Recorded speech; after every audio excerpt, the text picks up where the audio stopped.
slicks or a 235 60-15 radial. Which is about the same, a 26 with an 850 wide tread pattern. These are smaller tires that are on your street car, and these guys are putting 4-digit horsepower at them. This class will be contested at Sick Week under the same name.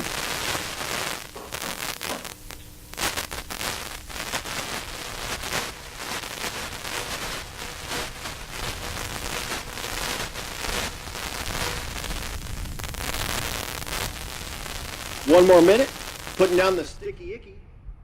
We'll bring you small tire racing. 8 mile. Gangster type stuff.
Folks, attention to the pits. I have a racer in need. The Aussies with that blown Malibu are stuck outside of Denton, Texas. They need an alternator. I think that thing is LS power, but they had like a 1-wire alternator on it, and it killed it. And they put another one on it and killed it right away again. So they need like help with like maybe a battery or an alternator or something. If you can help with that, you can go over to the Rowdy race week and talk to Matt. See if we can get them here at the track and get the thing rocking and keep them in competition. So again, the Aussies with that blown Malibu are outside the Gaylord, Texas Ranch in Denton. They need help with I believe an LS alternator. But if you can help, you like have some friends over by Denton, or you live by Denton, or you're John Dodson and have LS stuff and you are near Denton, go over to the Rowdy race week tent, give them that. We'll get you in touch with those Aussies. And we'll try to get them here to the track and get them rocking. Also, while you got a little bit of downtime, don't forget, unlimited cars and stick-shift cars you can get away. So after this first round, please go to the race station and weigh in. Those are our only 2 classes that have weights, minimum weights. The stick shift changes what kind of power you've got. But if you're a V8, you have to weigh 3,000 pounds. Unlimited is something like that as well. I have to look at the rules. I don't have them in front of me. The idea with the unlimited is we don't want you to bring a Pro Mod here. And if you do, you got to hang a ton of weight off of it. Stick shift kind of keeps stuff a little bit even. If you got like a 4-cylinder or a 6-cylinder, you have to weigh less than those V8 cars. But that class is wild. Chad Fegley last night put an 8:09 down with the C6. Bill Armstrong behind him with an 8:83. Rich Guido with a 9:27. Brian Krakowski outside looking in with a 9:95. Tom Stark nipping at his heels with a 10:17. So good competition as we keep on rolling. Again, day 2, race week 2022. Texas Motorplex, Ennis, Texas. The Motorplex will be doing their Stampede of Speed here soon. Very cool deal. It's a week long. And at the end of it, they do their Nationals race. Again, U.S. Nationals happening right now. Just finishing as we speak, actually. But they come around here very soon. And again, the Stampede of Speed. A whole week of super cool racing. Come check it out. Also, racers, don't forget, hydrate. It's hot. It's humid. It's crazy out there. If you ran out of water or you need more water, go see the Rocky Mountain Race Week tent. They'll give you water. Promise. If they say we don't know what you're talking about, tell them you're Adam Dory. They'll give you water. They might tell you you're a liar, but they'll still give you water. That's it. I'm getting the sign, put on your helmet. They're doing their last pass with the tractor. They want to make this track as good as they can make it for these Rowdy radial cars. These little itty-bitty tires need as much traction as they can get. And the track staff here at Texas Motorplex said, we got you. You can put the short ramp in it. I'd be so good with that. So again, Andy Cook in the left lane.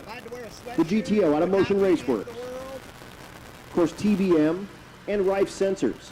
Motion purchased TBM, purchased Rife Sensors, and you can buy all those under one name now. The right lane, Jason Deuscher, out of Anything Automotive. Your number 1 and number 2 cars in the Rowdy radial category. Cook, 525, leads Jason Deuscher with a 543. Attention in the pits, naturally aspirated big block, come on down to 2, Pro Street, come on down to 3. Again, Limited Street, you should be in 3, Ultimate Street 4, Outlaw Street 5, Ultimate Radial, Outlaw Street 5, Unlimited 6, NA Small Block 7, NA Big Block 2, Pro Street 3. On deck is Stick Shift, Hot Rod, and Gasser, and then we start all back over.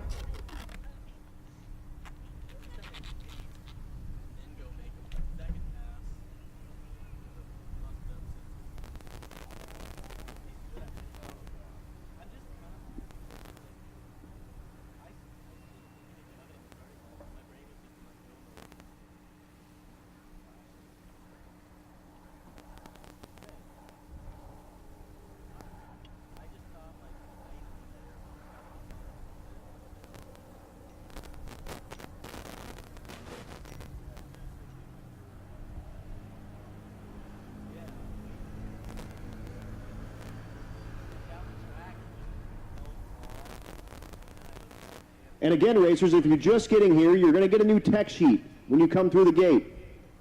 You just need to put your name on that, put your car number on it, and sign it. They're not going to send you through another tech. That's just for insurance here at Texas Motorplex. So again, put your name on it, put your car number on it, and sign it. Bring it with you when you come to make your first pass, and or bring it to the Rocky Mountain Race Week trailer. We'll make sure that the staff here at Texas Motorplex gets it.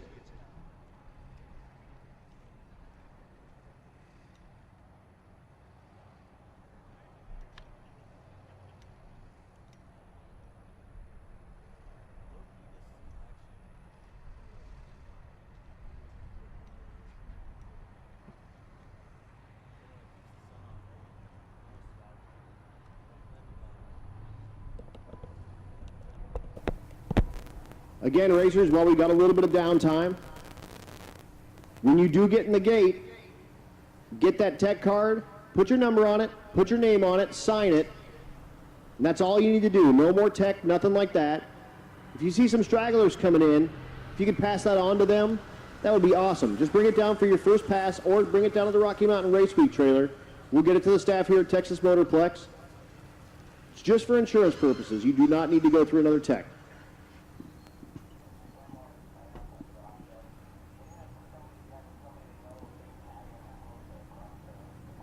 Also, the Australians, just double tap that. They're over in Denton. If you've got some help for them with that blown Malibu, I think it's an LS powered. car, they're needing an alternator or like a battery or a bunch of batteries to get here to the track, there's also a post on the RMRWers page. So if you have anything that can help those Aussies, cruise over to the Rocky Mountain Race Week tent, get with Matt, and we'll get that over to those Aussies so we can get them here to the track. And again, stick shift and unlimited cars, don't forget to weigh in.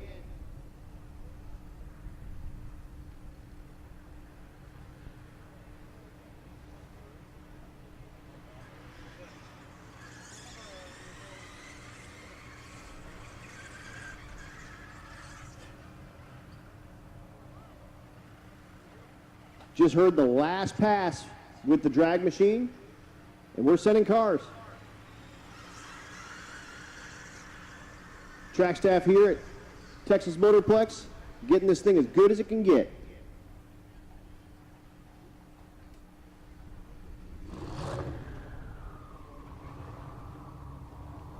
The sound of Turbo LS's fires up, and we're going Rowdy radial racing.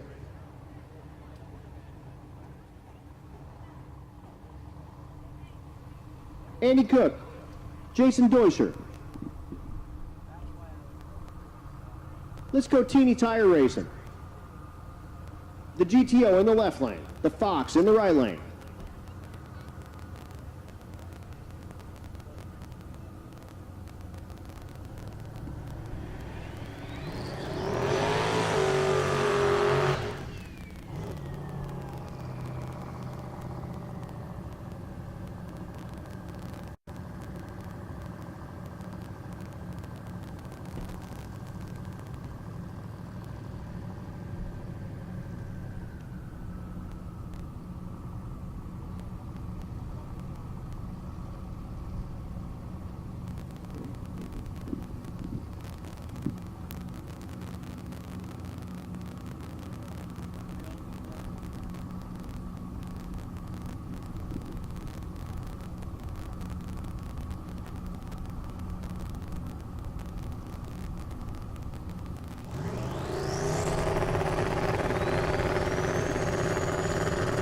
Pulling the beams, here comes the lights.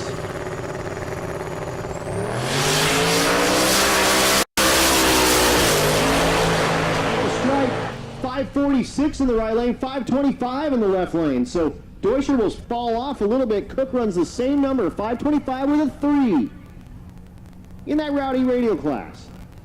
That's our only takers in the class. Now I'm going limited street racing. Back to quarter mile. Again, 4/10 Pro Tree. Looking for 850s on the board.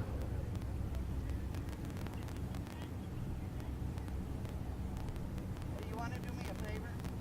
Our only takers for Rowdy were those two. And now we're going to go limited street racing. Aaron Schaefer, 4th place outside looking in. The Camaro they call the Silverback. Turned in an 852 with a 4. The right lane, Brady Matzik. In the 4th gen Camaro as well. 866 last night. Looking for 850s on the board.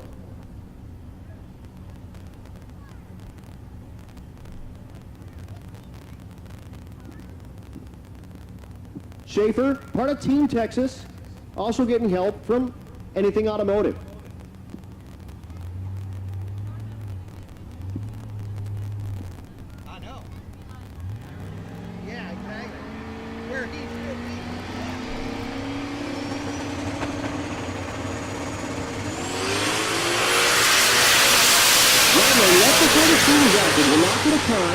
Schaefer goes 68 on the tree, goes 850 with a 2 on the button, first lap.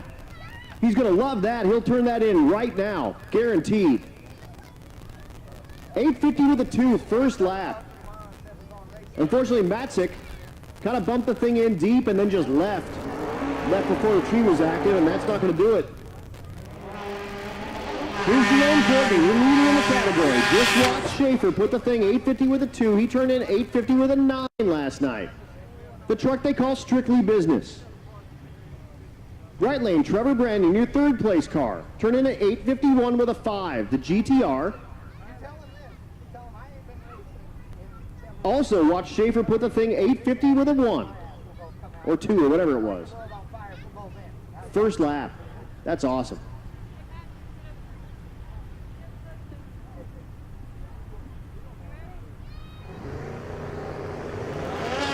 Attention to the pits. Hey, big block. You should be in 2. Coast Street, you should be in 3. Big block in 2. Coast Street in 3. Meanwhile, 864 and 889, neither of those are going to help either driver.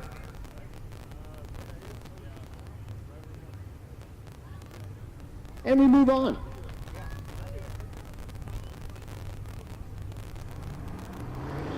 Here's Ultimate Radio. That's Michael Bogler in the right lane. The car they call the Jack Wagon. The Nova Wagon.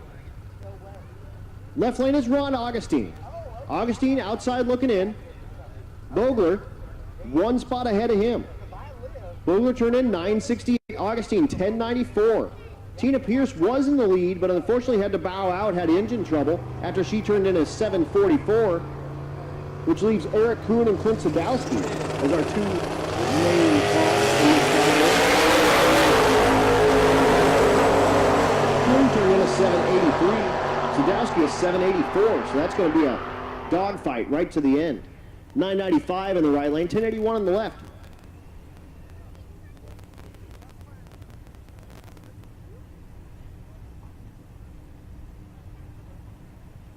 Here's Keith Madison. Madison the Chevelle in the right lane. That first gen Chevelle, I like those. 64, 65. John Wishman in the left lane, the Malibu. This is our Outlaw Street category. Wishman currently 4th place, turned in a 1013. Needs to get really sporty to catch Robert Williams in 2nd place with an 847 or Jim Parkinson in 1st place with an 834. Madison could only muster a 13-12 last night.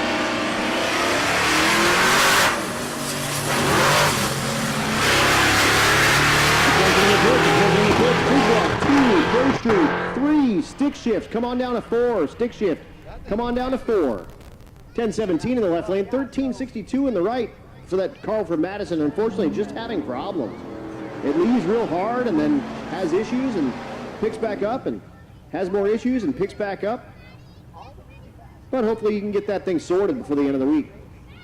Again, attention to the pits, Pro Street, you should be in 3, stick shift, come on down to 4.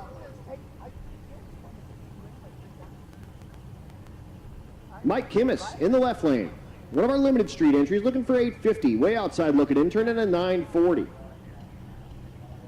Also, attention to the pits, Hot Rod. Hot Rod, come on down to 5. Hot Rod to 5. Gasser to 6. So again, I should have National Aspirated Big Block in 2. Pro Street in 3. Stick Shift in 4. Hot Rod in 5. Gasser in 6. Money in the right lane. Shakes the tires a little bit at the gear change and it kind of wags the rear end around. That's Randy Miller, goes 1029, 965 in the left lane.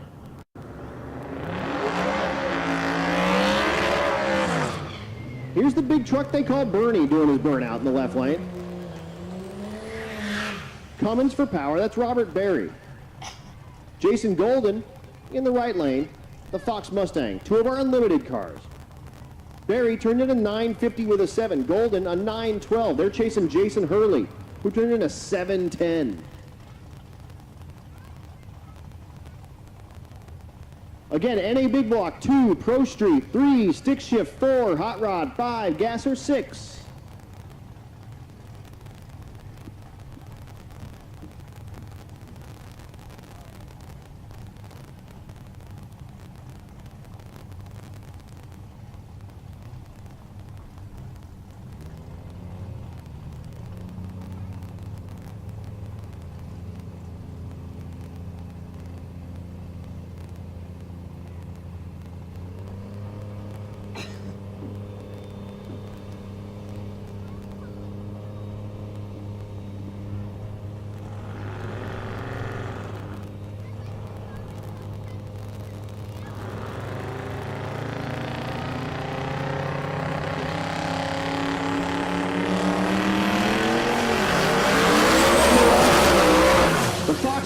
loses traction about 300 feet and smartly gets out of it. Bernie goes 9 flat. Woo! Big improvement, half-second improvement for Bernie the truck. Goes 9 flat. Big increase from the 950 he turned in last night.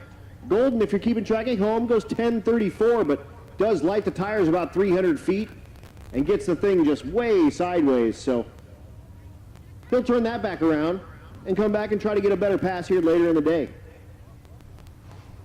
But Bernie, big improvement of performance. Picked up a half a second. That's pretty awesome. Good deal. They're going to go check the track out real quick.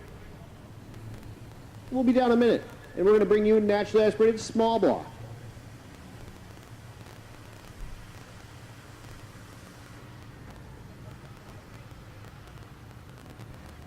But down just a moment, again, thanks to all of our sponsors.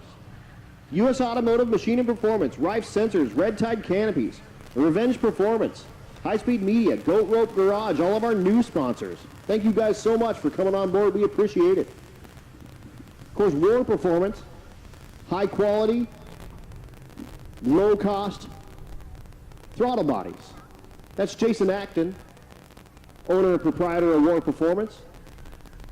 A Rocky Mountain Race Week and Race Week staple, unfortunately unable to make it on this deal. He's got that RX-7 that he normally runs. And it's, of course, veteran-owned as well. We appreciate them. Vets Unlimited, tuned by JP. We'll see Jim Parkinson later. The Shop Inc.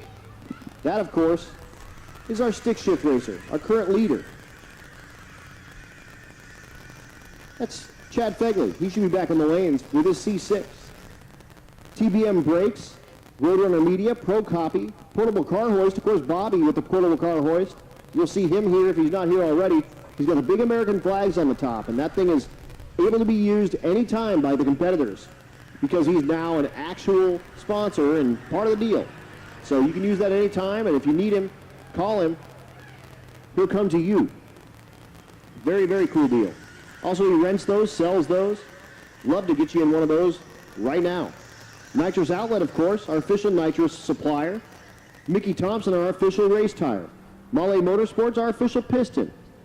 Leading Edge Technology Partners, Juggernaut Welding and Fab, Joe Tech Motorsports, Jake's Performance, Hot Rod Jack, Force Performance Turbochargers, Florida Injection, FM Fab Speed Shop, Disorganized Grime, Dates Works, Crower, Central Speed and Supply, Aspergen Repair and Towing, Chloride Performance, Motion Raceworks, Bang Shift, and of course our title sponsor, 1320 Video. How about naturally aspirated small block? 434 or smaller cubic inches. No power adders. All motor. No nitrous, no turbos, no superchargers, no nothing.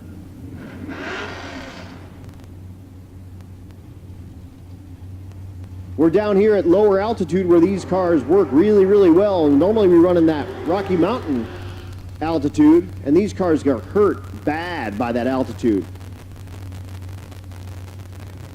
If you talk with like KPA, 100 KPA is 1 atmosphere, so like 14.7 pounds of atmosphere.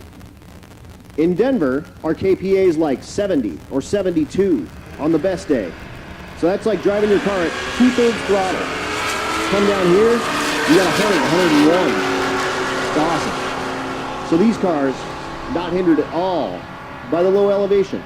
How about 1076 in the left lane? For Keith Horton, I think that's a new personal best for him. He set one yesterday. I think he set a new one today. Naturally aspirated LS, 1347 in the right lane.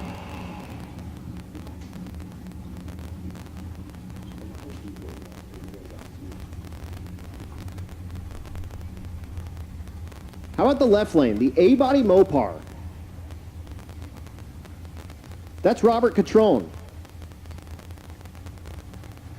Outside looking in, turned in a 1246. Everyone's chasing Trevor Burkheisen, who turned in a 975. Carl Faust in the right lane, outside looking in as well, turned in a 13. Neither of those are going to help, 1430, 1328.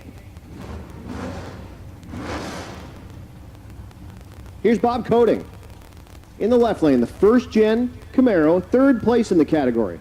Turned in a 1040 with a 6. Right lane, the Nova. That's Dave Barry, your second place car. Turned in a 10-20.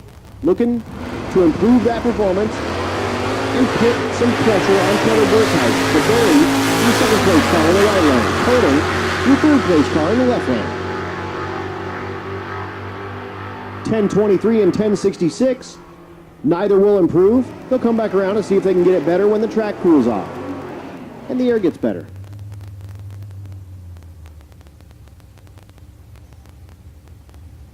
Next pair, 6th Gen Camaro in the right lane.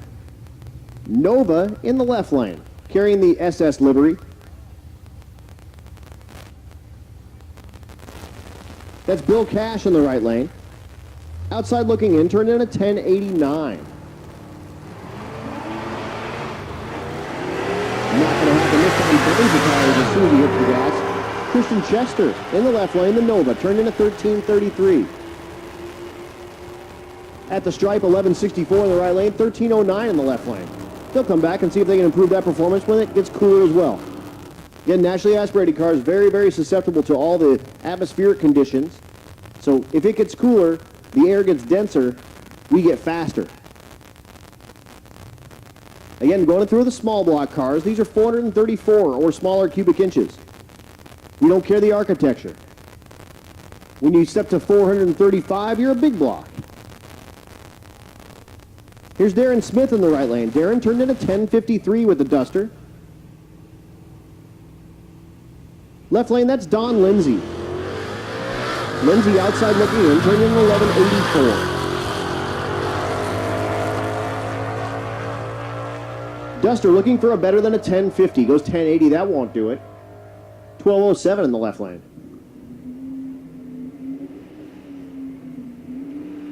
Once again, Pro Street, you should be in 3, stick shift 4, hot rod 5, gasser 6. On deck, all my index classes.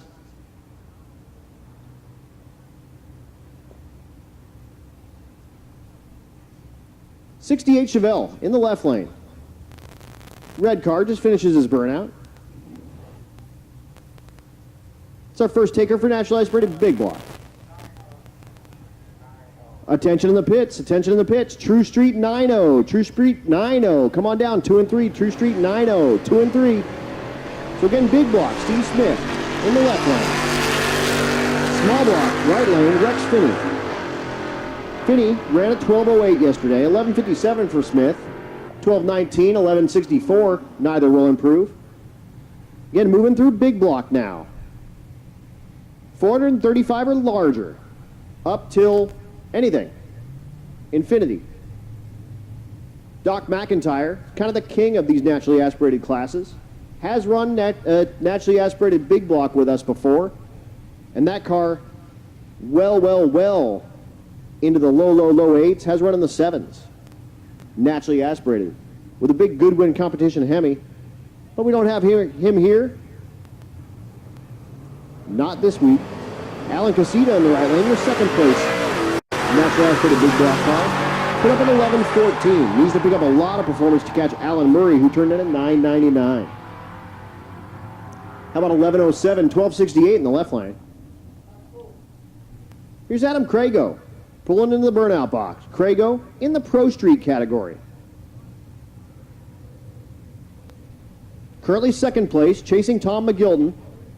8:62, his performance yesterday. Pro Charged Big Block Chevrolet. He also gets help from Brent Coddington. Wow. You would say this thing is Coddington.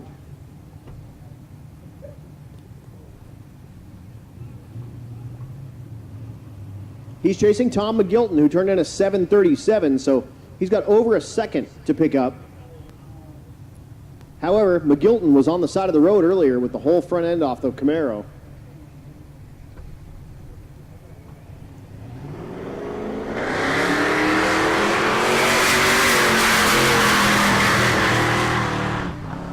Crago goes in deep, and then the engine just kind of laboring after about 8th mile, so he lets off and goes 10:67. However, he broke the beams, he's under power, so he's in. No big deal. McGilton at this point has not made a pass, so he's not in. And sometimes that's the name of the game. You got to keep the thing alive. Endurance is the name of the word. Name of the week, if you will. How about stick shift coming at you? Bill Armstrong, left lane, 427 inches of Ford, twin turbos. Right lane, Rich Guido, 521 inches of Pontiac. Big single turbo. Both stick cars with a T56. Armstrong blows the tires off right away and then picks up quickly to try to stay ahead of Guido. At the stripe, 939 and 9 flat for Guido. Man, 164 miles an hour, but 9 flat. Not quite in the 8s, but here's who they're chasing. This is Chad Fegley. Fegley put up an 8:09 yesterday with the stick shift Corvette. How about a nearly 7-second stick shift full body Corvette? Super awesome. Right lane, Ryan Harrington. I've been calling her Hattinghouse and all kinds of stuff. It says Harrington. Okay. Finally got that thing down. Fegley hits down the power, hits second, hits third, everything looks good. Gets a little close to the center line and goes 821, 174 out of the gas for sure. Ruan goes 1362 if you're keeping track at home. So 9 flat for Guido. Increases his performance by nearly, or almost 0.3 of a second. Wild. Here's Phil Balmaceda in the right lane, the ZR1. Left lane, the Mustang, that's Jason Schroeder. Once again, True Street 9-0, come on down 2 and 3. True Street 9-0, come on down 2 and 3. Stick shift rules, it needs to weigh 3,000 pounds. It needs to have an H-pattern shifter, and the clutch needs to be foot activated. Past that, that's pretty much it. How about 1152 in the right lane, 1152 in the left lane, side-by-side drag racing.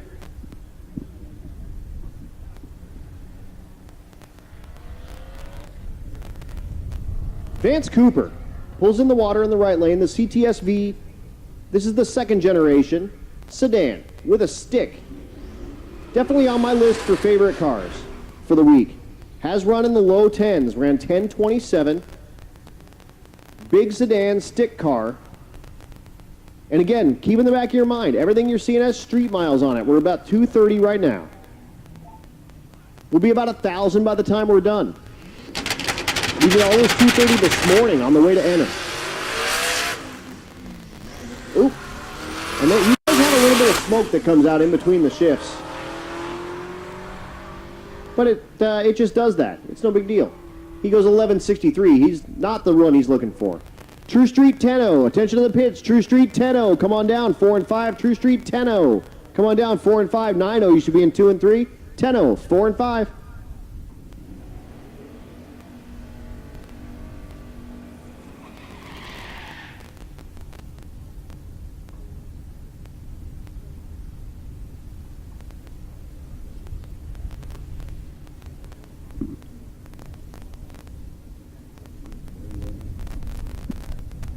Brian Krakowski, wow, the SN95 Mustang. Still in the stick shift category. He turned in a 995 last night. Single digit SN95 stick car, street car.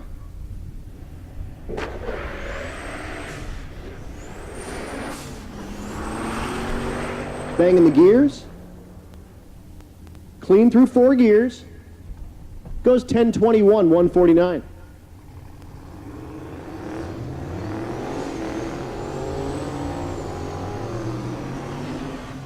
Into the hot rod category, how about a couple of C10s? A nice painted one on the left, a patina one on the right. Brady Blumma in the right lane. That's the truck they call Lucky Sock. You see the bed's all new. Well, new, I'm using air quotes. At a race earlier this year, racer testing his trans brake had the thing fail and crashed his car into the back of this truck. He finally got it fixed, and he's here at Race Week 2022 with it. Again, the truck they call Lucky Sock.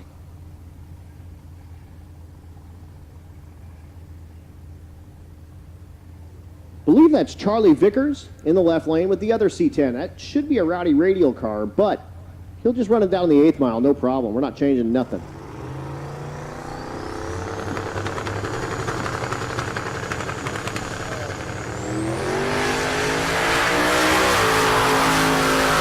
Once again, True Street 9, you should be in 2 and 3. 10, you should be in 4 and 5.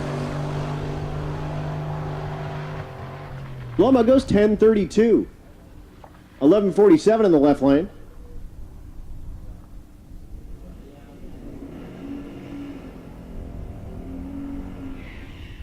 Also, attention in the pits, attention in the pits. True Street 11, True Street 11, come on down, 6 and 7. 9-0, 2 and 3, 10-0, 4 and 5, 11-0, 6 and 7.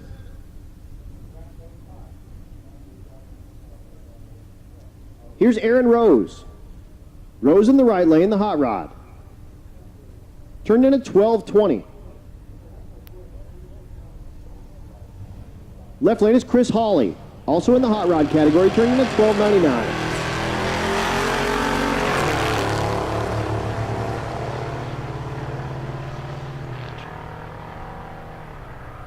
At the stripe, 11:88 in the right lane, 13:29. In the left, 11:88 will be a decent improvement for that car in the right lane.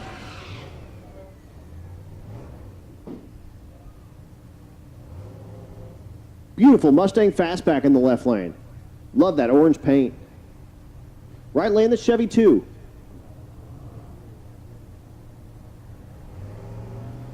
Your leader in the hot rod category in the left lane, that's Troy Meek.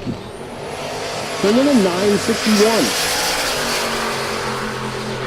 Right lane is Tommy Fielder, 3rd place in the category.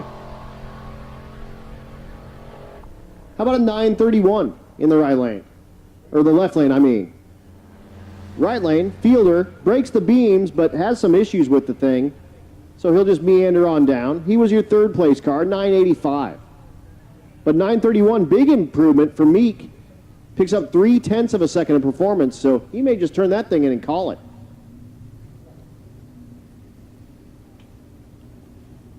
Patrick Melson in the right lane. The 55 shoebox, currently 4th place. Outside looking at him with a 995. He just watched Meek go 930.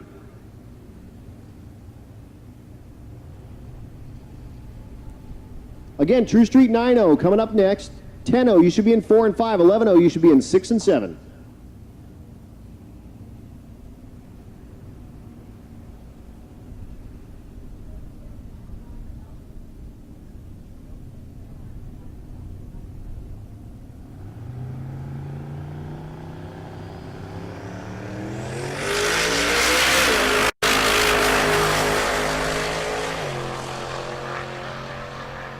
At the stripe, the shoebox goes 960 with a 7. Will improve his performance by a bunch.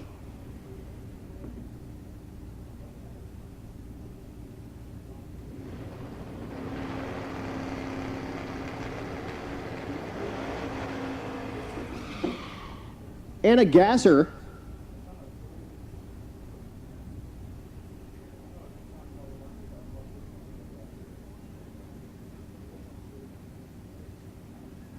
That's Eric Brown.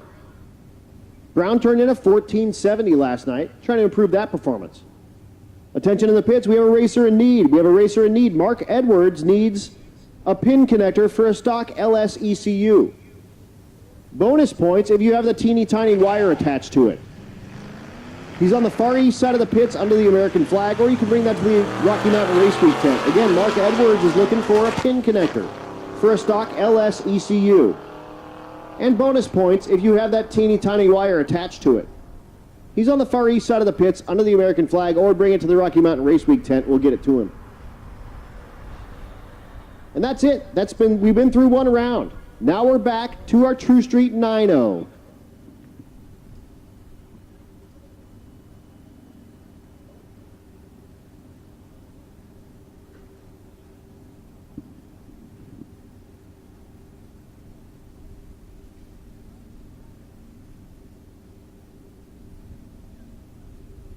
Just 1 second, a little bit of housekeeping here with some time slip printing. And then we're bringing you True Street 9-0. Again, we've been through one round now. Swinging back to our 9s, then we'll do 10, 11, 12, 13, 14, and we just do it all over again all night until we reach our curfew. Right now, 10 o'clock.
Hey, Mark Edwards. Hey, I found your LS pin with your wire. You can find Joe Greer. He's on the east side, kind of near the American flag as well in his truck. He's in like a gas or jet that he put together. So look for Joey Greer. It's got the big 4-ride performance sticker in the back window, I believe. Go find him. He's got your pin and your wire. If you can't find him, go down to the Rocky Mountain Race Week trailer. Matt will hop in his go-kart and he'll go find him for you or with you.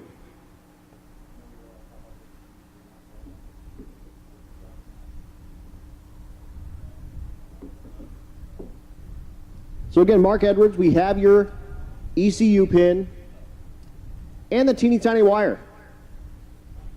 Go see Joey Greer with the 4-eyed performance tuning gasser truck. Super cool, Joey. Thanks, man.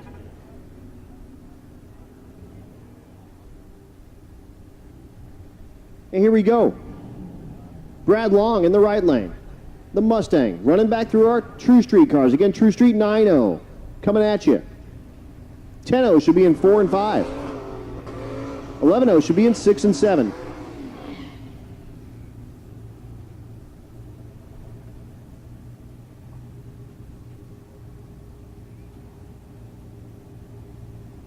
Looks like we'll run Long as a single, maybe?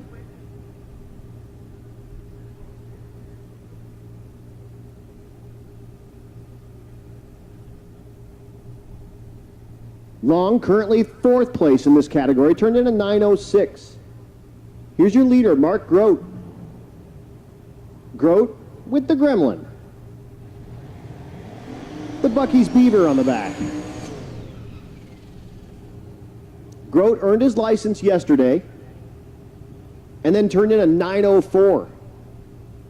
Long in the right lane, 4th place outside looking in with a 9:06. Here's what the top 5 look like. 9:04, 9:05, 9:05 with a 1, 9:06 with a 1. Outside of that, Dylan Carroll with a 9:26. So very, very tight competition in the 9-0 category. The Gremlin knocks the tire off right away, and he pulls smartly out of the groove just in case there's a problem. Long goes 9:01 with a 9. What a beautiful, beautiful lick. His second pass down the track. 9:01 with a 9. Grote sits there helpless at the 330 and watches that 9:01 come up on the scoreboard and goes, oh man, that's going to put some pressure on me for sure. Hopefully the Gremlin's not hurt and he can get the thing turned around and get his own 9:01 put on the board.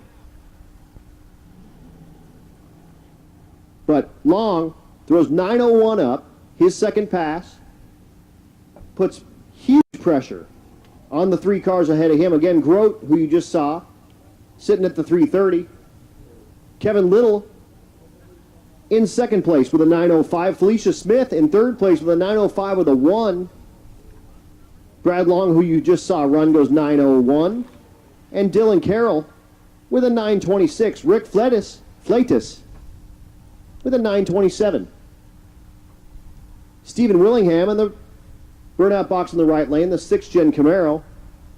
Outside looking in with a 940. Willingham drove this car from New York State. How about a single digit 940 yesterday? That car has run as fast as 860 and drove it from New York State. This is his Plan B car, actually. His Plan A car, Grand National, didn't quite get the thing finished. But he's also got the coolest trailer you ever saw. On top of that, he's super nice. So cruise over there. Go talk to him. Talk to him about this car. It's very, very cool. ZL1 Camaro. He's converted from the blower to twin turbos. And comes out here and clicks off single-digit times after driving it from New York State. Very neat.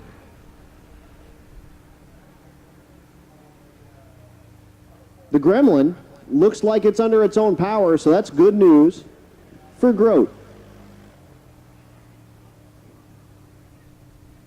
Good news, everyone. Oh, and he actually gets a time, 64.999. So if you're keeping track at home, he actually is going to get a time slip printed that says 64.999 at 0 miles an hour. You can turn that in, but you'd be better off with just the 20 we would give you if you broke the beams. But if you're keeping score at home, Grote goes 64.999. Long goes 901 with a 9, 158. Attention in the pits, 12. True Street 12, come on down to 2 and 3. True Street 12, come on down 2 and 3. True Street 13, come on down 4 and 5. Again, True Street 12, come on down 2 and 3. True Street 13, 4 and 5. So again, Willingham in the right lane. The Road Warrior drove this from New York State, and hopefully is going to drive this home to New York State. Also did a Rocky Mountain Race Week event with this same car. Hopefully he'll have that Grand National finish very soon, and we'll see that car out. Dylan Carroll in the left lane, outside looking in, currently 5th place in the category, turned in a 926. Willingham looking to improve the performance up from that 940 and get the thing on the number, 9-0.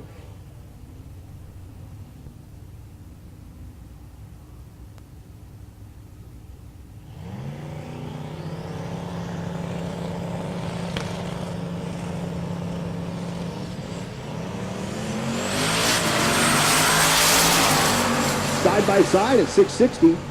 Willingham pulls out ahead, and at the stripe goes 942, 972 in the left lane. Here's Jason King. King doing his burnout. The orange truck.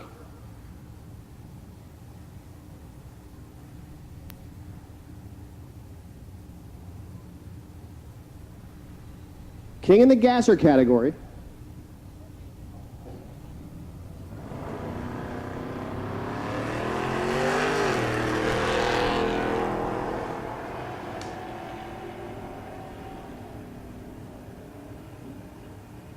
At the stripe, goes 12-11.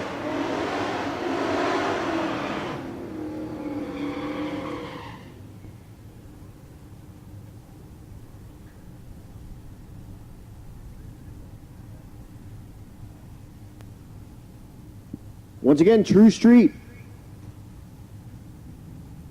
should have 10, 11, and 12 in the lanes.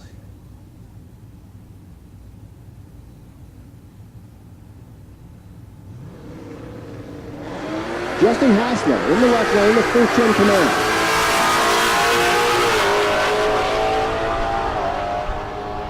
Right lane, Aaron Roberts. Roberts goes 10-17, 10-48 in the left lane.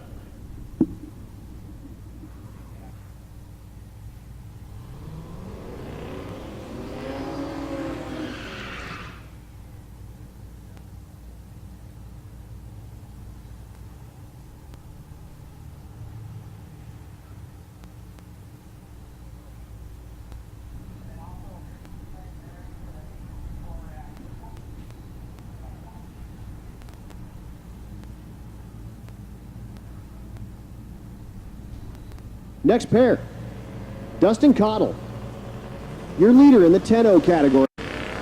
Turned in a 10.01, the Love Truck in the right lane. Second place in the same category, Travis Urbach, the 4th Gen Camaro, turned in a 10.03. Cottle goes 10.18, that won't be any help. 10.22 in the left lane. Attention to the pits, we have a racer in need, 2 actually in need. Jeremy Courtney, in the strictly business truck, needs a boroscope. That can't be good. If you've got a boroscope, Jeremy Courtney, with a strictly business truck, needs a boroscope. Also, we have a racer looking for a green stripe bearing for an 8 3/4 rear end. I don't even know what that means. But looking for a green stripe bearing for an 8 3/4 Mopar rear end. If you've got one of those or have a source for one of those, if you can get to the Rocky Mountain Race Week trailer, we'll get that to that racer. So again, Jeremy Courtney in the strictly business truck needs a boroscope. And also, a racer needs a green stripe bearing for an 8 3/4 Mopar. If you have one of those, or no, have a source for one of those, go to the Rocky Mountain Race Week tent, see Matt.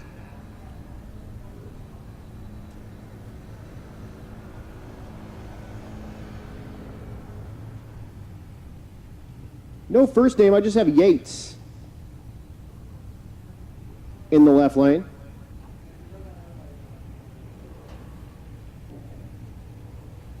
The Mopar.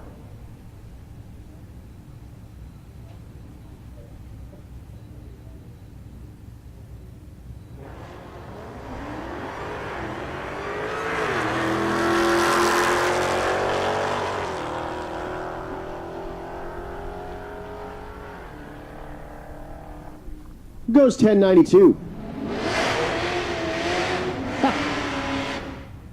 Big burnout right in front of one of the crew members here at Texas Motorplex. Wild. How about the old body style truck in the left lane? 4-wheel drive, Turbo LS. Out of Georgia, that's Dylan Peacock. Right lane, the T6. That's Kevin Little. Little in the 9.0 category. Goes 9.01 with a slip. Wow. So Long goes 9.01. Little goes 9.01. Left lane goes 10.28. How about a couple of CTSVs going side by side? Felicia Smith in the left lane, the sedan version.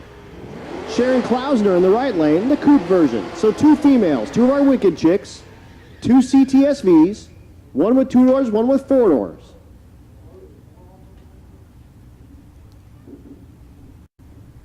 Felicia, 3rd place in the 9.0 category, turned in a 9.05. This thing leaves wheels up all the time. It's awesome.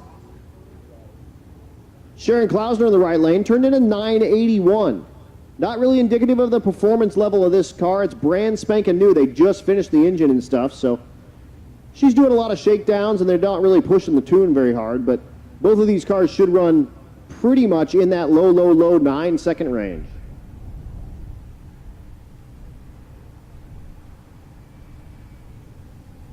Felicia's car, the one they call 4-door Rocket. Sharon's car, the one they call Valkyrie.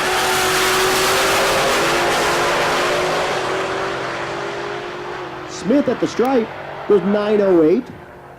Klausner, 10.88 after burning the tires off of it.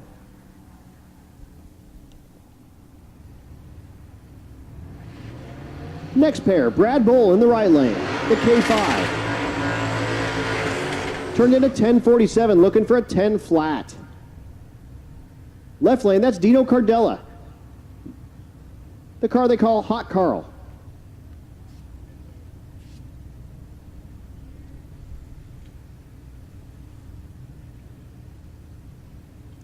Cardella turned in a 10.35 yesterday. Both looking for 10 flats.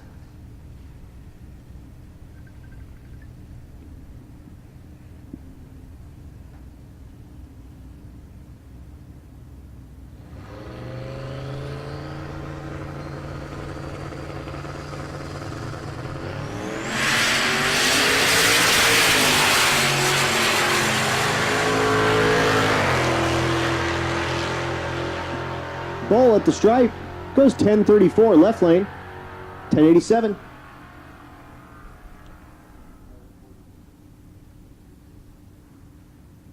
Will Carner in the right lane, the Fox.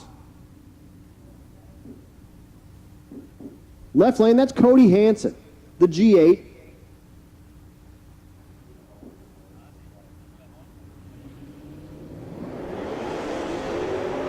I incorrectly said the G8 was nitrous assisted. It's actually LSA supercharged. He does have a nitrous kit for it for when we run the high altitude. But he ran a personal best yesterday with blower only. No nitrous added. Hansen did turn in an 11:09. Looking for 11 flat in the left lane.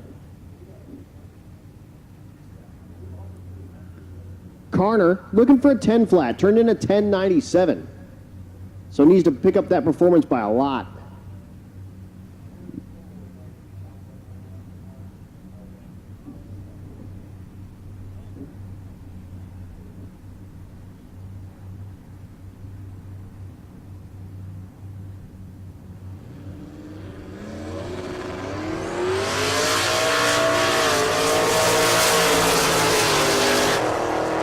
And we've got death smoke.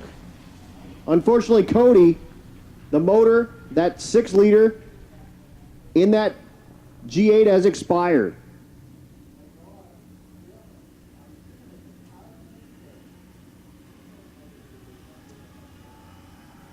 He has pulled over to the side of the wall there, but it did go 1289, and I think that thing, he did make a left turn. He is off the track. But I'm pretty sure that engine has expired and seen its last quarter-mile pass. We'll be down just a moment. Joe Greer, I'm sending you Mark Edwards' number. If you can get with him, that would be awesome so we can get him that pin and or that wire.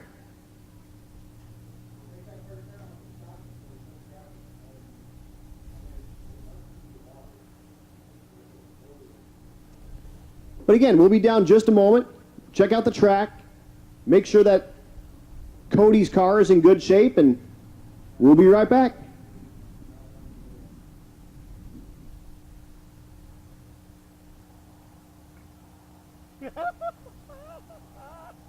I know, dude. I know, dude. I love it. It's so awesome. I was so excited, dude. I was so excited. Adam Dory, I told him to pay attention, and literally you went through the finish line and everybody started screaming. It was so awesome, dude. Oh my God, you guys. Hey, fuck you, Earl. Fuck you. Dude, that is so awesome. I am too, dude. Trust me. I am upset I am not there too. Oh, yeah, I'm in Ennis right now. Yeah, it's Rocky Mountain Race Week again. I know. We're gonna win there again. Yeah, in like a month and a half. Oh yeah, I'll be there. Yeah, that already is in my calendar, so that's good. Dude, it's so awesome. What?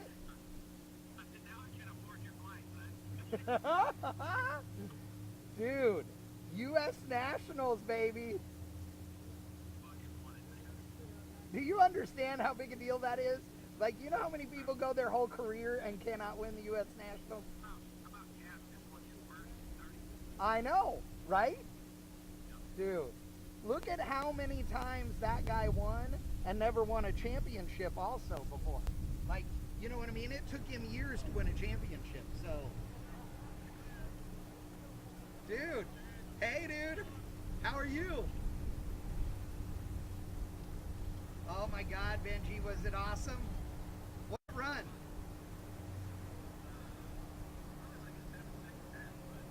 Oh, who was he racing? Oh, no way! Oh, that makes it good. What did he do? What did Thorne do? Oh, no way. Oh, that's awesome.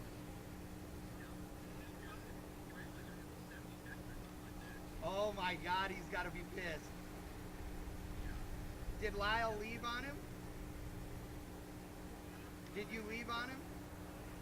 Well, I mean, I know he red lit, but I mean, what was your light? Oh yeah, so you'd have left on. Yeah. So he knew he red lit because he knew he was going to get his ass handed to him. Oh no way!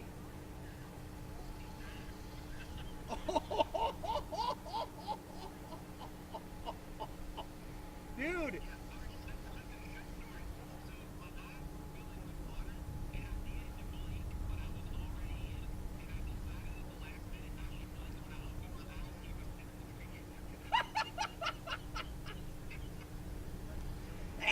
Did you tell him that on the interview?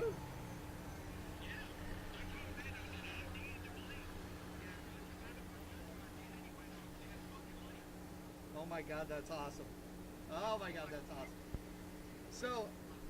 So everybody right now is hearing our conversation because I'm live streaming and they're like doing a cleanup on the racetrack. So hold on here. I'm just gonna put you on with everybody in the world here. Hold on 1 second. Well, I don't care. It don't matter to me. We're at. Hold on 1 second. Hey, I know. Yeah, I'm with Lyle. He just won U.S. Nationals, so I was gonna put him on the live. All right, folks. I got bad news. It's oil. And it's bad. It's from about 3:30 to the second turnoff. So we're down for a couple of minutes here. When I say a couple, I mean a few. And when I say a few, I mean a lot. So if you're in your car, get out of your car. And we're going to hang out for a little bit. This will give me a quick second to give a shout out to all of our sponsors. Again, 1320 Video, Bang Shift, Motion Raceworks, 4Ride Performance, Aspirated Repair and Towing, Central Speed and Supply, Crower, Datesworks. All right, ladies and gentlemen at home, I have Lyle Barnett, winner of the U.S. Nationals in Pro Mod, right here live. For those of you that were listening to us talking, that was me and Lyle having a conversation because, as you well know, Lyle and I are good friends, and this is his first time in the finals and winning without me there in the Pro Mod, so this was a huge deal. Red Tide canopies, Rife sensors, U.S. automatic. I know. Every race I've been at the finals at. Yep. Thank you so much to all of our sponsors. Yeah, every single race. Oh, I know you're gonna let me know that. I know. I'm never gonna live this one down, folks. Here I wasn't here, or I wasn't there for the win, and I'm never gonna hear the end of it. Benji's already getting on me. Earl already said I don't need to be there anymore. I mean, yeah, he said just because your house is burning down or whatever else is going on, that's no excuse. Unfortunately, we do have oil. Yeah, for those of you at home, none of you guys know either that this week my new shop building got struck by lightning and lit on fire, and it's not horrible. Like, it's okay. It's fixable. Like, totally fixable. It could have been way, way worse, but yeah, it has been a deal. And so now the guys are going to give me a hard time for that for sure. So everybody is excited and giving you congratulations on the chat. So that's awesome. So you got 2 more Pro Mod races to go this year. Charlotte and three. Sorry. Charlotte. And we'll be back to racing as soon as we possibly can. Dallas and where? St. Louis. Oh, St. Louis. I forgot about St. Louis. So yeah, Charlotte, St. Louis, and Dallas. Last year here in Dallas was the first win. And it just started a snowball, which has been awesome. But yeah, so Charlotte got to win at home. That's a big one. We need to win at home. Went to the final there last time, but broke. So now we need to get there and win there, and then come back here and repeat in Dallas. Yes, that's the plan. It'll be awesome. We're here at Ennis for race week, but my boy Cody Hansen just went down there with his G8, and it exploded, dude. It let all of it go, and there's oil from about 250 feet to 1,800 feet. It's no good. Excellent. Yeah, it's not good. Well, I don't really have anything else to say except that we just won the fucking U.S. National. And you're drinking like you should be. All right. Well, tell everybody I said hello. And where's your dad? How is he? Is your dad there? Yeah. Right there. Yes. And Mel Bell is at home. Did you call her first? Oh, yeah. Okay, good. Oh, this is awesome. All right. Well, tell everybody I said hi, and I'll talk to you tomorrow. Tell everybody to do shots for me. All right, I will. All right. Tell Justin he needs to do shots for me, especially. I can see him back there smiling. Dad says you need to take some shots. Hey, man. Shots for me, baby. Shots for me. All right. Later tonight, we'll call you. Okay, good. All right, Later. Oh, dude, I cannot tell you how excited that makes me, ladies and gentlemen. That whole program, super fun. Been a really good time. Hold on, I'm going to try and get rid of this sun that is just brutal. Right there. Oh, look at us now. The technology we have here with the umbrella. Hey, EI, I think it's EI. Yeah, who just gave beer money. Dude, love you. Thank you so much. Yeah, to everybody that was, everybody was there hearing, I was trying to do two things at one time and I couldn't. And I was laughing because Matt Frost was sending me a message going, "You're live on the thing." I said, yeah. So, I'm like, it's all right. We're all fine. But, yeah, what a great deal, dude. Lyle Barnett in his, Jeremy Courtney, second season in a Pro Mod car, and he wins the U.S. Nationals in Pro Mod is awesome. There's just no doubt about it. So, Cody Hansen, dude, really good friend of mine. Great dude, a dude that has been, instrumental in doing the Wicked Chick Awards that we now do at this event. He's the one that told me that he thought that we needed to do it. And I'd been dragging my feet and had not been, doing a Wicked Chick Award. And he pushed it, and I'm glad. It's been cool. The girls love it, and it's been really neat. But, man, I'm really sorry to see him hurting this thing. So they're out there. They're putting oil dry on this racetrack. I mean, all the way down. So, Colleen, hello. Wickman, yep. You know me. Maybe 2.5%, my friend. Maybe 2.5%. 13-0. Shapes up like this right now after one event. Uri Kesner in the lead, 13-02 with an 8. Brendan Mull, EI, 13-04 with a 3. I would love it if you did that for Barn. That would be hilarious. That would make me laugh. 13-05 with a 7. And Christian Smith, 13-07 with a 1. If you are, wow, see the sun in the backlight 12-0. screws up the world here. All right, so if you are looking for a big hat, Big Hat Mafia, Barrett Green always has you covered. I've bought several hats from him. He gave me one once, and then I bought, 2 or 3 of them. I've actually only bought one myself. I've had other people buy them for me before when I wasn't at an event, but he was there. And great hats. You need a big hat. This is the jam. In the 11-0 class, Cameron Thorpe in the lead with 11 trip zip, 0-0-0. Legato Blue. Did Tom drop out again? Because that happened in 1.0. No, Tom is not out as far as I know anyway.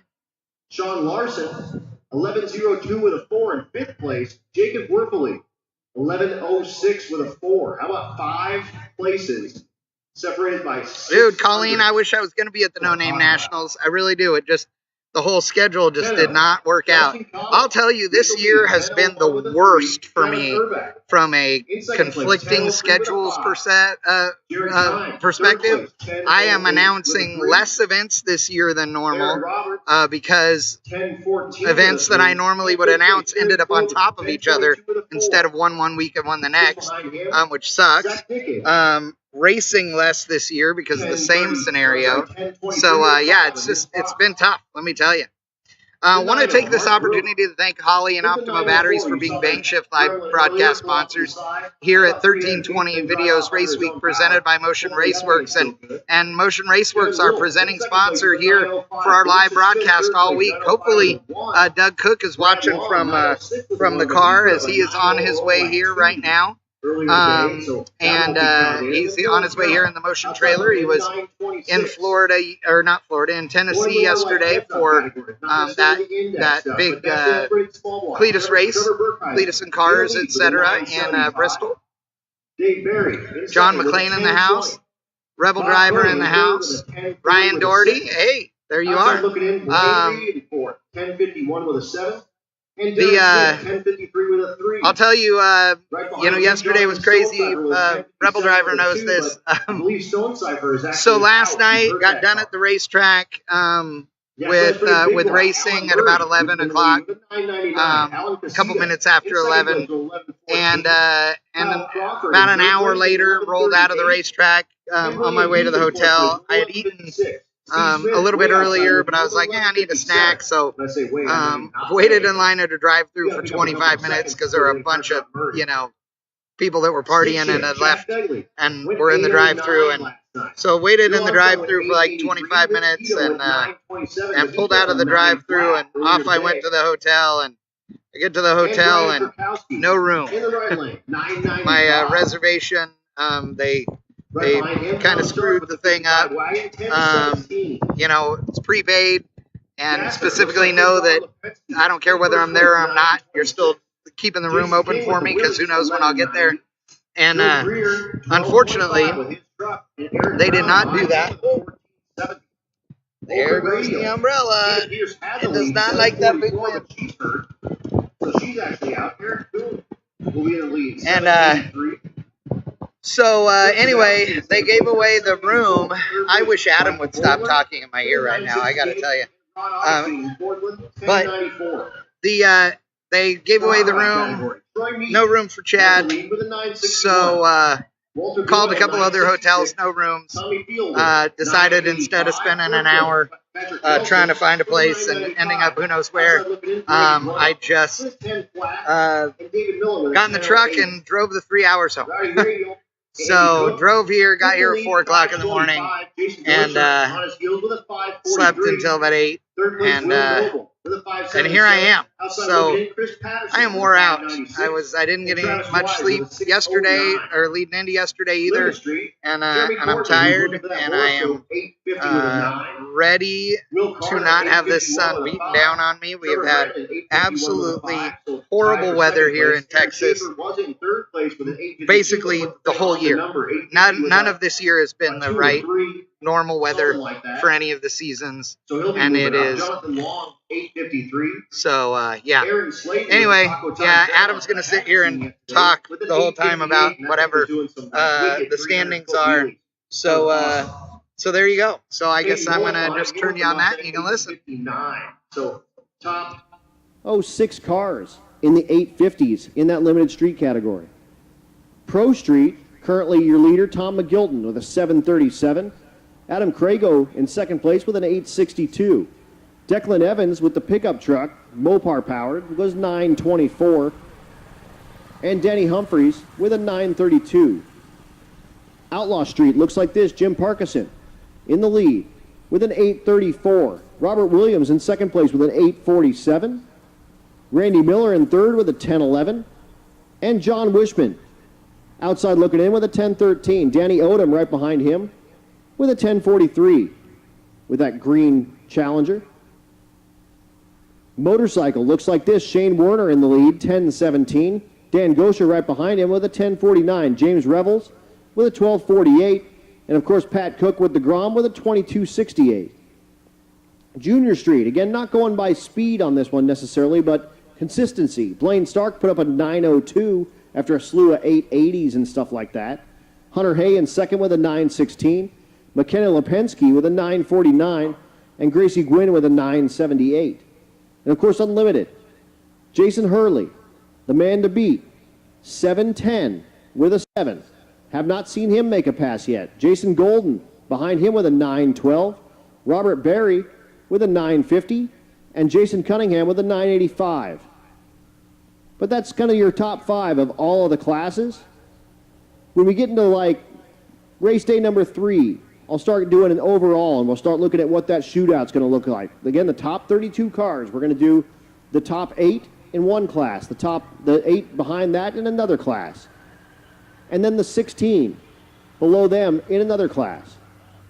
That top 8 running for $7,500 after the averages.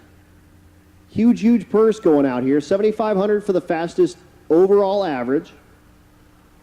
And then when we do the shootout, that top 8 racing for $7,500 more dollars. That second 8 running for $2,500, and the quick 16 running for $1,000. Again, the exhibition cars.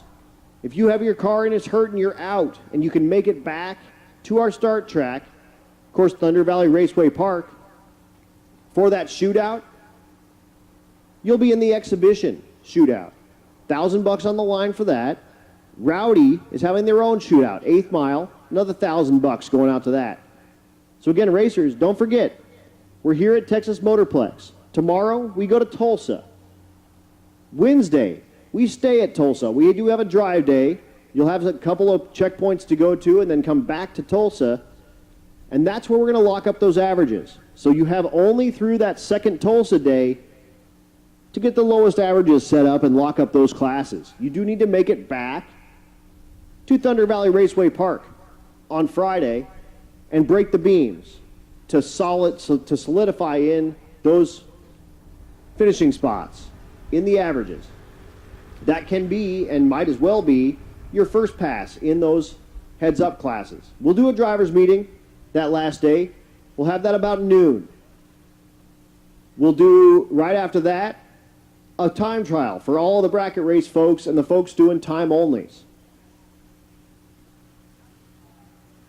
Then we'll run a couple of rounds of those bracket cars and time-only cars.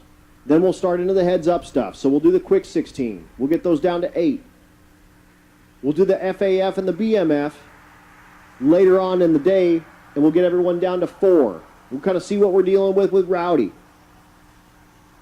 And just kind of play that by ear. Rowdy cars, if you want to run with those FAF or BMF or quick, you can do that. But we need to get you with a quarter-mile time. So, again, a readily available 8th mile to quarter-mile conversion is acceptable. A draggy in your car with a valid stamp is acceptable. Or, if you want to run a quarter-mile with, like, Unlimited or someone like that, that's cool, too. We'll let that happen as well. So just keep that in mind. If you want to be considered to run in the quarter-mile, you have to do it on your pizza cutters. So you have to be Rowdy legal. You can't, like, go back to your trailer and get a big tire. So you got to be Rowdy legal to run with those big boys if you want to do that. But that said, that's sort of what it's looking like. We'll just kind of go through this tomorrow at Tulsa. We'll go through this again on Wednesday at Tulsa. We'll have a drive day on Thursday. We will have a route, so you can't just do whatever you want to do. But we will have a route, and then we'll get back to Thunder Valley Raceway Park, and we'll finish it all up with a shootout. It's going to be a good time. If you're on the live stream, keep tuning in. We're 3 till 10 with the ability to flex a little bit later if we have something like this happen. So here at Texas Motorplex, we're probably going to go till 11 tonight. This cleanup is likely going to take the better part of an hour. So we'll flex till 11 tonight. Tomorrow, again, we turn in our time slip. You'll get your route to get yourself out to Tulsa. We'll do the same thing again. You'll turn in that slip. You'll get your route to come back to Tulsa. Unfortunately, We were going to go to Shreveport, Louisiana. Platinum Raceway unfortunately closed. We weren't able to do that, so we pulled a button hook. Tulsa Raceway Park said we'd love to have you 2 days in a row. And that's great. It's a beautiful facility. We'll get to be there twice. It's fast. They have a really, really good racing surface. They have a beautiful, beautiful track and a great, great track staff that'll give us a fast and safe track for 2 days in a row. And again, lock up those averages. Head back to Thunder Valley Raceway Park. We'll finish the thing up. But first things first, race day number 2. Texas Motorplex, Ennis, Texas, in the middle of a cleanup. We'll be down a little bit longer here. Once we get this left lane all taken care of, we'll be back to action. But again, on behalf of Rocky Mountain Race Week staff, Matt Frost and June Allison and myself, I'm Adam Dory. And Chad up in the booth from Bang Shift. Thanks so much for tuning in. Thanks so much for coming out. We appreciate it. Streetcar stuff, 230 miles roughly on everything you're seeing today. We'll be 1,000 by the time we're done. But we'll let the track staff do their thing. I'm going to go down and talk to some racers. And I'll be back in a bit. Talk to you soon.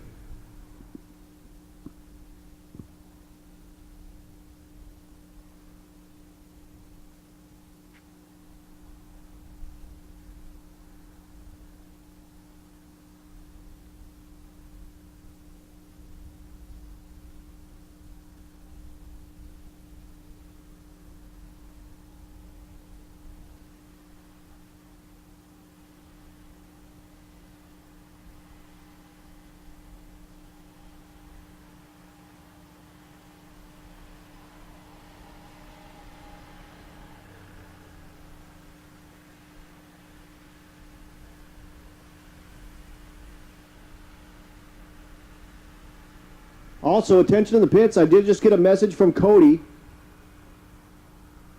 who's the GTO responsible for the cleanup right now. He says there's a hole in the side of the block. However, if he can get a Gen 4 LS, he'll consider swapping it. So if someone has a Gen 4 LS of any displacement, Cody will take that engine and consider switching the thing out and continuing on. So again, if you've got a Gen 4 LS, any displacement, cruise down to the Rocky Mountain Race Week tent, let them know that you got a motor for Cody, or if you know where Cody's pitted, cruise over there and tell him you got something, and he will consider switching it to continue on for the week. But yes, he says there is a hole in the side of the block of that beautiful GTO, unfortunately. So, getting down just a little bit longer. They're doing all the actual vacuuming up now of all the oil dry, so now it's just prep time, it looks like. So it'll be a few minutes. Again, I'm going to go down, yak with some racers. I'll be back.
Yep. And your salad. Yes. All right. If you don't mind. Nope. I appreciate it.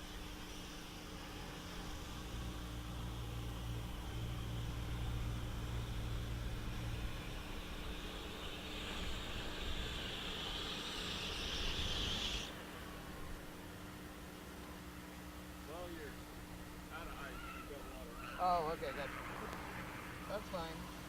You want me to leave your cup down here? Do what? Yeah, cup back. Yeah, I'll take the cup still.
I was just saying. Story of our lives, right?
Yeah, I mean, climb down, sit in the truck, climb back up, is what it is. It is. Here pretty soon.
What?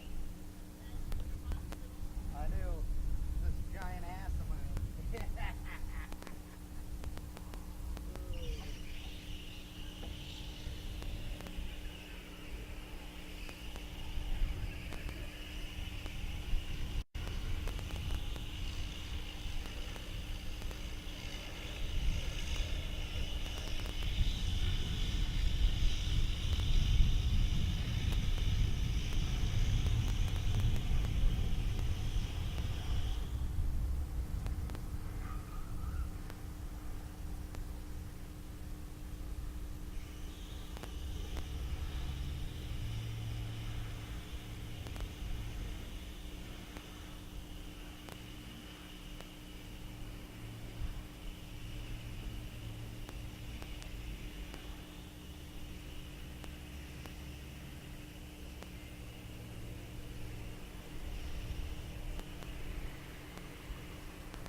True, but the humidity makes it feel about the same. Our weather's been miserable here all year. You live here local, right? Oh, okay. That's, yeah, true. I live 50 minutes here, and this year has been, used to be, yeah, but I've lived here. Hey, y'all. Did you miss me? I'm back. This place has been, it's been the worst weather. Track staff did a great job working through everything, and looks like we're about ready to get going. A couple of quick things real quick. Cody Hansen, get in touch with Robert at Force Performance. He has a loaded aluminum 6.2 Gen 2 ready to go. So Cody, get with Robert at Force Performance. He's Robert Young on Facebook. If you need his number, I can send it to you. Also, Wicked Chicks. You can get your stickers at the Rocky Mountain Race Week trailer. I mean, I was lucky because the house. Also, the Lipinski people are looking to get an $800 goal for the Wicked Chick donation, so go see the Lipinskis for that. Also, Zach Dickich needs a 351 Windsor TFI distributor, so the thick film injection 351 Windsor distributor. If you have one of those, if you can get that over to Zach so he can keep that Fox moving, that would be awesome. So again, Cody, get with Robert at Force Performance. Wicked Chicks, your stickers are at the Rocky Mountain Race Week trailer. And if you are a Ford guy that have a 351 Windsor TFI distributor, Zach Dickage could use that. And that said, engines are running. do some racing. Dave Bordeaux with him, or did you bring your car? in the right lane. Yeah, I know. You rode with him? Yeah. Instead of The bringing- awesome cool, like olive drab green Hellcat. That's true. But yours is nice. Currently outside looking in 1124 I know. in the 11.0 category. It's more comfy than his. Aaron Fowler in the left lane. The Dart. Currently outside looking in the 7th place in the 11.0 category, turned in 11.11.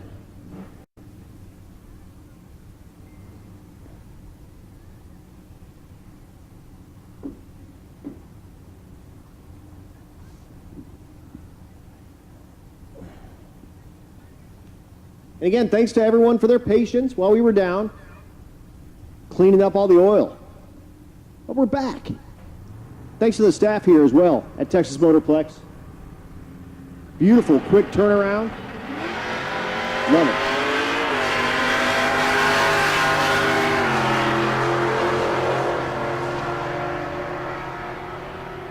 At the stripe, 1098's too fast, 1118, too slow for Bordeaux. We'll get them turned back around. 6th-gen Camaro pulling into the water in the left lane. That's Kevin Waltman. Waltman, your 3rd place entry in the 11.0 category, 11.00 with a 9.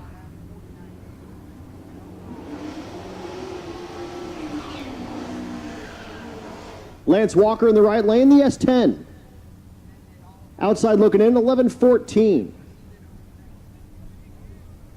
Waltman trying to put the thing on the 11.0s again to keep a little bit of distance between him and Sean Larson and maybe tighten up between Dustin Peterson and Cameron Thorpe, who we'll see later.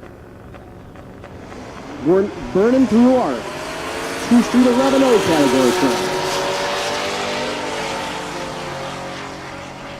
At the stripe, Waltman goes 1085 way too fast, 1096 in the right lane, also too fast for Walker.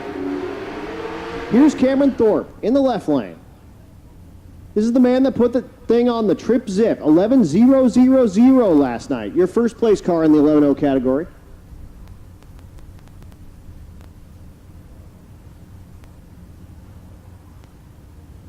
Right lane is Sean Larson. Larson, the GTO. Currently 4th place with 11.02.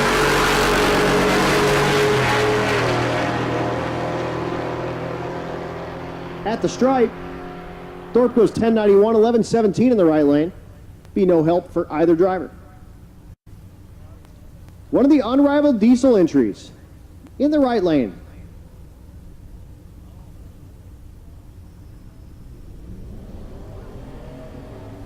That's Alex Arquette. Alex turned in an 1161 last night. Little pickup truck on pickup truck crime. Drew Graff in the left lane turned in an 1125 with the Silverado.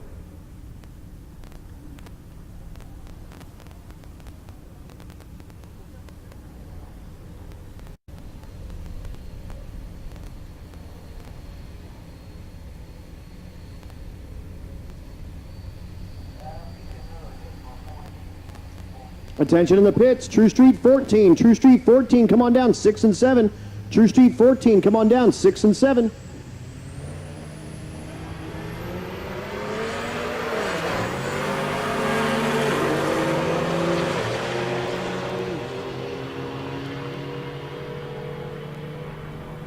Left lane left before the tree was active, so won't get a time. 11:26.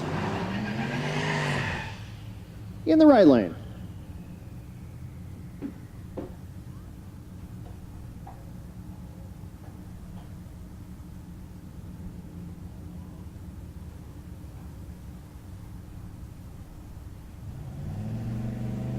The C1500 in the right lane. That's Jacob Werfele.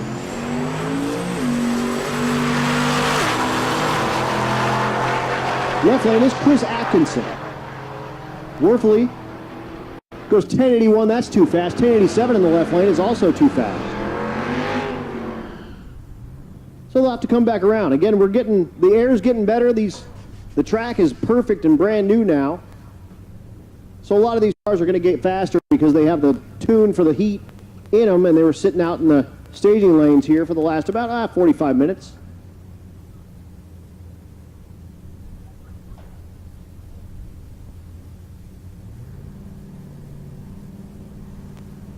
Here's Billy Leach in the left lane. Leach the 4th Gen Camaro.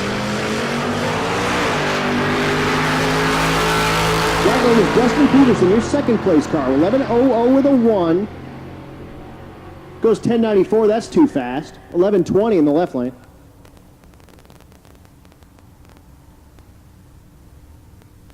Mopar on Mopar. New versus old. The Viper in the left lane.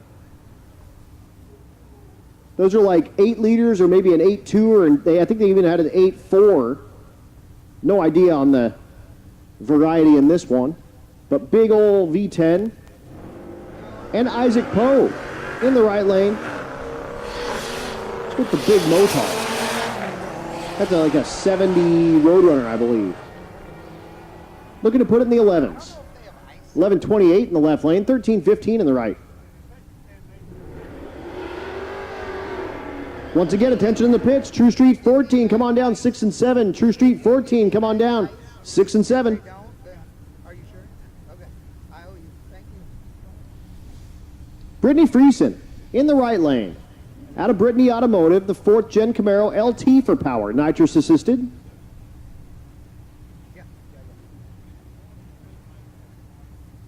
Silas Mansour in the left lane, the GTR.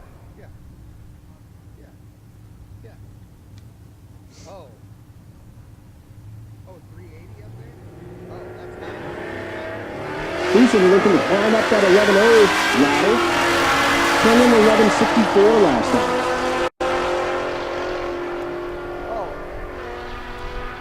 Goes 11.50, that will move her up. 10.77 in the left lane. But an 11.50 in an 11.0 index class, although moving up is not going to be enough. It's Craig Hambright in the right lane, the GTO. Hambright going to run a singleton out of CS Central Speed Supply, CSS. One of our sponsors, 11.18 he turned in yesterday.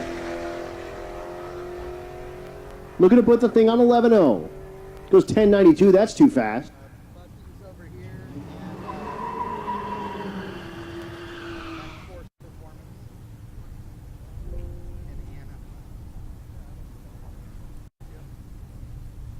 Joel Lyles in the right lane, the Nova.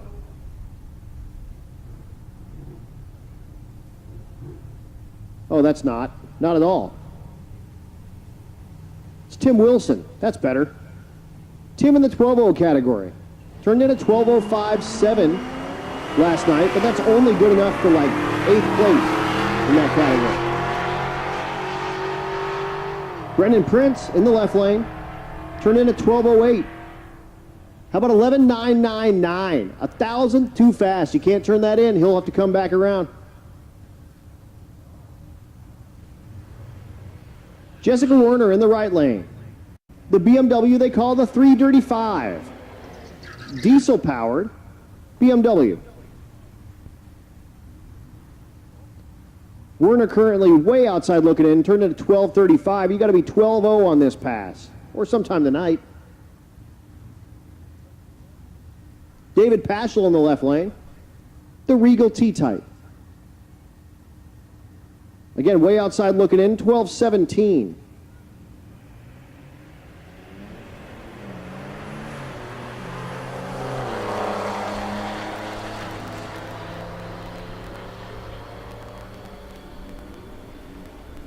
At the stripe, 12.28 in the left lane, 12.09 in the right lane. Beautiful pass for Warner. That'll move her way up. Her husband, Shane, who runs in the motorcycle class, walking back and going, we'll take that. That's not great, but we'll take it. It'll move him up. Move her up. We'll take it. Like it. Next pair, pull up, Mustang in the left lane.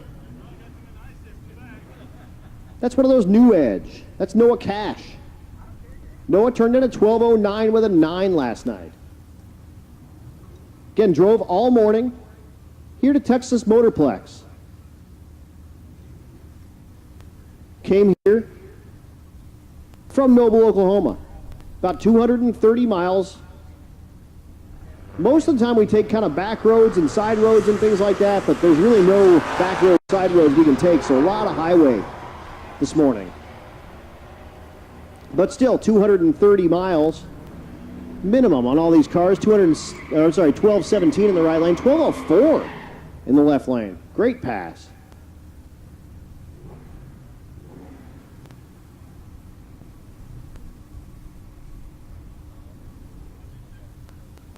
Here's Tyler Maggart in the right lane, the Supra. Bad idea. Okay, yeah, that'll work. Floyd Parks in the left lane. Floyd in the Nova. Maggart currently 5th place in this category, turned in a 12:04 with the Supra.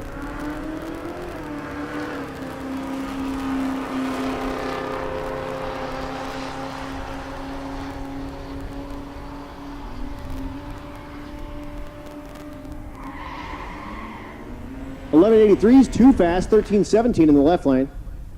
Here's Chris Ghosh, your leader, coming into tonight in the 12:0 category. Went 12 flat with a 3 last night to put him in the lead. Jennifer Coster in the right lane, the C10. Unfortunately, way outside looking in. Normally a hitter in this 12:0 category.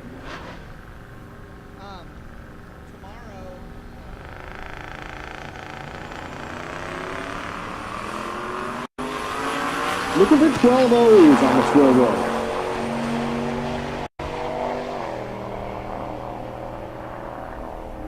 .1193 is too fast. 12:16 in the right lane will move Coster way up. Oh, okay. Oh, okay. I thought you were going to come to She'll love that pass. All right. Well, because I was just going to tell you that there Not exactly on the O's, but it'll move her up a handful of spots minimum. at Force Performance in the morning, but it's on the way up in Ennis. So I thought you were going to. Here's Mike Park in the left lane, the pickup. The right lane is the Mustang with Carl Parrish.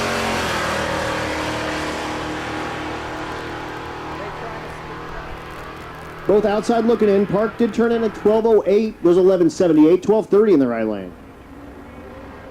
Again, the name of the game on these index, put it on the number. We have the 9, 10, 11, 12, 13, 14. Currently running the 12s. We'll have the 13s next, the 14s after them. And then we'll go into more of our heads-up categories, fastest out there. Index gives you a way to kind of get in without using your pocketbook. You can have a kind of regular car, and as long as it can cover the index, you're in good shape. Bill Schallert in the right lane. Oh, okay, gotcha. But they need to cross off. In the Challenger. Left lane, the 4th gen Camaro. That's Pat Beach. Both way outside looking in, looking for 12 O's. How about a 12:57? That's not going to do it. 12:07 in the left lane. That's a beautiful run for Pat Beach. He'll love that after turning in to 12:46 yesterday.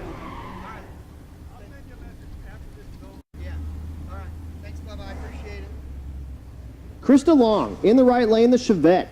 Husband-wife team riding together in that little itty-bitty car, and hopefully they're still married at the end of the week.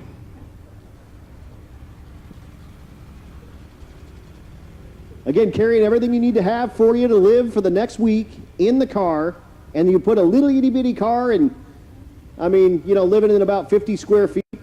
That's a tough thing to ask for a husband and wife. But they seem to be taking it in stride. They love it. So Krista in the Chevette.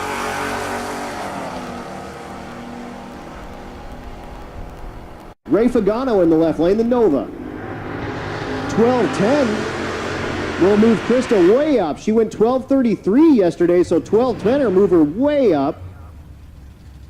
And her husband will come back and say, all right, she's doing really well, and maybe we'll go back to the hotel and get dinner. I can stay on her good side.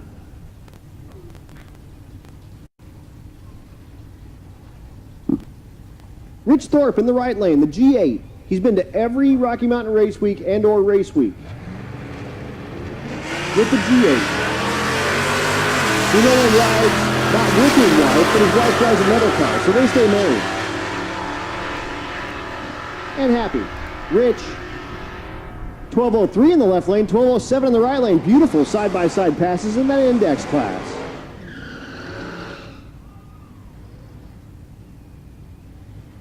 Again, the name of the game, put it on the number. 12 O's, 11 O's, 10 O's, whatever you're at. How about Steve McDermott in the left lane? The Dakota. Supercharged Mopar for power. Brian Wilson in the right lane, the Nova.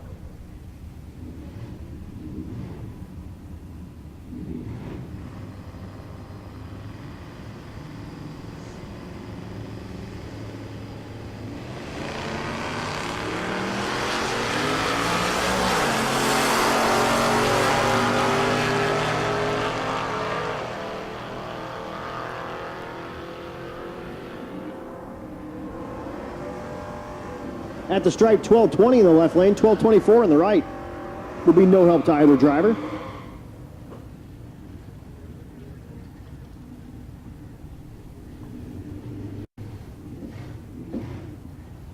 Silverado in the right lane.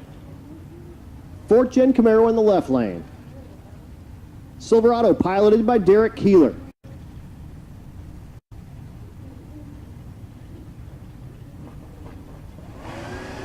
Left lane, Scott Smith in the Camaro.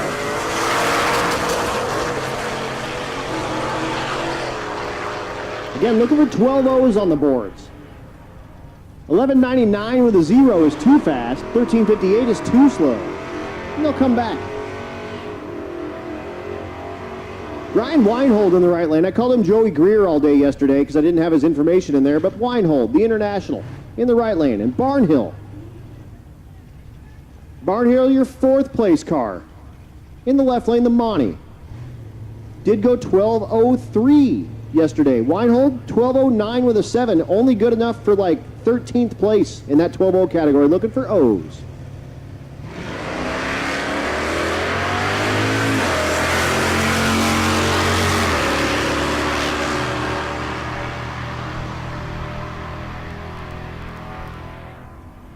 $11.97 for Barnhill, $11.94 in the right lane for Weinhold.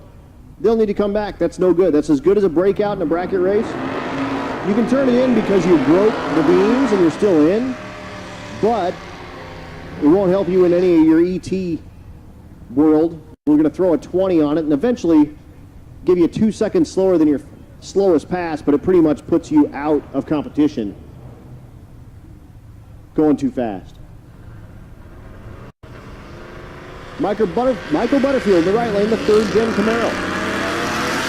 Left lane, the Chevy Love.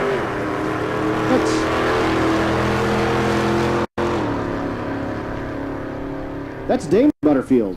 So a little family sibling rivalry. How about a 1435 in the right, 1284 in the left?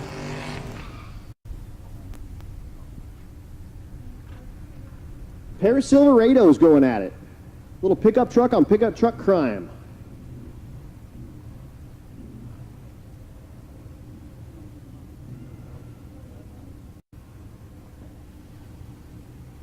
That's Matt Rowe in the left lane.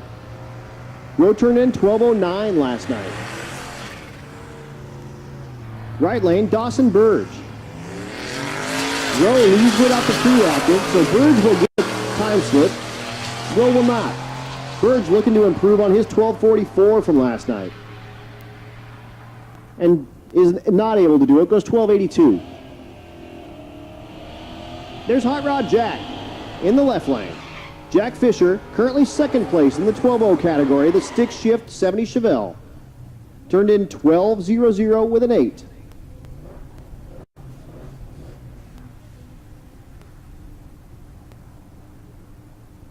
The square body in the right lane. That's David Rexwinkle. Attention in the pits, attention in the pits. Motorcycles, come on down to 9. Motorcycles, come on down to 9. Junior Street, come on down to 8. Again, motorcycles to 9. Junior Street to 8.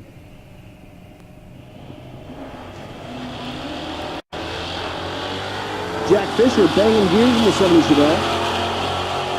Making his way down and trying to put it on 12.00 like he did last night. Does not do it. 11.95 is too fast. Attention in the pits, attention in the pits. Again, motorcycles, 9. Junior Street, 8. Also Rowdy. Rowdy, come on down to 2. Rowdy, come on down to 2. Limited Street, come on down to 3.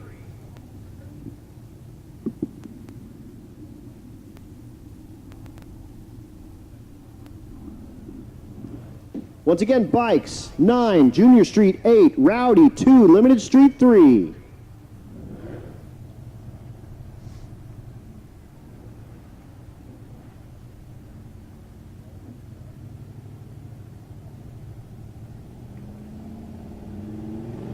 Corvette 3rd generation in the right lane. That's Aaron Carey.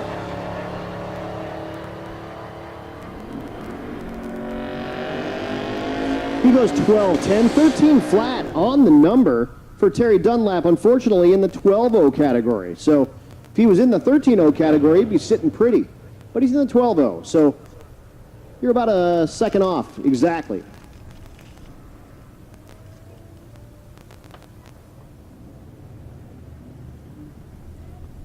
Left lane.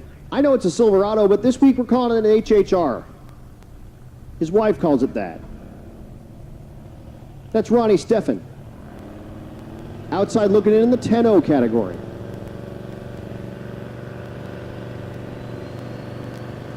The right lane. One of our sponsors out of Vets Unlimited, it's Scott Guthrie.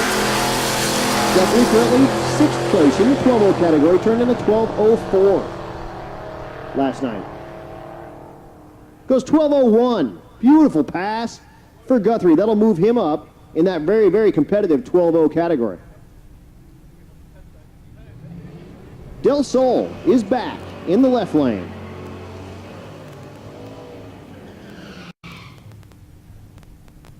I've got the wrong number for the Del Sol. Says that's Gracie Gwynn. That's not. Promise. The right lane, that's Red Hat Scotty. Scott Caudill. Out of Questionable Performance Solutions, the Fox.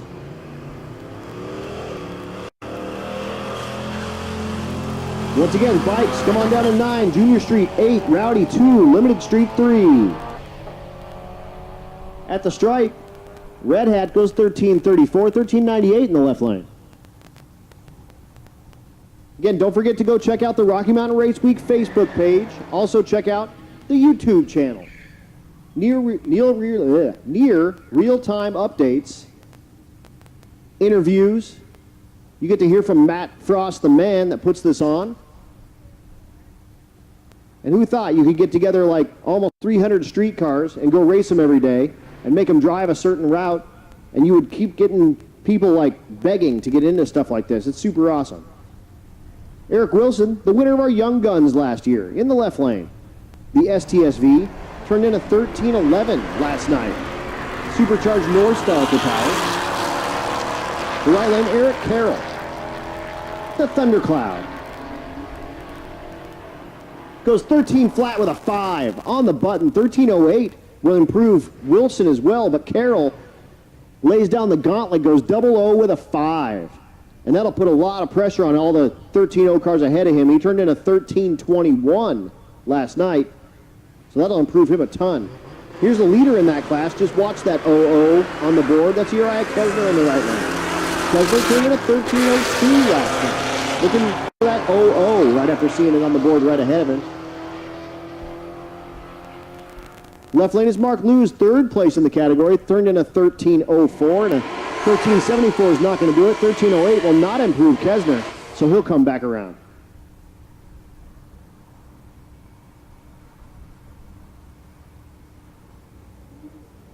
Camaro and Mustang. Tail oldest time. The 6th gen Camaro in the right lane. The S197 Mustang in the left lane. That's Chad Wilson in the right lane, the Camaro. Joey Marshall in the left lane, the Mustang actually in the 10.0 category. So looking for 10.0 in the left lane. goes 1091. And that will not do it. Right lane goes 1256. Next pair. 5th Gen Camaro in the left lane. C5 Corvette in the right. Once again, Bikes 9, Junior Street 8, Rowdy 2, Limited Street 3.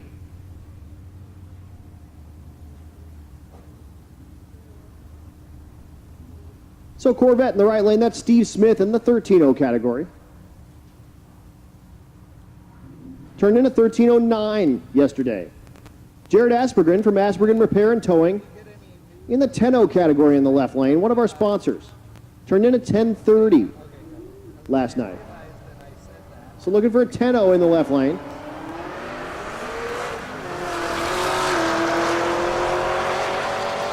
Looking for a 13.0 in the right lane. 10.89 is not going to do it. 13.05 though, beautiful pass in the right lane. He'll improve out from his 13.09 he turned in last night. Dan Jenkins is back in the Challenger. Gen 3 Hemi for power.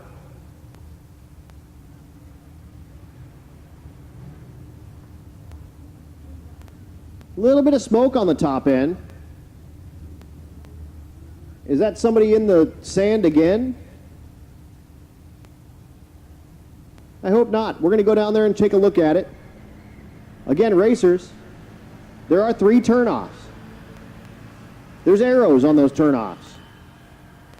If you see 2, you only have 1 left.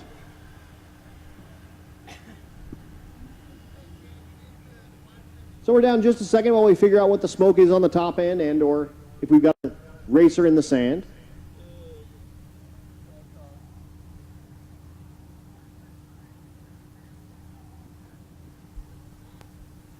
Way down there. You have to be in it. I don't know, I was about to say mean things, but I guess I'll be nice because people can hear me on the chat or on the live stream. Let me just say that there isn't any reason, unless you have a actual real failure, to be in the sand here.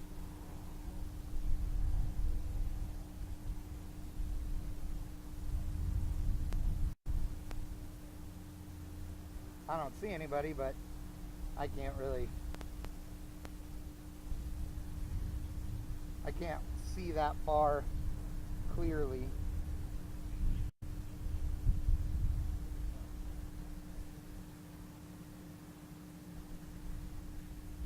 Nobody's in the sand. Again, down just one moment while we figure out what the smoke was at the top end of the track.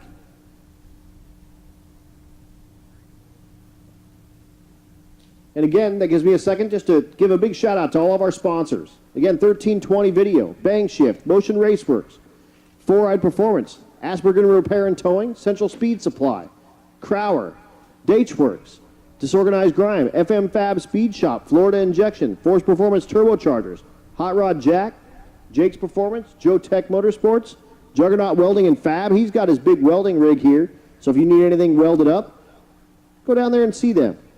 Leading Edge Technology Partners, Mahle Motorsports. Of course, don't forget, folks, Mahle Motorsports is giving away at least 1 set of pistons and rings. You just need to hashtag Mahle Motorsport. No S. Mahle Motorsport. They're watching back at Mahle headquarters, and any of the standout posts from this week is going to win a set of pistons and rings. They're also doing the gas cards. All you need to do is get to the next track. They'll give you a gas card for $50. They're picking 1 race weeker and 1 road weeker per day to win $50 gas cards. Very cool deal. Mickey Thompson, of course, the tire choice of Race Week 2022. Nitrous Outlet, the nitrous sponsor of Race Week 2022. Portable car hoist. Go see that portable car hoist. He's got the American flags on it. He rents those, he sells those, he builds those. He can bring them to your event. Go talk to Bobby down there. He'll get you set up. Pro Copy, of course, does all the stickers on the back of the car. Roadrunner Media out here taking pictures. TBM Brakes, The Shop Inc., Tuned by JP, Vets Unlimited, War Performance, Goat Rope Garage, High Speed Media, Revenge Performance, Red Tide Canopies, Rife Sensors, U.S. Automotive, Machine and Performance. We appreciate all of them. Remember, support those that support racing that you like. So we're back. Dan Jenkins. The Challenger in the left lane, Gen 3 Hemi for power.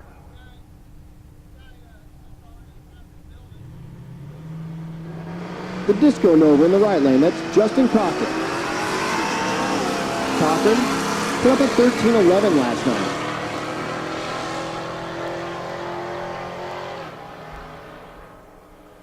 Goes 12:93, that's too fast. 13:37, too slow.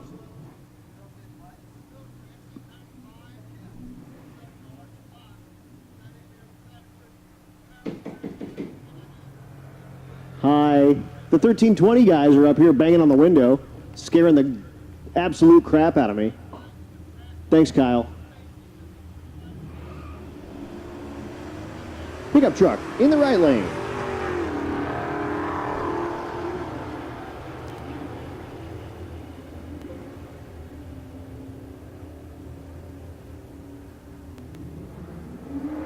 Goes 13:04 with a 9. Left lane, that was Zach Carmy. Goes 13:82.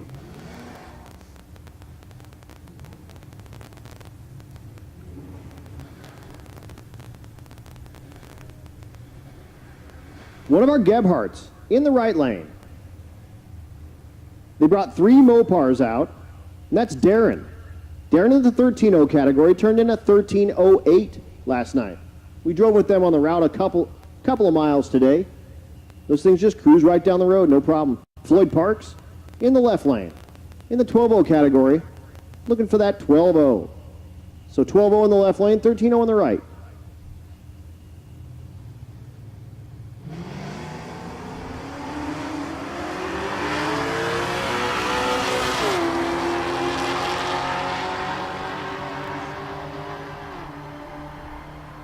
At the big end, 12:29 and 13:03. He'll love that pass. Beautiful, beautiful pass. For Darren, he turned in a 13:08 last night, so that'll improve him. Martin Ranker in the right lane, the Shelby Clone, 65 fastback Mustang. Left lane is Ralph Bell. Bell the Cuda.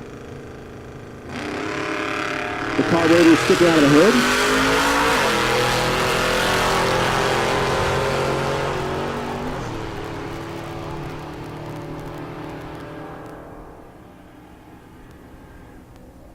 Ranker goes 13:01 in that 13.0 category. Beautiful, beautiful pass. He'll love that. And he was 4th place coming into tonight. Turned in a 13:05, goes 13:01. And will put a lot of pressure on Mark Lewis, Brendan Mole, and Uriah Kesner ahead of him. Another Gebhard. This is Dale. 3rd place in the 14.0 category with the Plymouth Hot Rod, small block Mopar for power. Naturally for the Mopar guys.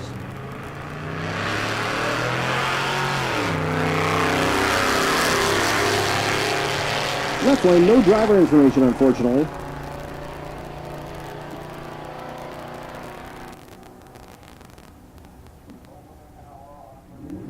Attention in the pits, attention in the pits. Ultimate Radial. Come on down lane number 4. Ultimate Radial, come on down lane number 4. Outlaw Street, come on down lane number 5. Unlimited, come on down to 6. Again, Ultimate Radial, come to 4. Outlaw Radial, come to 5. Or Outlaw Street, sorry. Unlimited, come on down to 6. C6 Corvette in the left lane. That's Josh Rand. The right lane is Brian Greenlee. 11:33 in the left, 11:42 in the right. Be no help to either driver. Hey, check it out. Kent Davis is back with the Impala. Long-time Rocky Mountain Race Week and Race Week competitor with the Impala. Stock 283 with a 2-barrel. And again, he puts it in full race mode by taking the air cleaner off. That's got to add like 5 or 10 horsepower, easy.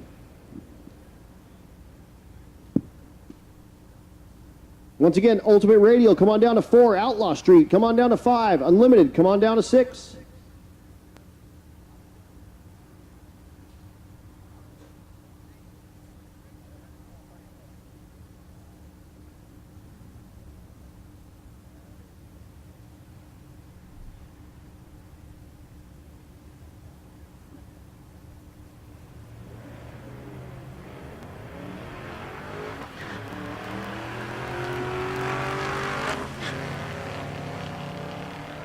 Han banging gears in the Mustang, looking for 14 flat, turning a 14.31 last night.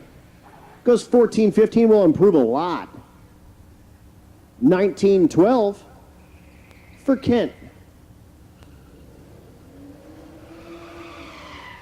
And actually that improves him by about a 10th. So he'll like that.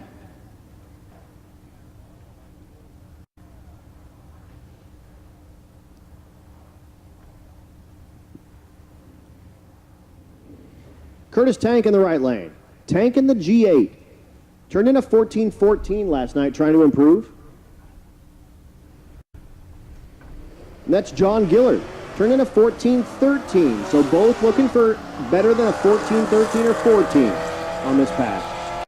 Move themselves up that 14.0 ladder. 14.21. 14.00 with a 6.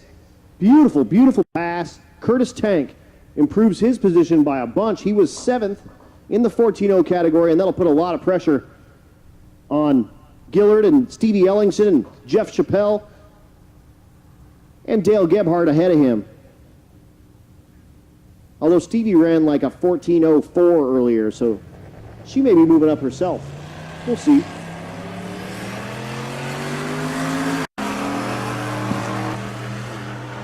Jeffrey Chappelle in the right lane, 14.05 turned in yesterday.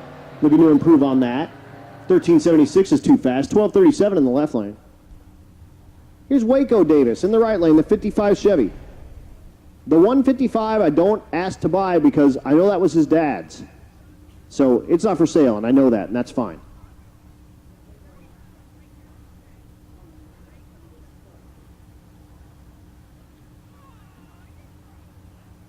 Left lane is your leader. In the 14.0 category, that's Anthony Watson. Watson turned in a 14.01.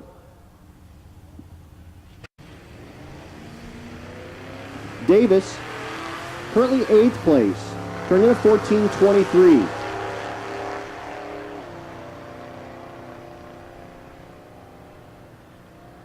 At the big end, 14.05 in the left lane, 14.23 in the right. So 14.05 will not improve on the 14.01, but he'll like that. He's kind of tickling right on the doorstep of that 14.0. And here is Stevie in the right lane. That's a CTSV. That's my car. That's my girlfriend. I co-drive in this car in this event, so I'm actually like a competitor, sorta. She does all the dirty work.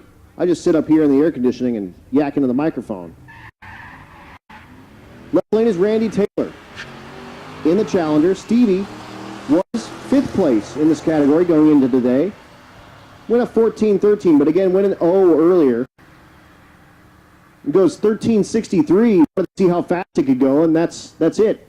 Again, kind of leaving off idle street tires, short shifting. We've got the short rev limiter in it, and that's what it runs. 13.63 here at low altitude. We're from Denver, so we don't get that kind of action up there. 14.87 in the left lane. I think that's actually the fastest pass that she's ever made. That's very cool. Good for her. Now she can go get me dinner. Steven Narks in the right lane, the MG. The left lane is David DeFord, sorry. There's not an E. David DeFord. Looking for 14.0s on the boards. 14.57 and 15.14 will not be a help. Jeff Moore in the right lane, the Silverado. If it's your first time on the live stream, over there on Bang Shift, everyone starts a drinking game every year when I do this. And apparently when I say Silverado, that's the one this year, again. So if you're watching on the live stream, it's time. Consume. Left lane. That's Waco. Oh, that's not Waco Davis. Not at all. That's okay. It's a Charger of some kind.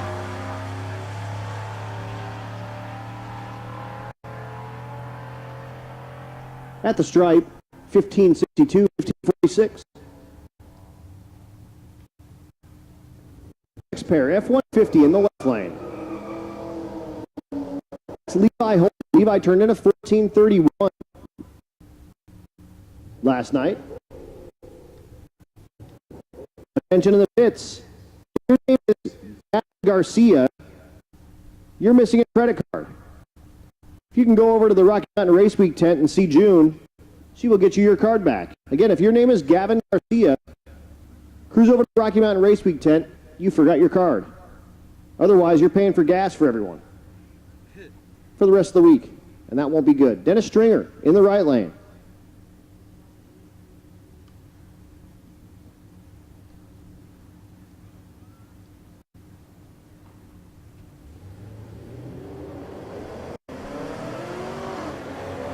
So Stringer in the right lane, the 5th gen Camaro.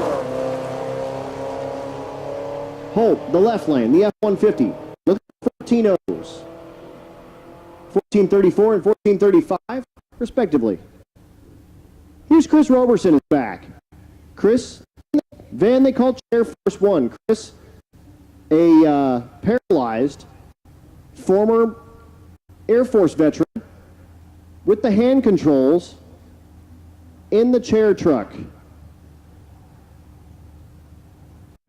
Came out here and he hasn't been drag racing for like 10 years and said, you know what? I'm doing it and I'm doing it big. We're doing it in race week style. His co-pilot, Jason Schaefer, out there taking video. Roberson carries a trailer with him basically full of medical supplies. They have to keep him cool and they have to keep him going. And he says his motto is make adult diapers cool again. Keith Wells in the right lane, the showboat Pacer.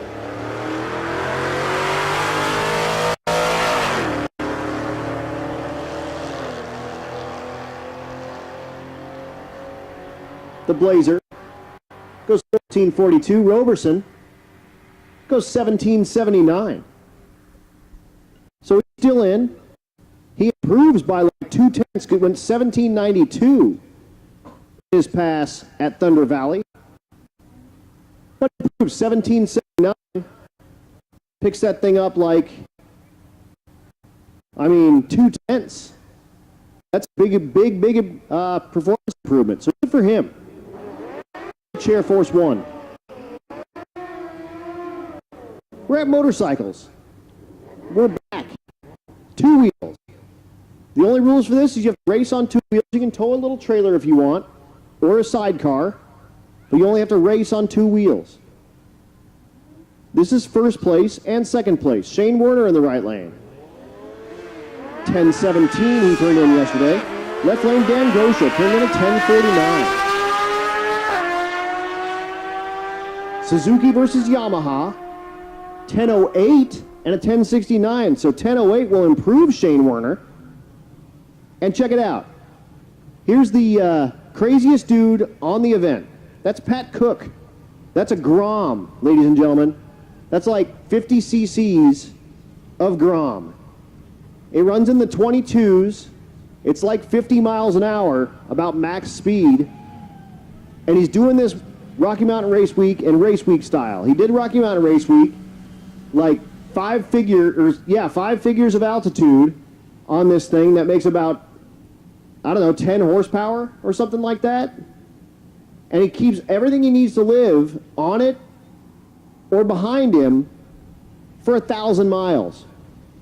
Pretty wild. 2269, 51 miles an hour, and that's about all it's got. And he rode that 50-mile-an-hour Mobile from Noble here to Ennis.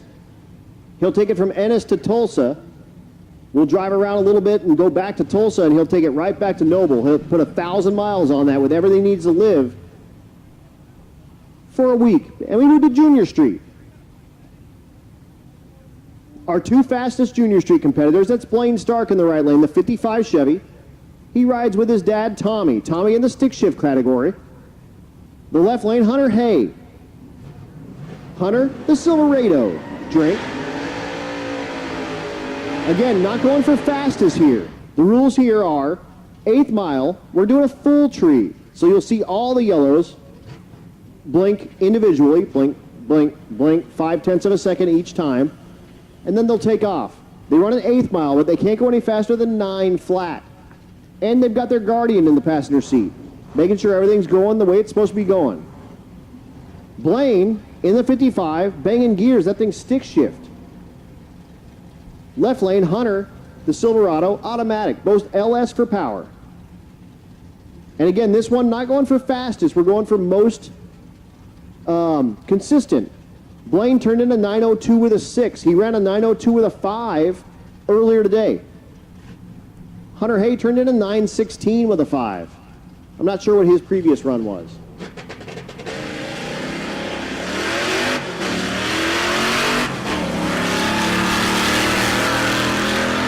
The 8th mile stripe, 911 in the left lane, 879 is too fast for the 55, so we can't turn that in, but 911, beautiful pass for Hay, a little faster than his 916, but he'll take it. How about the next pair? The Gasser in the right lane. That's McKenna Lipinski. The car they call Old Yeller. Her dad runs this in the Gasser category. Twin turbo LS for power. Left lane, Gracie Gwynn. The truck they call Race Moss.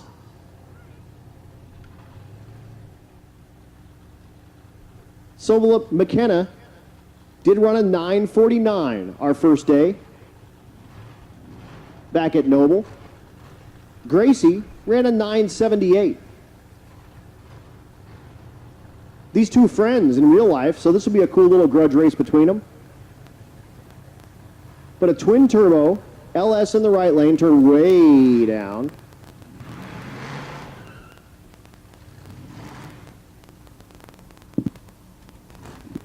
Gwynn in the left lane, I believe that thing's LS powered as well.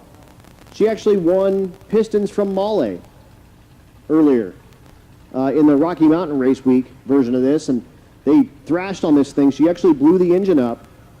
They put an engine in it and kept on going through the week and ended up winning some pistons from Male for all of the effort. So Lipinski in the right lane.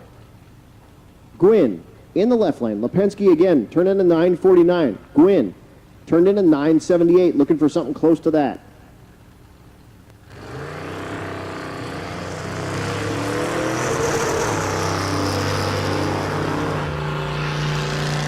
At the 660 stripe, 931 in the right lane, left lane 987. So again, Junior Street, a class named after the NHRA class of the same name. 13 to 16-year-olds riding with their guardian in the passenger seat. They run an 8th mile. You can't run faster than 9 flat, and it gives a chance for kids to get on the track without having to buy like an entire junior dragster program. It's a very, very cool deal. And we incorporated it here.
So you like the looks of a classic carburetor, but you want the benefits of modern EFI with the versatility of an externally mounted ECU? Then Terminator X Stealth was designed for you. Terminator X Stealth is an easy-to-install standalone EFI system with the option of a 4150 or 4500 throttle body.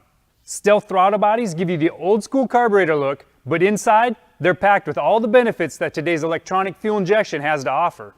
Our 4150 throttle bodies come in two versions. The first holds 4 fuel injectors. That's enough for 650 horsepower on a naturally aspirated engine, or 600 horsepower if you're pushing boost. The 8 injector version can handle 650 horsepower naturally aspirated, but really likes boosted applications, pushing upwards of 1250 horsepower. And if you still need more power than that, then the Terminator X Stealth 4500 is the choice for you. It boasts 8 100 pound-per-hour injectors and can flow 1440 CFM. That's more than enough to keep most large cube engines happy. And it's definitely not shy on power either, with horsepower numbers pushing 1500 naturally aspirated and 1250 on forced induction setups. They don't just look good either. We've packed them with industry-leading technology. With our Terminator X or X Max ECUs, you'll get onboard diagnostics, full control of your ignition timing, configurable inputs and outputs, as well as a wideband O2 sensor that's capable of fuel map self-learning. This all adds up to better idle quality, improved reliability, and all-around better drivability. And in our 4150 throttle bodies, you'll find kickdown provisions for GM's TH350 and 400, as well as the 200R4 and 700R4 transmissions. It's also set up for handling Ford's C4 and C6 applications. And Mopar friends, you can always add our throttle lever extension to connect your 904 or 727 kickdown. Put some excitement back into your classic ride. Upgrade it with EFI. For more information on Terminator X Stealth, visit us at Holley.com.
Pits, naturally aspirated small, come on down to 7. Naturally aspirated big, come on down to 2. Pro Street, come on down to 3. Stick shift to 4. Once again, Ultimate Radial 4. Outlaw Street 5. Unlimited 6. Naturally aspirated small block 7. Naturally aspirated big block 2. Pro Street 3. Stick shift 4.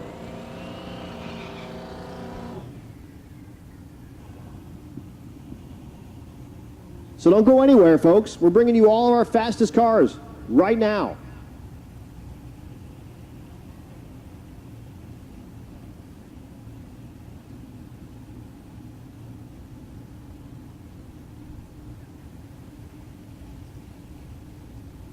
Oh. So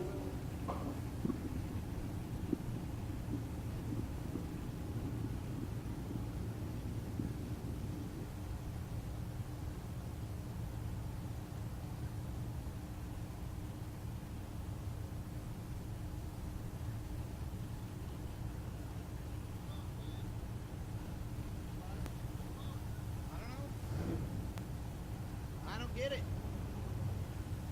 They take more time than the top fuel team, so.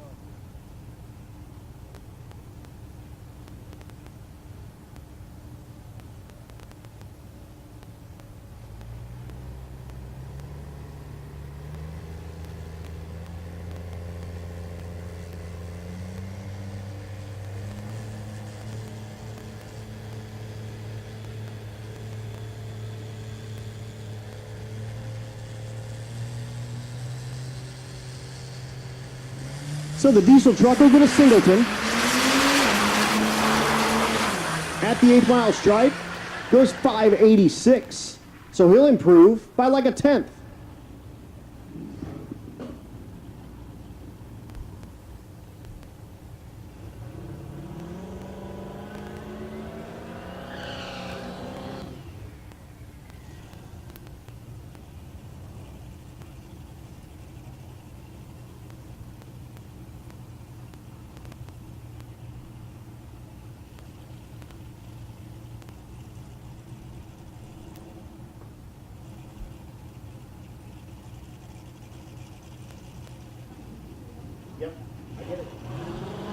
So doing a little bit of housekeeping up here, we're making sure the cars are where they're supposed to be. What we don't want to do is send a limited street car down on an 8 mile time slip. So we had to back up one, and we got a couple of S10. Well, we got an S10, we got a Mazda B2500 or 2200 or whatever coming at you. But how about 621 in the right lane for Fox? He will not improve. And our last of our Rowdy radial cars. Well, when I say cars, I mean trucks. The Mazda in the right lane. That's Will Noble.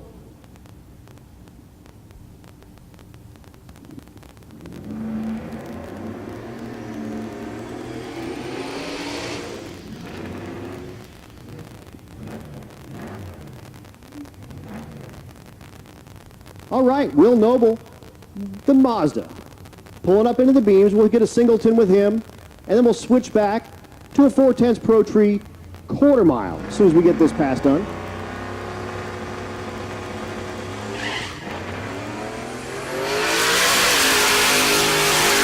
Noble knocks the tire at the stripe and goes 636.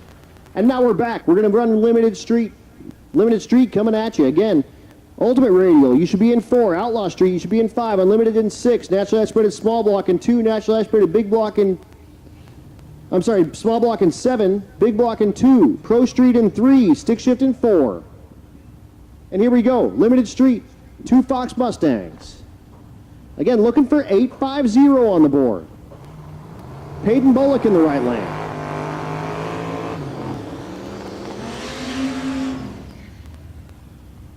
Left lane, Jonathan Long.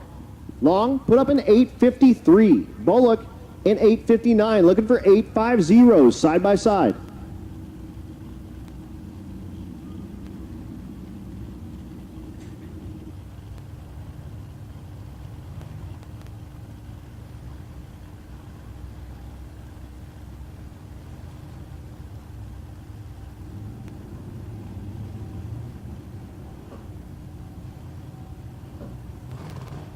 So Long in the left lane, Bullock in the right lane.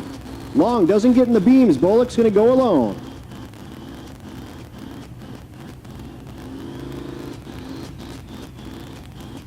And he can't get the thing up on the two-step.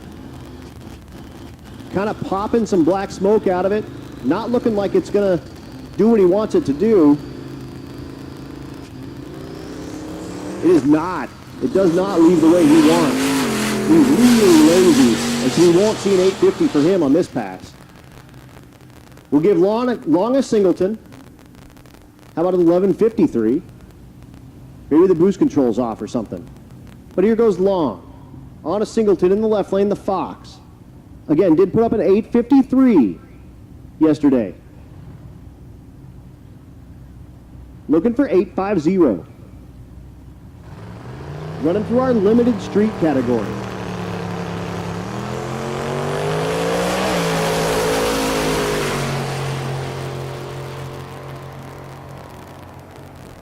At the stripe goes 853 with a 6. So slows a little bit, but that'll solidify his spot there in like 5th place in this category. They'll want to come back and try to put it on the button. Next pair, Aaron Sladen in the left lane. The Fairmont that says taco time on the side, because it's always taco time. Aaron was doing some awesome bumper dragon wheelies for about 300 feet last night at Thunder Valley. The right lane, that's Brady Mastic. Matisek. Wow, Brady Matisek. I'm sorry, Brady. The 4th Gen Camaro.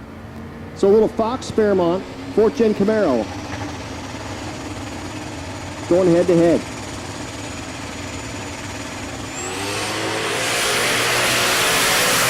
Sladen, not quite as impressive with a wheelie, but does hike the tires at the stripes. 865, 902, that won't be a help for either car. The El Camino in the right lane. The car they call Babe. This is all the drivetrain out of the Why Not Camaro. The LSA motor, 6.2 with the transmission. It's even got like the radiator out of that car and the heater hoses and everything. Manifolds, you name it, it's got it. It's awesome. Derek Henderson in the left lane. Oh, that's Audrey Beeler, by the way. Sorry. Derek Henderson in the left lane. The SN95 Mustang. The El Camino was a Rocky Mountain Race Week giveaway car. Back in the day when Rocky Mountain Race Week wasn't quite in the black yet and it was running in the red and losing money, Matt would do things like raffle off cars. And this is one of them. It's changed a ton since then, though. It's had some Larry Larson treatment at Larson Race Cars. And again, an upgrade with the engine from the Why Not Camaro. 883 in the left lane for Henderson. 1145 in the right lane for Beeler. Trevor Brandon in the left lane, the GTR. All-wheel drive, twin-turbo V6. Brandon, 3rd place at the moment, put up an 851 with a 5, actually tied for 2nd. 851 with a 5. Jay Doschel in the right lane. Outside looking in, turned in an 891. But all eyes on the GTR.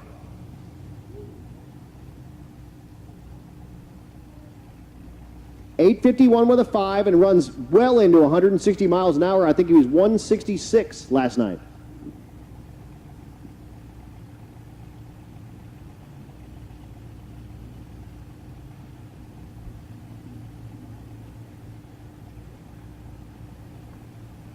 The category called Limited Street. A 275 radial, 850 cage, which has basically become an 850 index. The GTR is off. Dorsey is off with the 32. Brandon looking for an 850. Not going to get it this time. 864, 163. 958 for Doschel.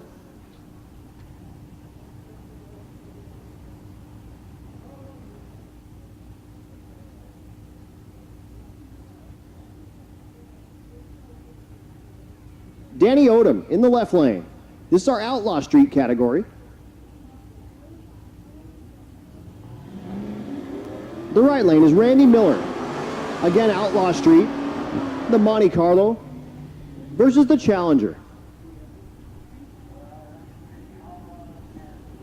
Attention in the pits, attention in the pits. Pro Street, you should be in 3. Stick Shift, you should be in 4. Hot Rod, this is your call. Down to lane number 5. Hot Rod, lane number 5. Also Gasser, come on down to 6. Again, Stick Shift, you should be in 4. Hot Rod, this is your call to 5. Gasser to 6. Hot Rod to 5. Gasser to 6.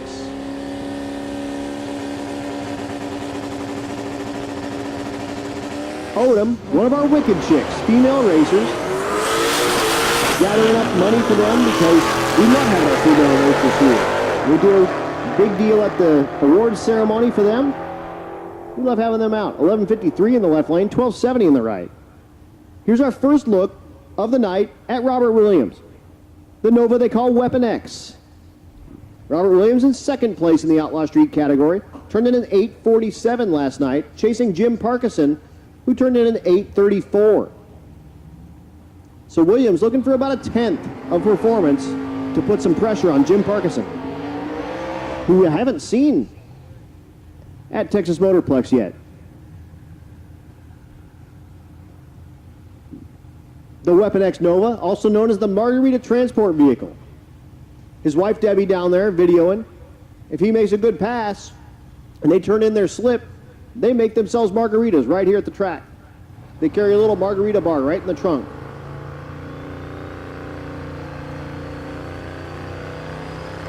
Out of Fort Myers, Florida. Twin turbo LS for power. Puts down the power hard to 60 foot. The thing is pulling really, really well at the stripe. 840. He'll love that. Improvement, but not where Jim Parkinson is with an 834, but an 840 will improve. We'll see if we'll see him back. Jason Golden pulling up in the right lane. Golden in the unlimited category. Left lane is Crystal Lum. Lum with the V8. You see her husband Brian. And again, Lum, another one of our wicked chicks. Golden in the right lane.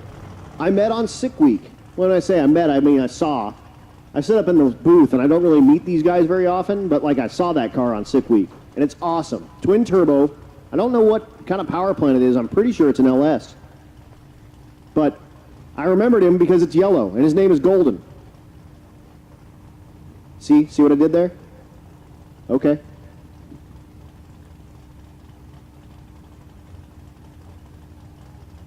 Golden, second place in the unlimited category with a 912. Chasing Jason Hurley with a 710, so he needs to pick up like 2 seconds.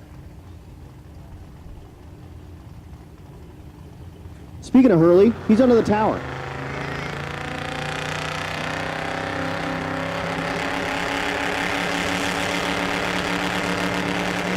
First, Golden versus Lum. Golden laying the power down about 200 feet out. At the stripe. Goes 847 with an 8. Loving that. 847 with an 8. So he increases his performance by a ton. He went 912 last night at Thunder Valley. Really increases the performance. Figures out a half a second. Also, hey, happy birthday to Miles Davidson in the 11-0 class. From all the Davidsons. Also, it's my birthday. So, Miles, you have a great birthday. September 5th is the jam. And it's Labor Day. So we win.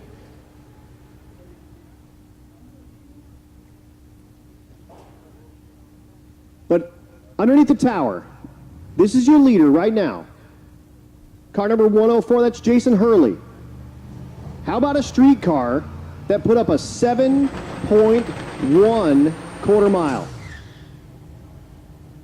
I don't care who you are, that's fast. Also, if you drive the thing on the street, that's even more wicked. That's the car they call the Meltdown Firebird. Left lane is Jason Cunningham. Cunningham outside looking in, 985, the Silverado. Drink. But all eyes on Hurley.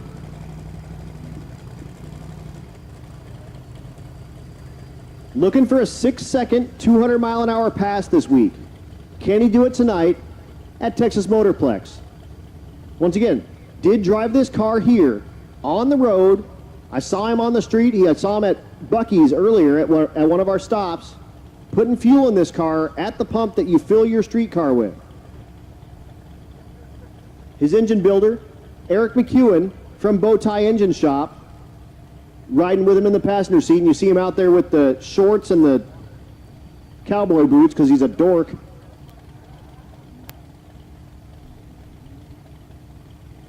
But your fastest car on the property at the moment, Jason Hurley, looking for 6s, looking for 200.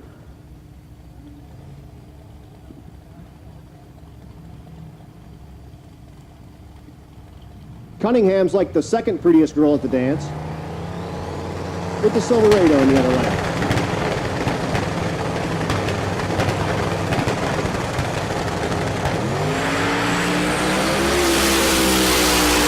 Hands off, goes 120 short time, 470 in the 8th, goes 717, 199, right on the cusp of that 200. Unfortunately, Cunningham bumped the thing through the beams, and the starting line crew very smartly goes in and steps the foot in the beams. So Cunningham's run's not going to count, even though it went 977, which is his fastest pass. He did run that thing through the beams, but Hurley, 717, just a couple of ticks shy of 200 miles an hour. And again, your fastest car on property, and that is a street car. 220 miles this morning. He'll have 1,000 by the time we finish. That's wild.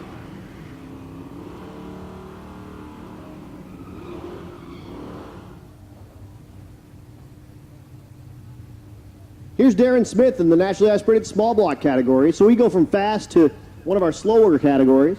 Naturally aspirated, no power adders in this category. The Mopar in the left lane, the Duster. The right lane, that's John Gilman. Gilman the Nova. He won our slowest naturally aspirated small block in our Rocky Mountain Race Week event earlier this year. And that's a deal that Jonathan Stonesiver puts together with a trophy with a turtle on it. But he's not in last place at this event yet. So 1046 in the left lane, 1414 in the right lane. He keeps doing stuff like that, he might do it. And he did turn in a 1359 last night. So he'll want to turn that around and get better so he doesn't earn that trophy 2 events in a row. Left lane, Keith Horton. The Nova. Turned in a 1090 in the left lane. The right lane, that's Max Cronin. Cronin in the hot rod. Turned in a 1372. 1078 in the left lane. 1368 in the right.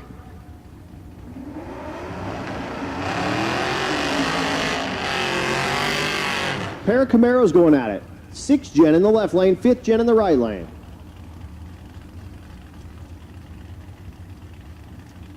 Sixth gen, the LT version, direct injected. 5th gen, the LS version, port injected. That's Blaine Reed in the right lane. And that's Bill Cash in the left lane.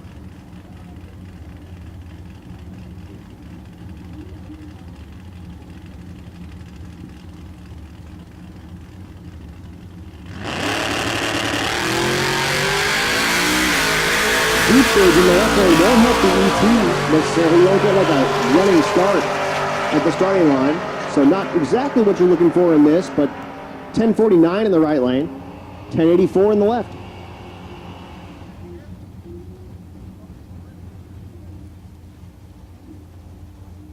Early Chevy 2 Nova in the right lane. Going against an A-body Mopar in the left lane.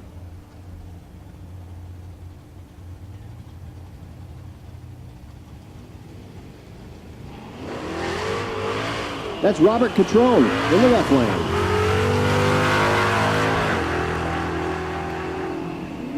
The right lane is Dave Barry, currently 2nd place in the category, turned in a 10-2. Last night goes 1190, that won't be enough. He'll turn it back around. Mustang versus Camaro, new versus old, S197 chassis in the left lane. Right lane, first gen Camaro. 1968 variety.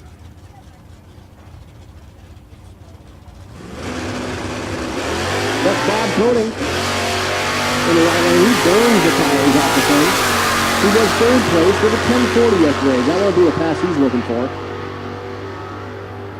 Carl Faust in the left lane, your current slowest naturally aspirated small block car. Turned in a 1395, increases by a ton with a 1315. He'll love that. Right lane goes 1118 if you're keeping track at home. Way off his performance from last night. Another Mustang versus Camaro. Tail oldest time. 6th gen in the right lane. Another S197 in the left lane. That's Don Lindsay. Lindsay turned in an 1184 last night. Rex Finney in the right lane turned in a 1208.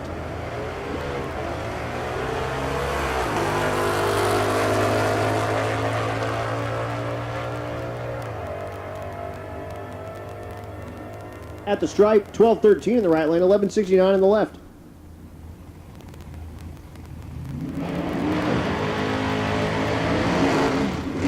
Moving into our naturally aspirated big block category.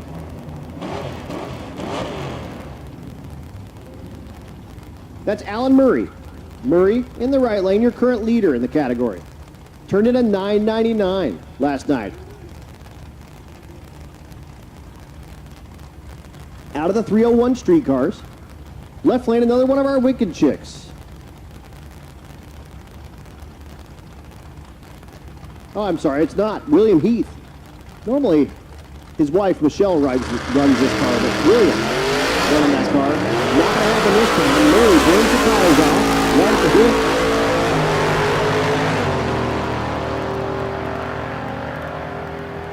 And he goes 1072.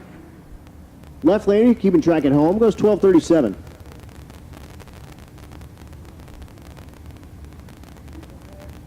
The right lane, the Nova. That's Kyle Crawford, again running through naturally aspirated big block. 435 or larger cubic inches. Kyle turned in 1138 yet last night. The left lane, that's Zach Rudy. Says on the back, rooting for Rudy. Rudy turned in a 1373. Looking to improve that performance.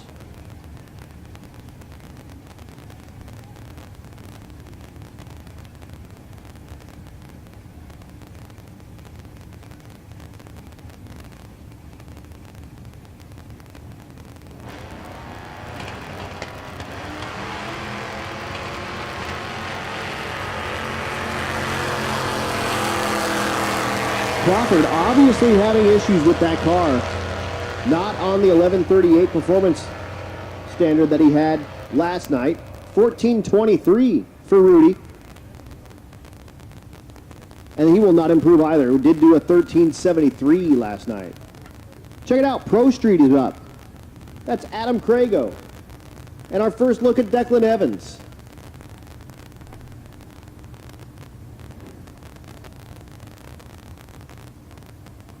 And we'll be down just a second. It looks like that previous pass, we may have some stuff on the track with that labored pass he was making. So before we see Declan Evans and Adam Crago, we're going to go get a look at the track and make sure it's safe. While we're down for just a moment, I'm going to go see a man about a horse. I'll be right back.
That's right.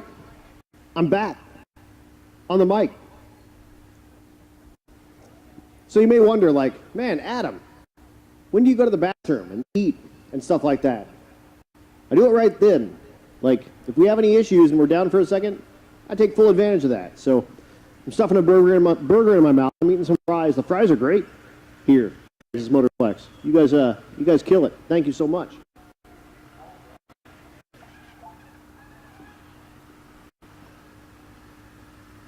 But anyway, down just a moment. Just tightening this track up, making sure it's safe for our next competitors. Again, Adam Crago. Call him Alan Jackson, because when he shaves his facial hair into a mustache, he looks just like Alan Jackson, the country star. And he did that when he made his first 8-second pass. In fact, his whole crew did. It was ridiculous. Not funny and awesome all at the same time. Declan Evans is your third place car in the Pro Street category.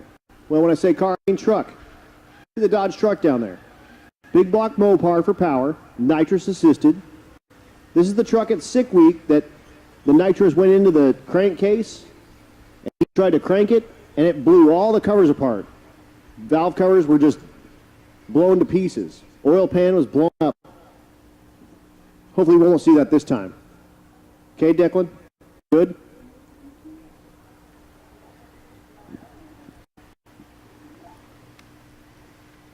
Attention in the pits, attention in the pits. True Street 9-0, True Street 9-0, come on down, 2 and 3. True Street 9-0, come on down, 2 and 3.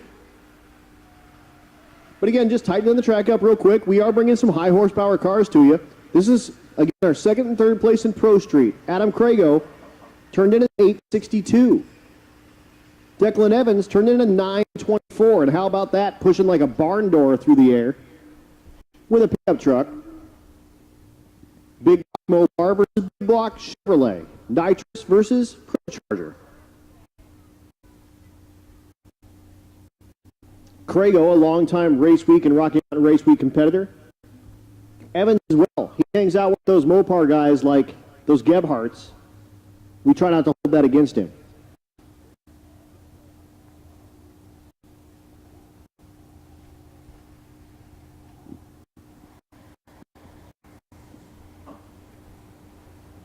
Track staff has got fire and everything going on out there.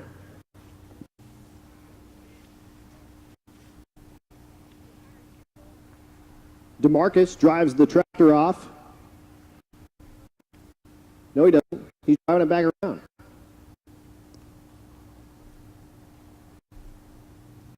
But again, just a moment, give me time to thank the sponsors. Once again, U.S. Automotive Performance and Machine, Rife Sensors, Red Tide Canopies, Arvenge Performance, High Speed Media, and Goat Rope Garage. Thanks so much. You're our newest sponsors. We appreciate having you on Race Week 2022. Again, Race Week 2022, race day number 2, Texas Motorplex. We left Thunder Valley this morning. We drove here. We're going to leave here tomorrow morning and go to Tulsa. We're at Tulsa for 2 days. Unfortunately, Platinum Raceway closed, so we're there 2 days, but that's okay. Tulsa's awesome. We love Tulsa. We have a drive day, and we're back at Thunder Valley on Friday. If you're here local and you're watching and you want to keep checking this out and you're not sick of my voice yet, check us out on Bang Shift on their YouTube. We're live on the YouTube 3 till 10 at least every night.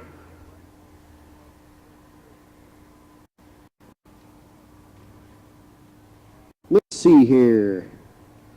June just sent me a message. I have a racer that needs help.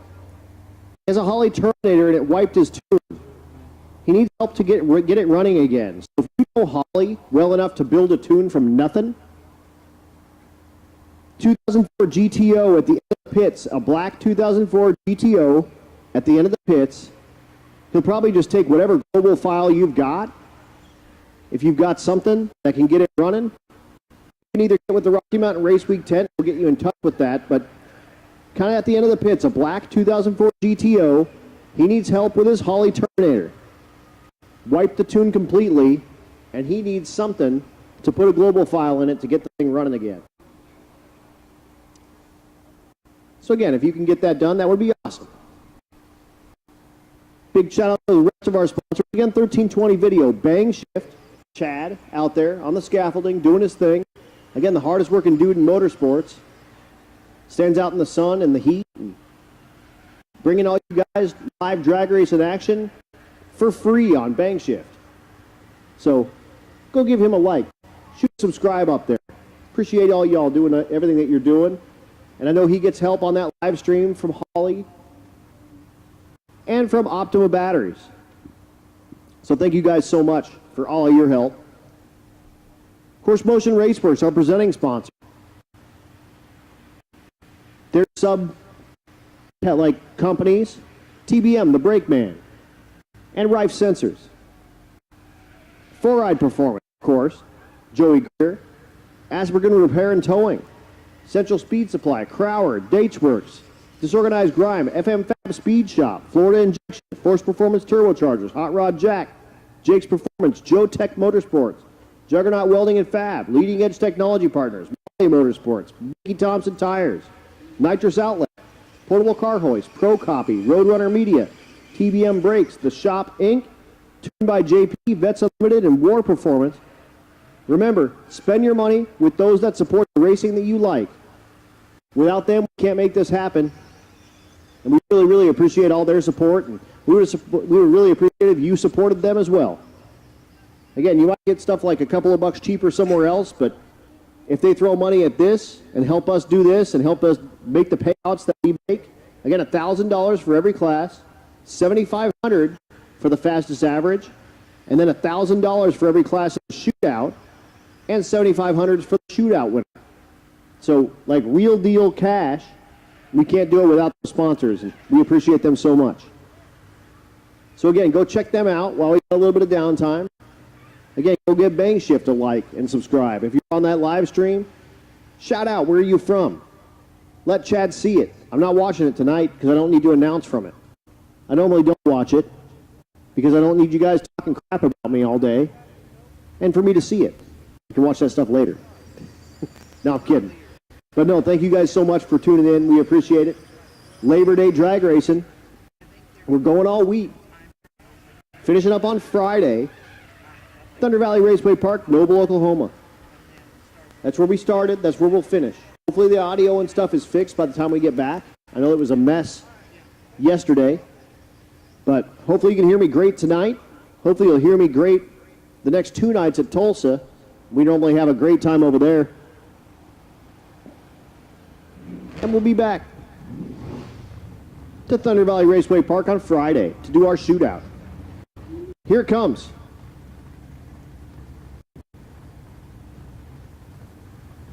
This is our Pro Street category. Tom Hilton in the lead with in this category with a 737. Second place is in the right lane. That's Adam Crago. Third place is in the left lane. Declan Evans.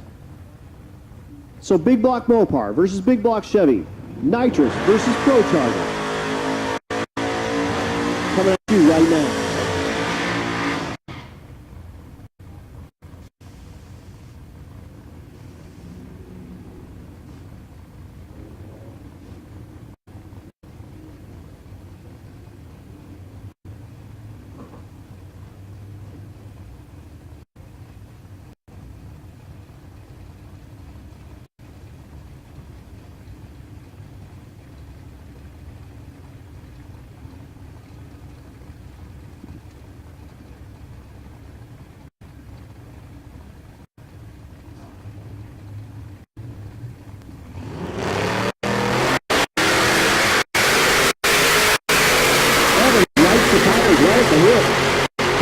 Hooked up. Goes 886, 154. Will not improve over last night. Declan Evans, if you're keeping track at home, goes 1006. So about a second off of his performance. And the next pair.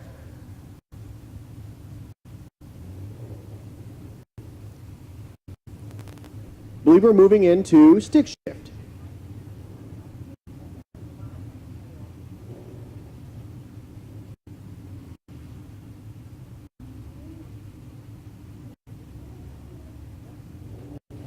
The CTSV in the right lane, that's Vance Cooper, the stick shift car.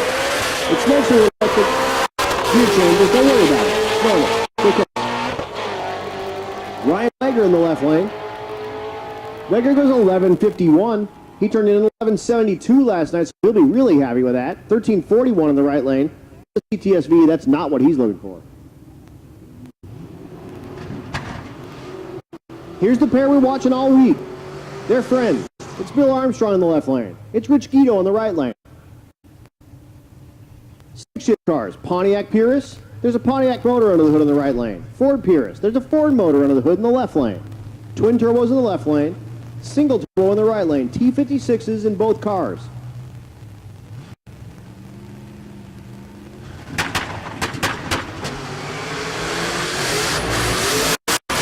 Guido likes the tires. Can wheel in and get back in front of Bill Armstrong. He cannot. 898 in the left lane, 902 in the right lane. So side by side, nearly 9 flat passes. Look at the mile an hour. 164.47, 164.40. Beautiful side by side stick shift passes. I love it. Next pair, that's Brett Marvel in the left lane. The square body. Stick shift square body with all the turbo stuff in the bed. The right lane, that's Malachi Fox. Fox in the Corvette.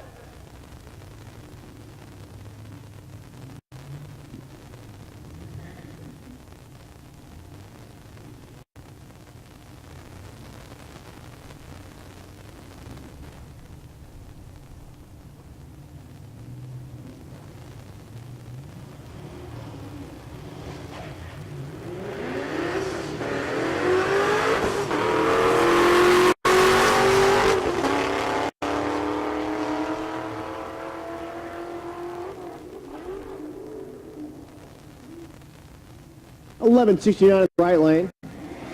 Marvel goes 16.93.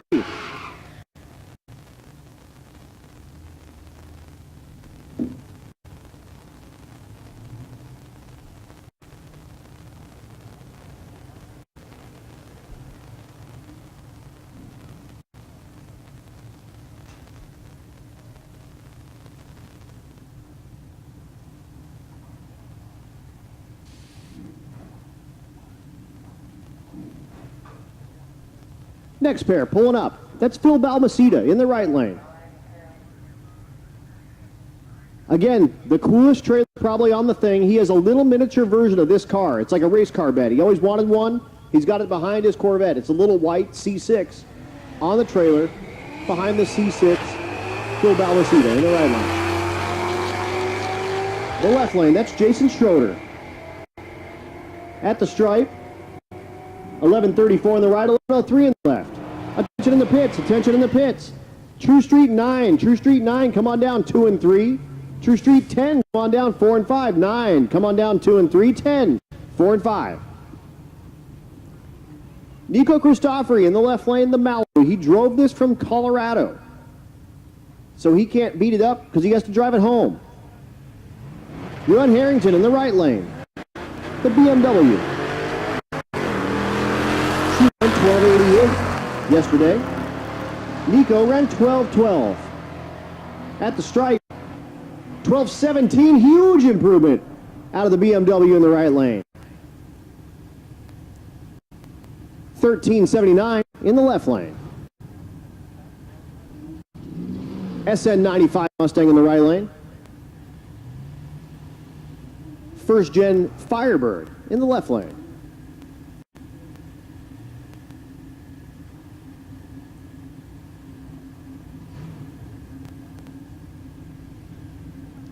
Left lane is John Long Sr.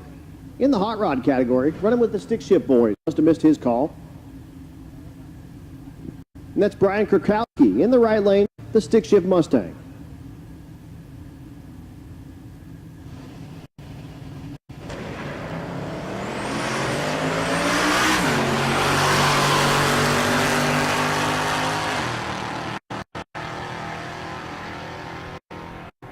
At the stripe, 970 in the right lane, 1175 in the left.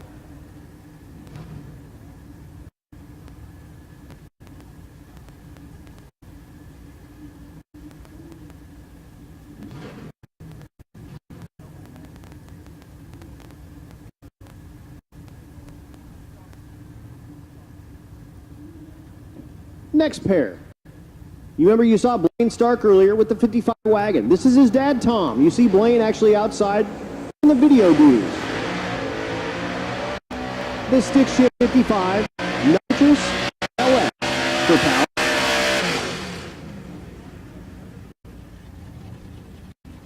Patrick Melson in the left lane in the hot rod category. A couple of 55s going side by side. Melson, 995 he turned in last night.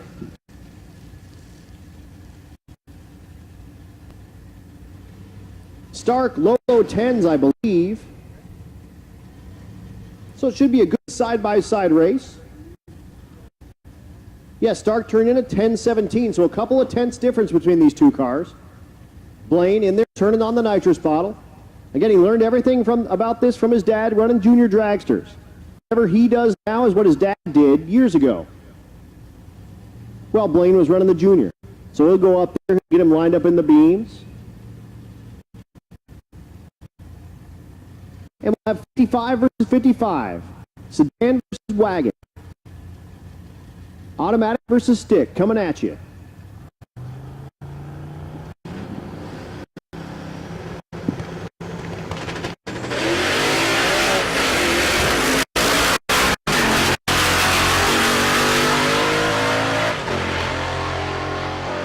The sedan goes 936, 1103, unfortunately for Stark, so way off his mark, but a 936.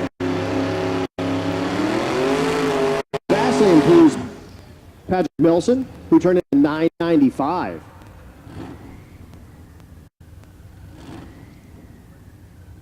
Jason King in the Willies is back, in the left lane.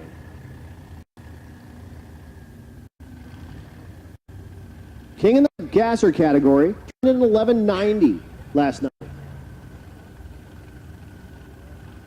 that's Walter Doyle in the right lane, in the hot rod category. He turned in a 966.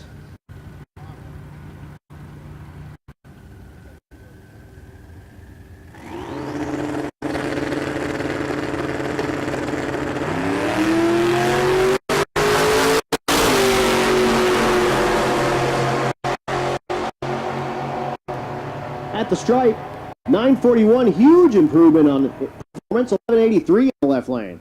So we're seeing some really, really good improvements over turn-ins from last night at Thunder Valley. It's currently almost 8 o'clock. We have 7:50 on my clock. We're going to go to at least 10. So we have at least 2 more hours. With the long cleanup, we'll probably go a little later than that. We'll see how everything kind of lays. But we'll do our best to get everyone as many passes as we possibly can. But for sure 1 more. Probably 2 more. But we'll do our best. True Street 11, come on down 6 and 7. True Street 11, come on down 6 and 7. 12, come on down 2 and 3. Again, 9-0. We're running you now. 10-0, you should be in 4 and 5. 11, come on down 6 and 7. 12, come on down 2 and 3.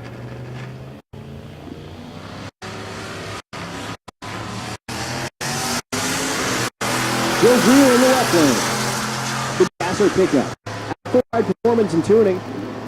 Went 1225 last night, trying to improve on that. Those 1231 will not do it. 1582 in the right lane. Here is our 9-0. Again, all these passes from last night, this does not incorporate today's passes. But your leader coming into tonight is in the left lane. That's Mark Grote in the Gremlin. He did turn in a 904, but we've seen some faster stuff really starting to change this stuff up. Brad Long in the right lane did turn in 906. I believe he put the thing on the number 900 with an X, like 4, something like that.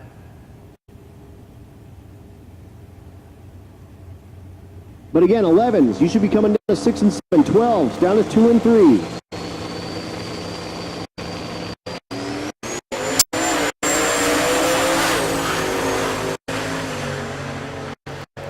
Looking for 9-0s on the board, side by side.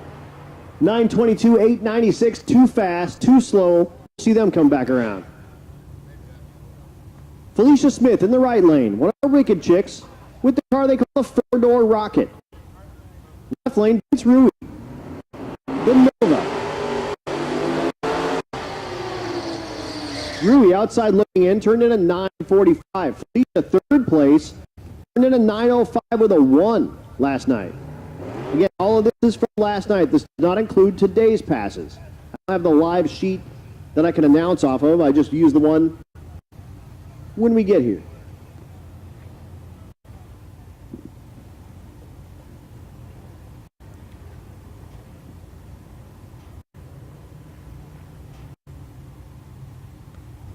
So Smith, looking for a 9-0 anything to put a little bit of pressure on Kevin Little and Mark Grote. Not going to happen this time. Knock the tire immediately at the hit.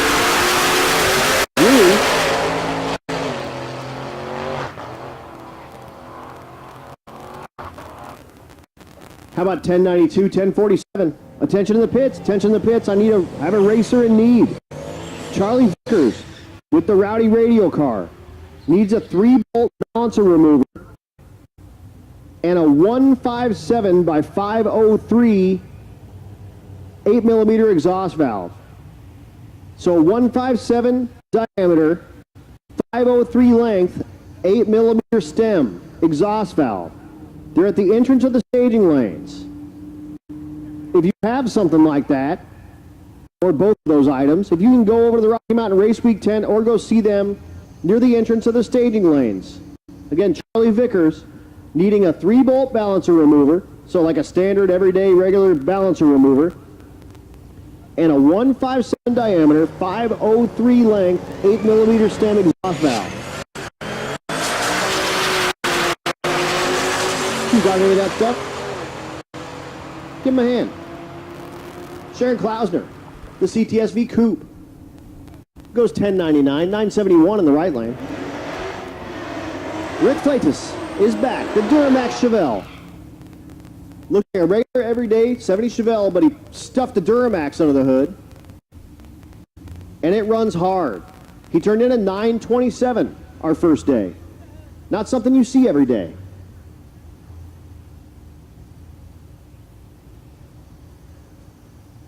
The Mustang in the right lane, that's Aaron Roberts. Roberts in the 14-0 category, actually, so we're going to see a little David versus Goliath here. 14-0 versus like 9-0.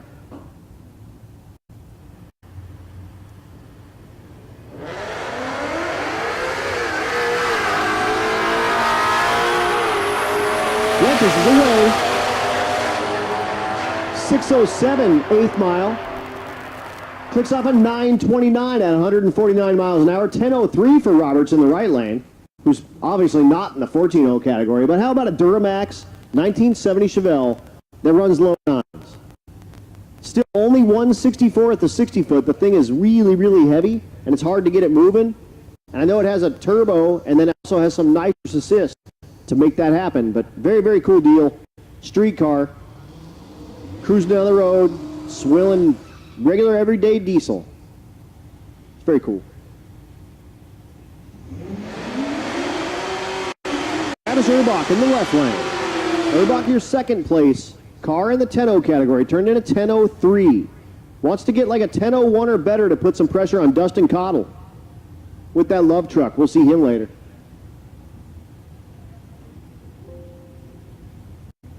The Corvette in the right lane. No driver information on that one. We're getting better.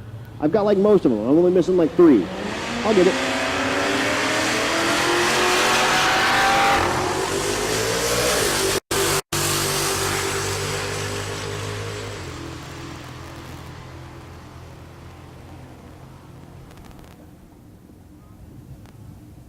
At the stripe, 10:09 is not going to be that 10:01 that he needed to put a little pressure on Cottle. Ladies and gentlemen, it's that time of night. We do need to have your taillights on.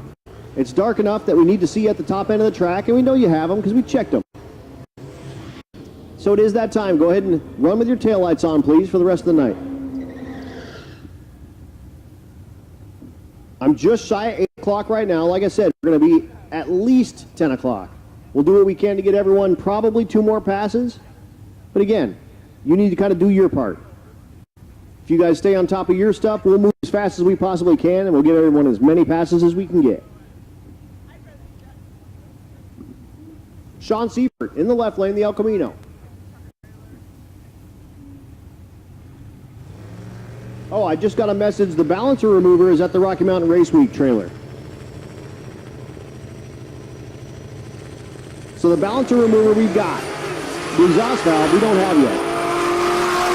But you can at least get started to work on it while we try to figure out how to get you an exhaust valve. Greg Stafford in the right lane. Goes 1082. He turned in a 1064 yesterday, so he'll want to come back.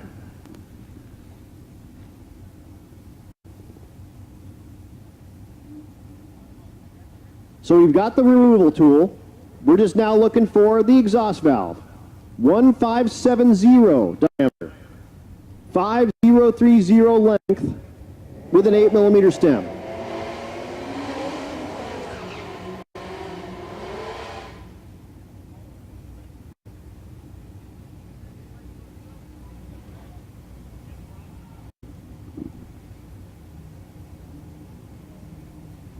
Next pair, Todd Stadel in the right lane. The C10, beautiful, beautiful truck. Left lane is Joey Marshall. Marshall, the S197 Mustang.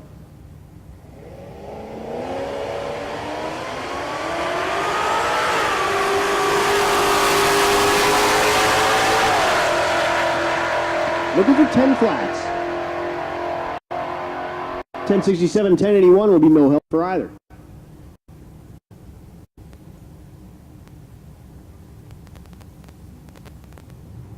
Ronnie Steffen in the right lane. The Silverado will call an HHR tonight and all week.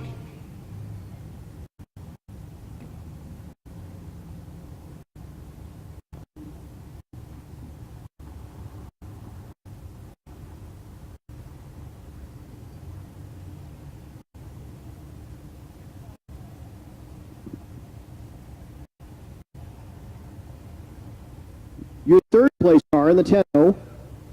Jared Kime in the left lane. 10:08 is what he turned in.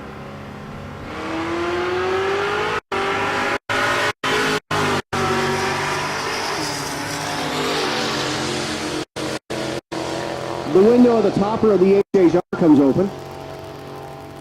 How about a 997 too fast? And a 1094. Too slow.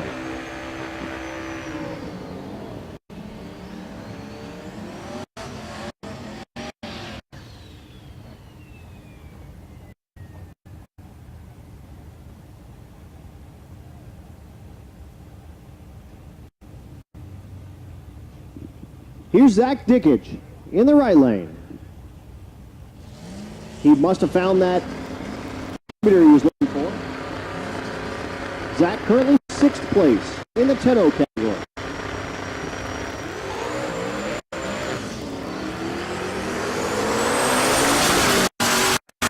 There in the left lane, no driver information on that, but he blows the tires off of it at the hit.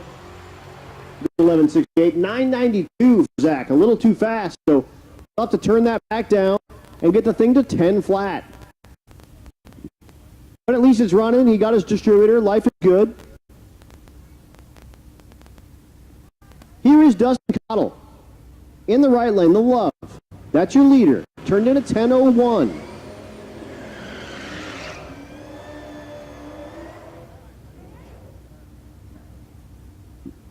Darren Fielder in the left lane, the GA.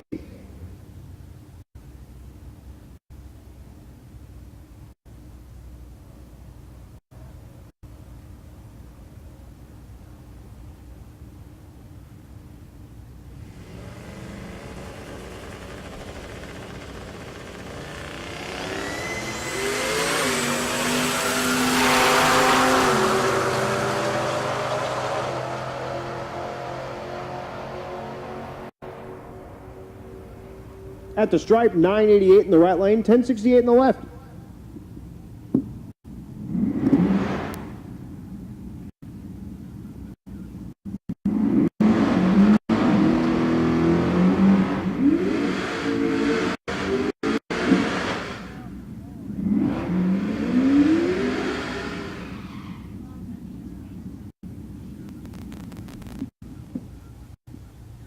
The Monty in the left lane. Beautiful, beautiful car.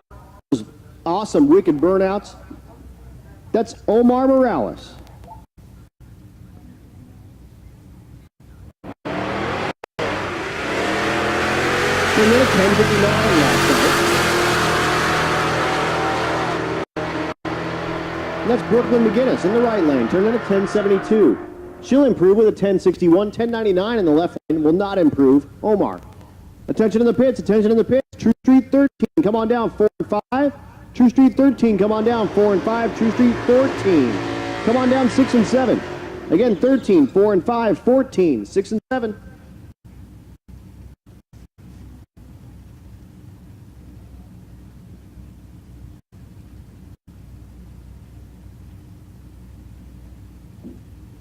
Dino Cardella in the right lane. The Pontiac Ventura. Left lane, I just have Yates. The Charger.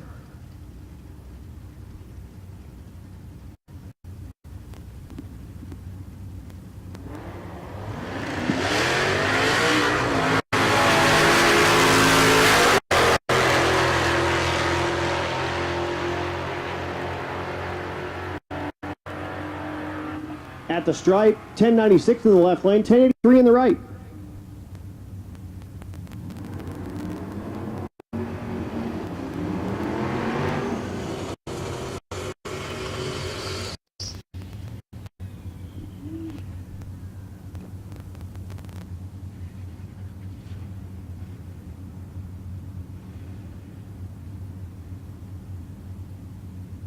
The Nova in the right lane, that's Jeremy Kroger.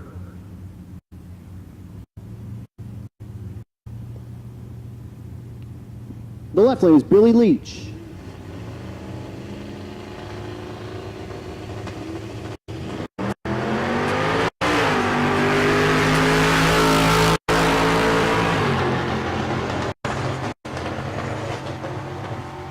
At the stripe, 11:20 in the left lane, right lane, 15:19 if you can check it home.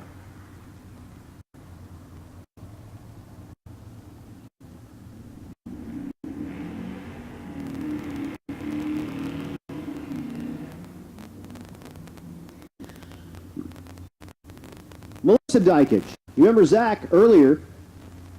Dick Egg. Sorry.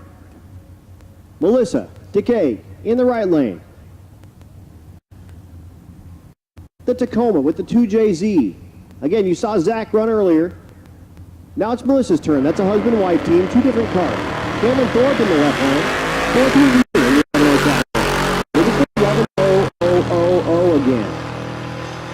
Melissa, outside looking in, turned up an 11-14. Looking to put a little more pressure. 11-17 in the left lane. That won't do it.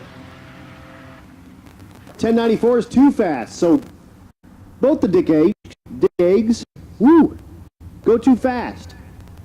So whoever's tuning that stuff, looking at you, Zach, turn it down just a little bit.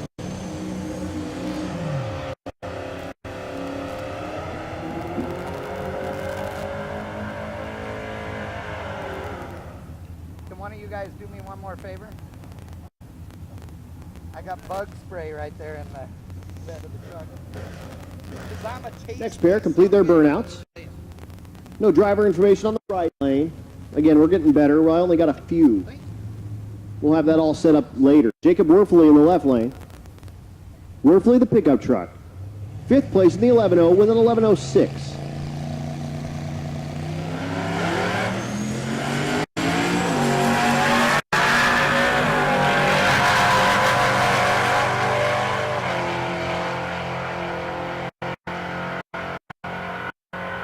.21, 12:31 in the right lane.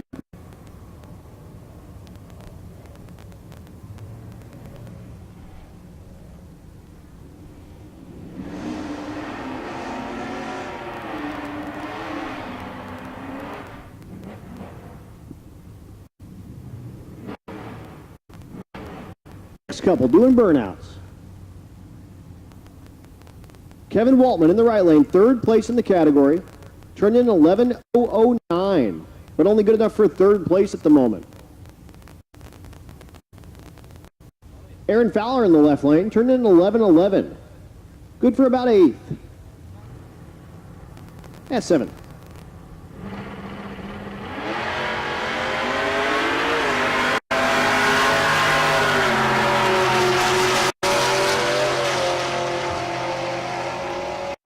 Looking for 11 flats. 11:22, 11:23. Neither's good enough.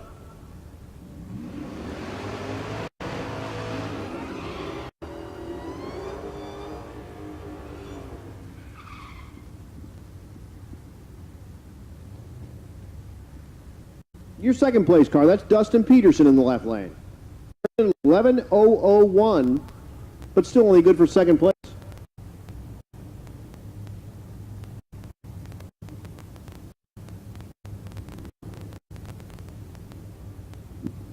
Dave Bordeaux in the right lane.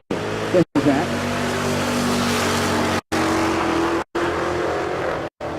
Turn in 11:24.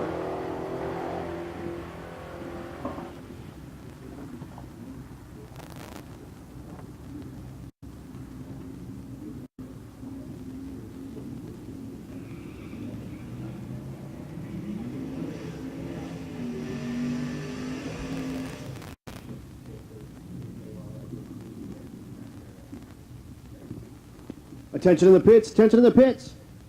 If you're going to stay on property tonight, if you need to work on your car or anything like that, if at all possible, and we get it, you got the rear end out and you're doing all kinds of stuff, so if at all possible, if you can move it all the way to the end of the staging lane, or all the end of the pits near the turnaround area, that would be awesome.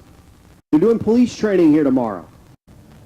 So what we don't want you to do is be working on your stuff and get chomped on by a police dog or something like that. So if you could, if you're going to be staying here tonight, move way on down to the end of the pits. If you can't, they're not going to give you any grief. And we'll, do what we can to help you out. But if you're able, get yourself out to the end there if you could.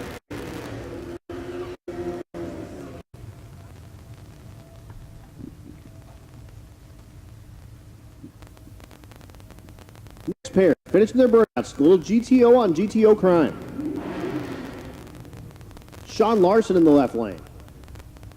Currently fourth place in the 11-0 category.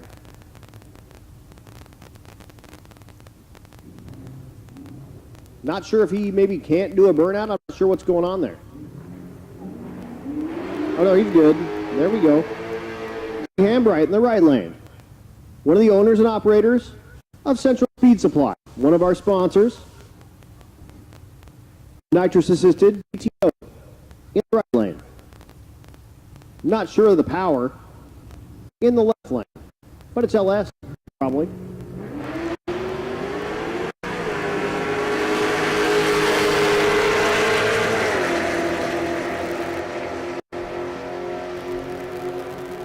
At the stripe, Larson goes 11:01, 10:98 in the right lane for Hambright, but 11:01. He'll love that. That'll put a little bit of pressure on those ahead of him. Waltman, Peterson, Thorpe, but again, in that 11-0 class, you pretty much need to be 11-0.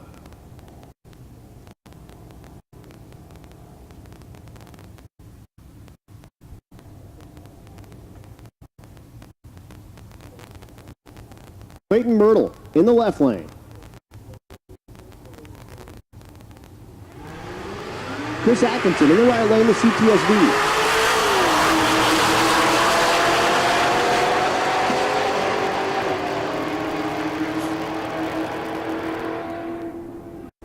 $11.29 and $11.24, respectively.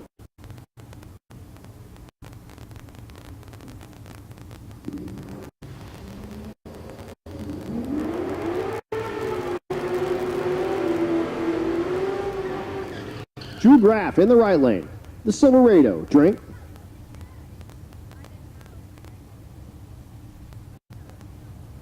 Josh Ram in the left lane. The Corvette.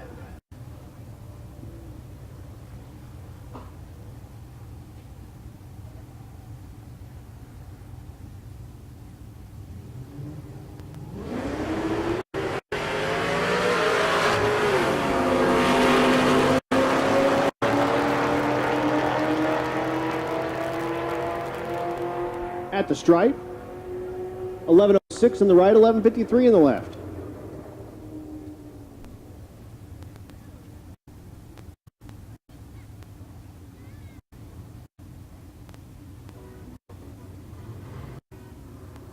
Brian Greenlee in the left lane. In the Challenger.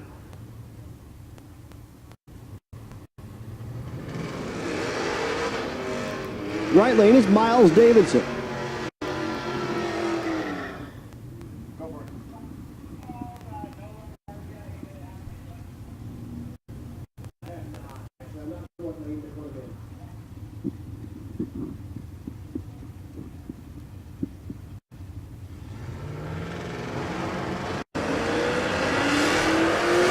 Attention in the lane, attention in the pits, attention.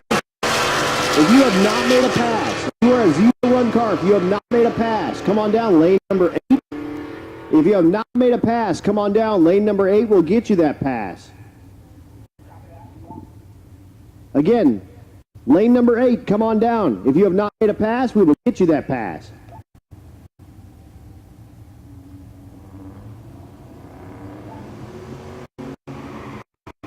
Here's Chris Ghosh. Ghosh, again, coming into the night, your leader in the 12-0 category. His number, 1200 with a 3. Again, attention to the pits. If you have not made a pass, come on down, lane number 8, we will get you that pass. Again, if you have not made a pass, come on down, lane 8, we'll get you that pass. Travis Boltman in the right lane. Third place, 1201 with a 4. Ghosh, 1200 with a 3. Looking for 12 O's on the button.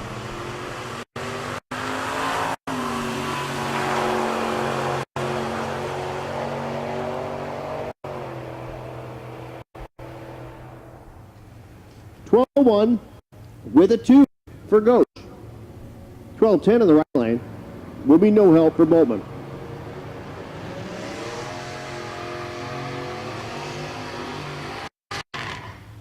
Again, racers.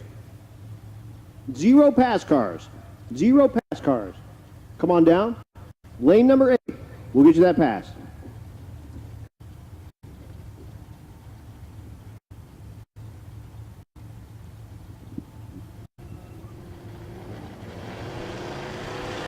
Ray Pagano in the left lane.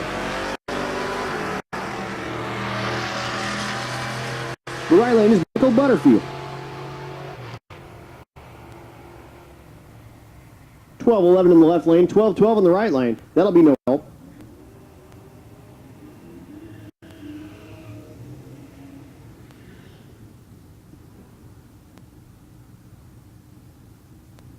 Next pair, completing their burnouts. The Regal T-Type in the left lane. The Nova in the right lane. Regal is Dustin Baird. Tim Wilson with the Nova in the right lane. Wilson outside looking in that 12-0 category. Turned in at 12:05 with a 7. Looking for a 0.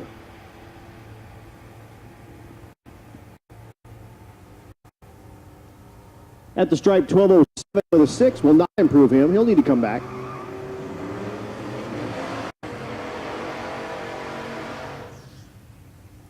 Once again, 0 run cars. If you have not made a pass tonight, come on down, lane 8. We'll get you that pass.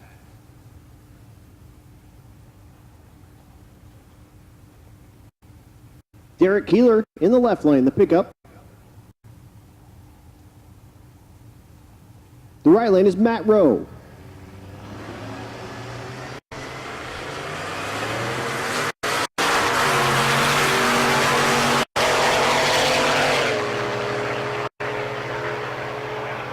At the big end, 12:05 in the left lane, 12:50 in the right.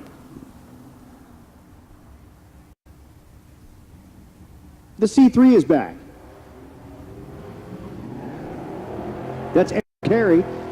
Again, he's made himself like a big kind of cage deal to carry all of his stuff. These don't really have much in the way of a trunk at all.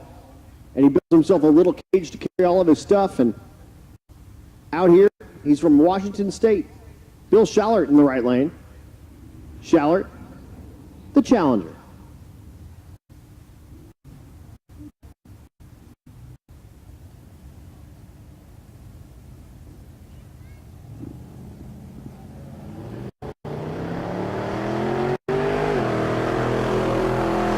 Attention to the pits, attention to the pits. Motorcycles, come on down to 9. Motorcycles, come on down to 9. Junior Street, come on down to 8. Again, motorcycles to 9. Junior Street to 8. 1206 in the left lane. 1273 in the right. So Carey puts up a 1206. That'll improve him from his 1214 from last night. But not enough to put a bunch of pressure on anyone ahead of him. Rich Thorpe in the right lane. The G8 turned in a 1204 with a 6 last night.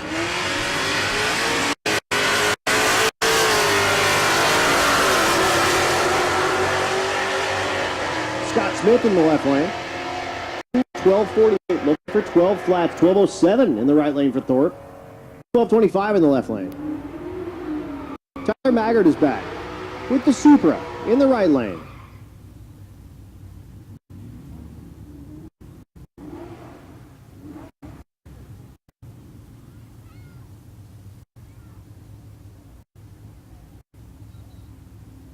Left lane, the Nova, that's Floyd Parks. Parks put up a 1230 last night.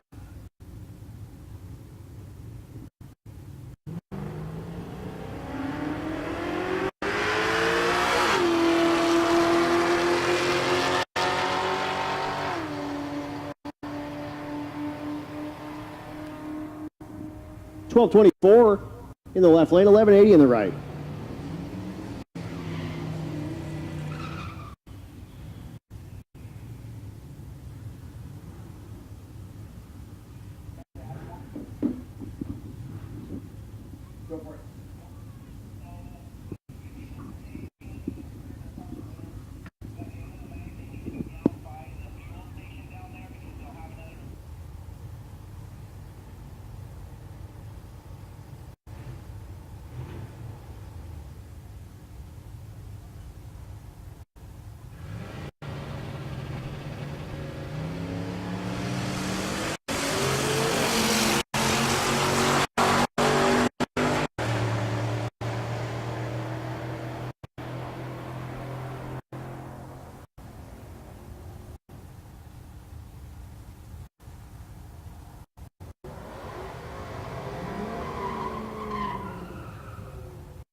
Next pair pulling in the beams. That's Brendan Price in the right lane. Outside looking in, turned in a 12.08. Good enough for top 10. And Noah Cash in the left lane, turned in a 12.099. Good enough for top 15. Again, racers, if you're staying here tonight, if you're wrenching on your stuff, if you can be down back past the, like over by the fuel station, that would be very preferred. Not the end of the world if you can't. They get it. If you've got like a whole rear end out of your car and you can't move it, I mean, it is what it is. But if you can move all your stuff down by the fuel store, if possible, that would be preferred. They're doing police training here tomorrow. And again, what we don't want you to do is get chomped on by a dog. So, again, if you can, move your stuff. If you can't, not the end of the world. Next pair, Mike Park in the left lane. And that's Brian Weinhold in the right lane. Weinhold, the International. 11.95 in the left, 12.16 in the right.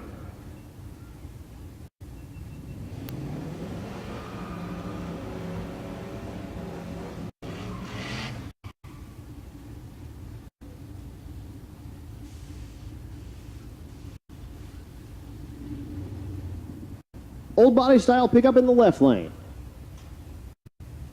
That's Matt Helms. The right lane, that's Mark Garner. Gone to the Nova.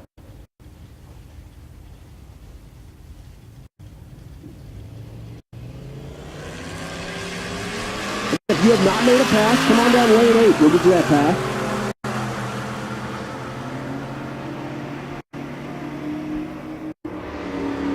At the stripe, 1186 in the right, 1222 in the left. Steve McDermott Jr. is back in the left lane with the Dakota. The right lane, that's Mike Barnhill. Barnhill, the A body, Monte Carlo.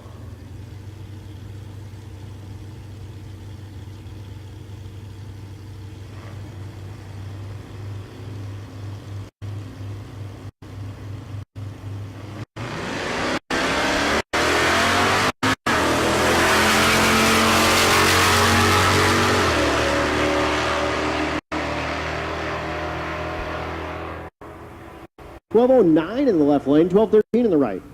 Again, the 12-second class, our largest class. 50 competitors.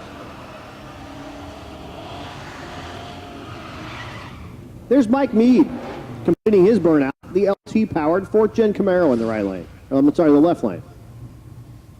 Definitely not a Camaro in the right lane. It's a square body.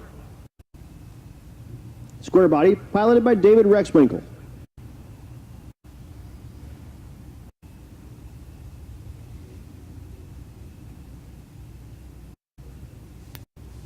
Looking for 12 flats.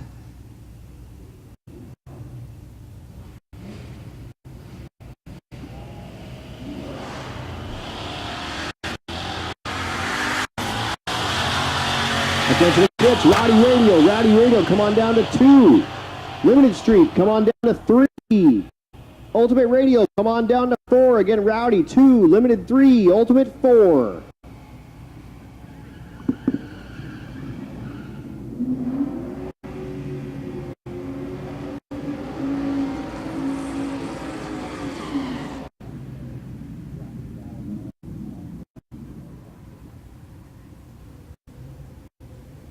Again, Rowdy, come on down to 2. Limited Street to 3. Ultimate Radial to 4. There's Hot Rod Jack, the 70 Chevelle stick shift car. Second place in the 12.0 category with a 12.008 last night. Banging gears.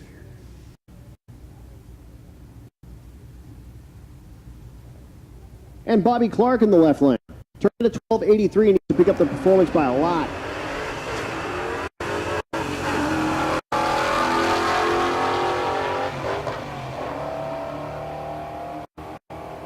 Hot Rod Jack waves as he goes by and goes 1216, 1234 in the left lane.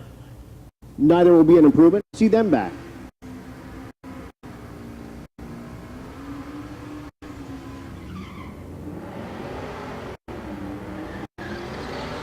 David Black in the right lane.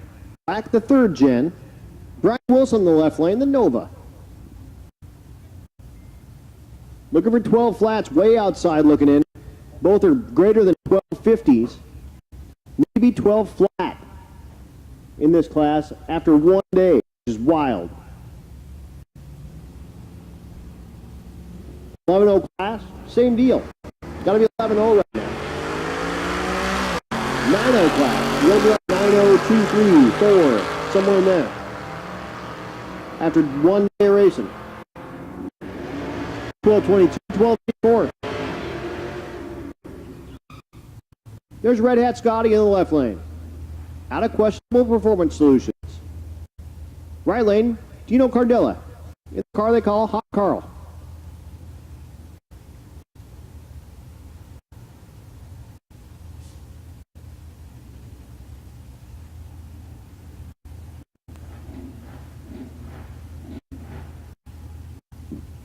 Scotty turned in a 13.28 last night. Dino turned in a 10.35.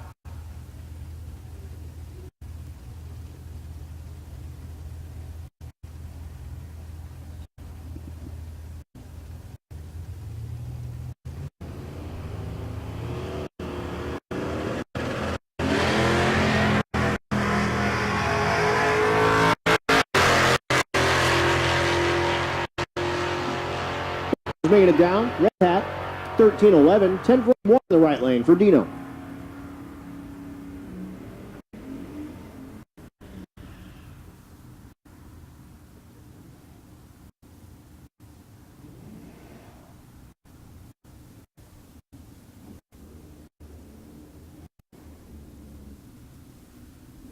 And another one of these Gebhardts. That's Darren in the right lane. Currently sits 6th place in the 13-0 category with a 13-08.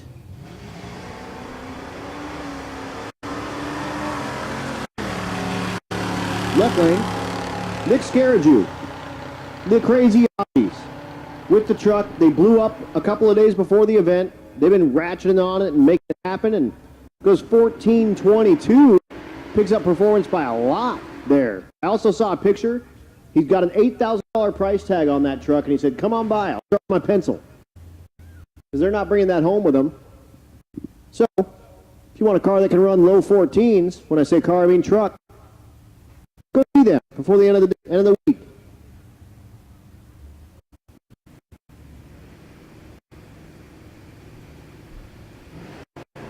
Here's Zach Carmy in the left lane. Uriah Kesner in the right lane. Kesner, your leader coming into tonight. 13-02 with an 8. He turned in. 13-03 with a 4. He'll love that. I'm not sure if that's good enough to turn in, but a 13-03 on top of a 13-02 may keep him ahead of Brendan Mull. And again, this is from last night. I don't know what's happening today. I don't see any of the times that have been turned in or anything like that, but as we go, that could be pretty good for him with the Duster.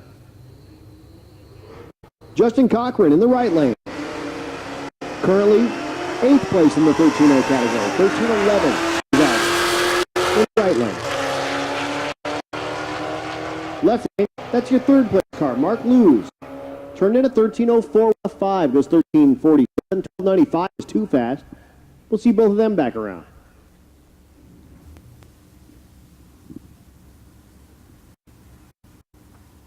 Again, 0 run cars. You should be in lane 8, so we can get you that run.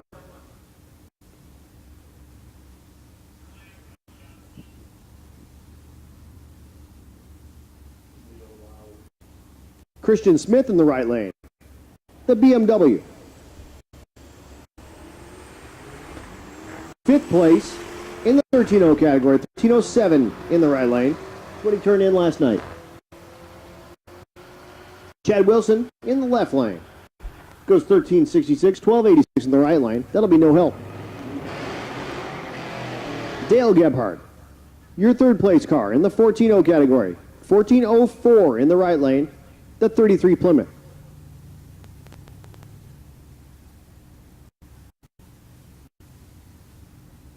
Left lane, the F-150 in full race mode because it's got the tailgate down. That's Levi Holt. Trying to pick up some performance. He turned out 14-31. Gebhardt, 14-04.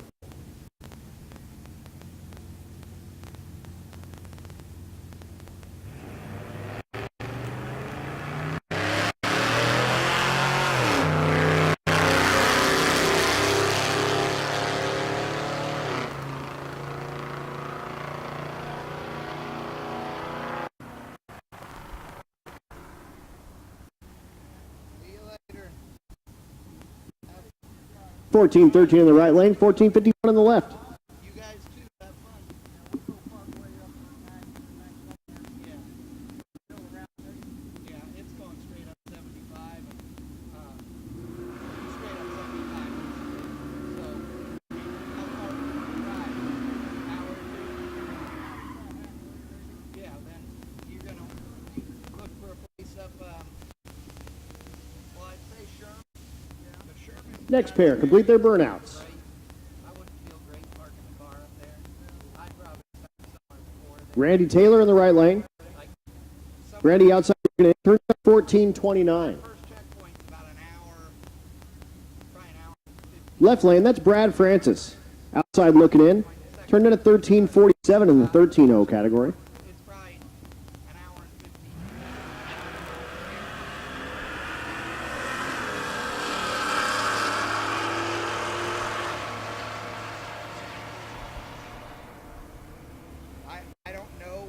us up there, hotel. 1240 in the left lane, 1417 in the right. That way, probably, you know. Otherwise, I don't know. Otherwise, I think I might drive up into. Anthony Watson, your leader in the 14.0 category. Pulls around the water in the left lane. The 4th gen Camaro.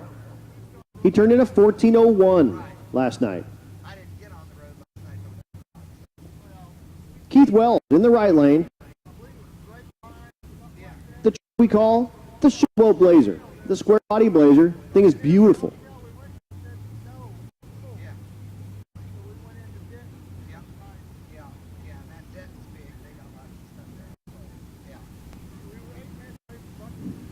Yeah, there you go. Yep. All right. See you later. Have fun. Oh, yeah.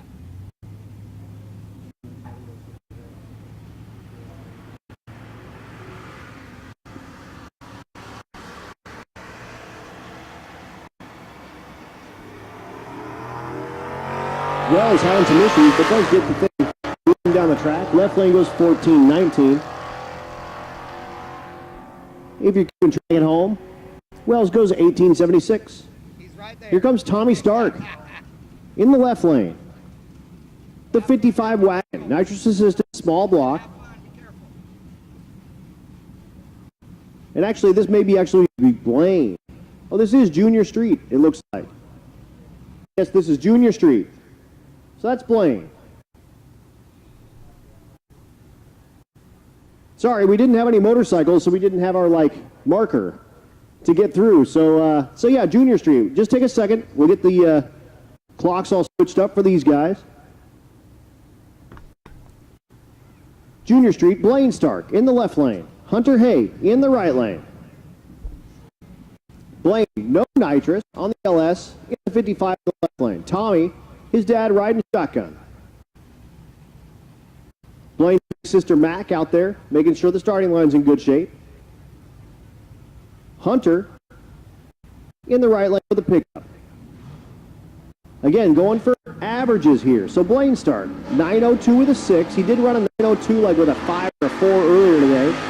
Hunter Hay, 916. He ran a little faster than that, like a 913.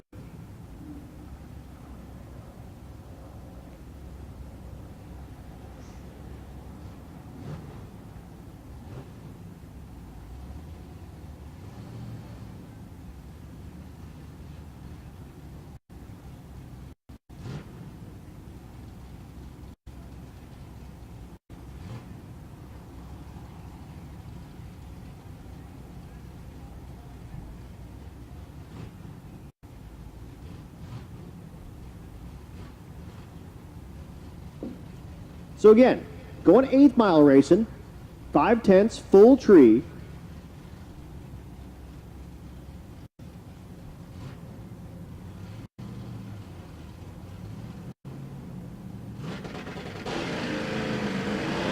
Blaine drops the clutch. Hunter floors the thing. And they make their way down. At the 8th mile, 9:31 for Blaine, 9:33 for Hunter. And again, racers, we do need taillights on. Oh, there we go. You can see the end of the 55 there. But we need your taillights on when you're raking passes right now. So we can actually see at the end of the track.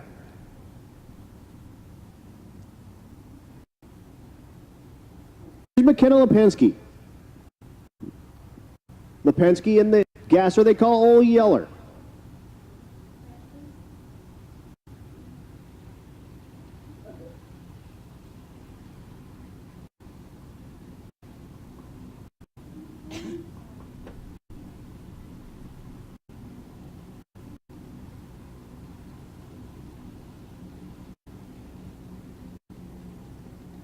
Looks like McKenna wants to run single, and that's fine.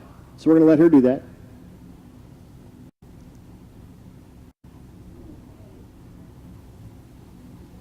Again, running through Junior Street right now. 0 run cars, 0 run cars. Come on down lane 8. We'll get that run.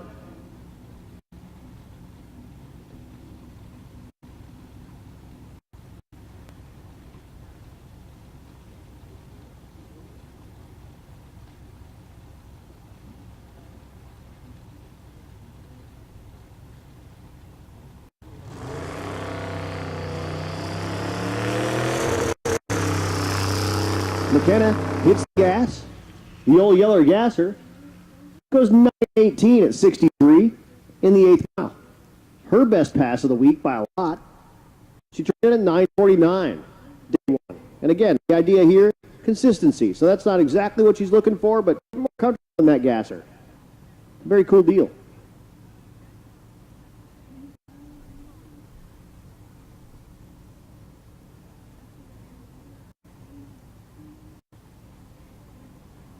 And here is Gracie Gwynn, our last of our Junior Street competitors.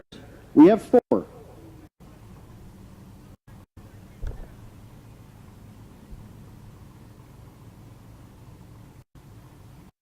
Gracie up a 978 at Thunder Valley.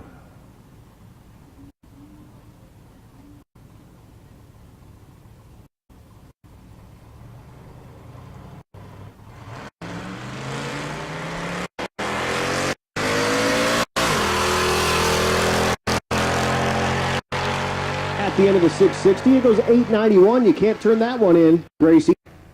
That's too fast. But that's all right. She does have one that she can turn in from earlier, no big deal. But now, we'll be down just a moment. Get the computer switched over, we're going Rowdy radial racing. Oh, we do have 2 bikes, it turns out. Okay. So we're going to run the bikes. No big deal. We'll make that work. James Rebels in the left lane, number 162. And he got his helmet cover on for this run. That's cool. Right lane is Dan Gosha. Rebels also has the purple undercoat lights on the motorcycle.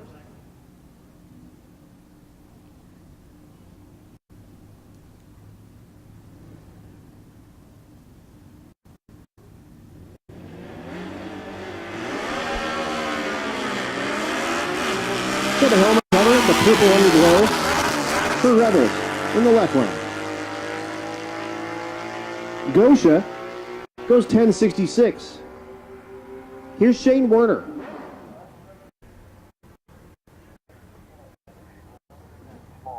Attention in the pits.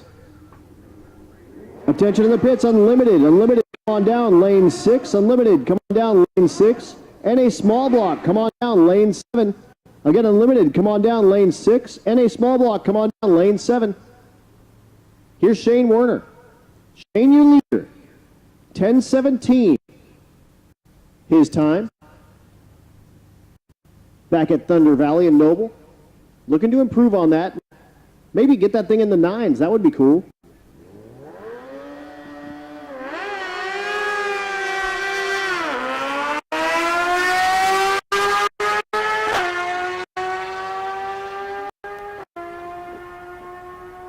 Not this time. It was 10:10 at 146.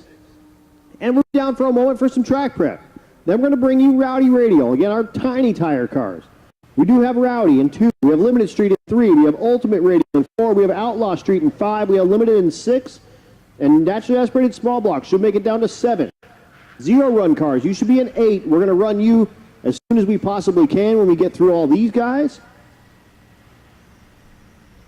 If we're calling your class, go ahead and get out of 8 if you want and pop right into the lanes where you're supposed to be. Also, if you're after that, so if you're like a stick shift car or a hot rod car or a gasser car, if you want to make your pass with the lane 8 cars and then come back around to the lanes and make another pass, we can make that happen. No problem. We're going to do our best to take care of everybody.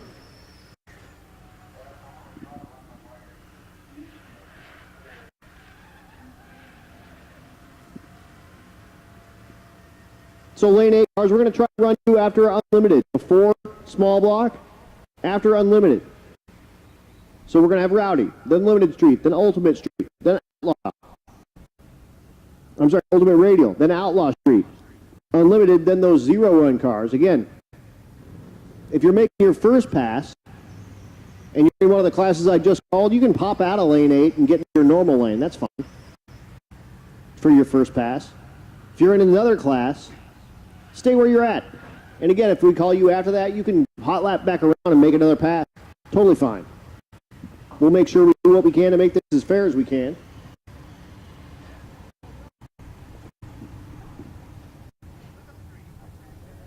We haven't seen some heavy hitter kind of cars like Tom McGilton's car. We haven't seen make a pass yet. That Why Not Camaro. He should be down in lane 8. And or if you want to just hop into 6, Tom, that's fine. You can do that. Although, you're probably in better shape where you're at. Stay in 8. And then when we call Pro Street, you can cruise back around and run again if you want to. Your call.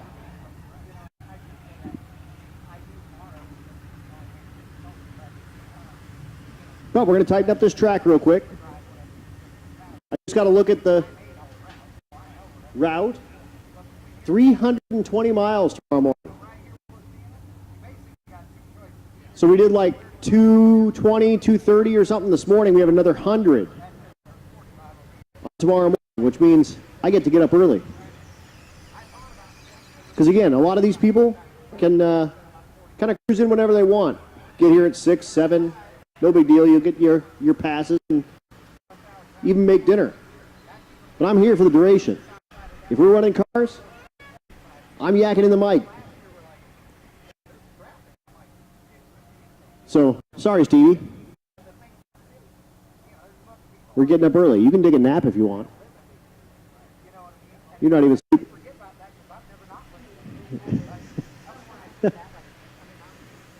But anyway, again, tighten this track up. Then we're going to bring you Rowdy Radial.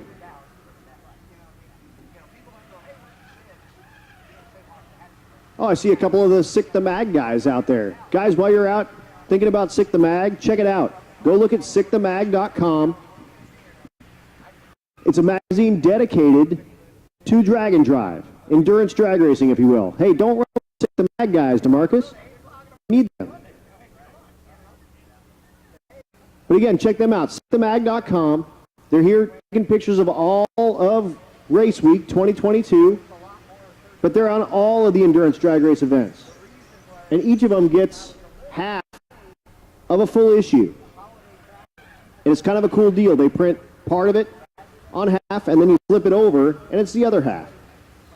So the Rocky Mountain Race Week that we did in June, half was Midwest Drags, I believe, and the other half was Rocky Mountain Race Week.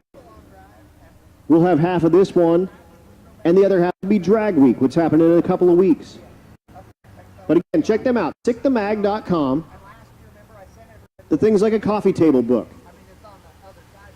I would bet that Matt has one of those at the Rocky Mountain Race Week trailer for you to flip through and check it out. It's super awesome. It's full color, cover to cover. And that's a deal that Tom Bailey puts on. And it highlights all the endurance drag race / drag and drive events and competitors. You don't need to have like a single digit 8 or 7 second car. If you have a 13-second car, odds are good you're in there. If you have a 14-second car, odds are good you're in there. It's a very cool deal, and we like to be a part of it. And most of us that are around here are subscribers, but if you're out there on the live stream, check that out, sickthemag.com. Again, we appreciate those guys a ton out here working the long hours with us and taking photos of all the cars, and they're walking through the pits, and you'll see them out there. So be nice to them, because they'll make you famous.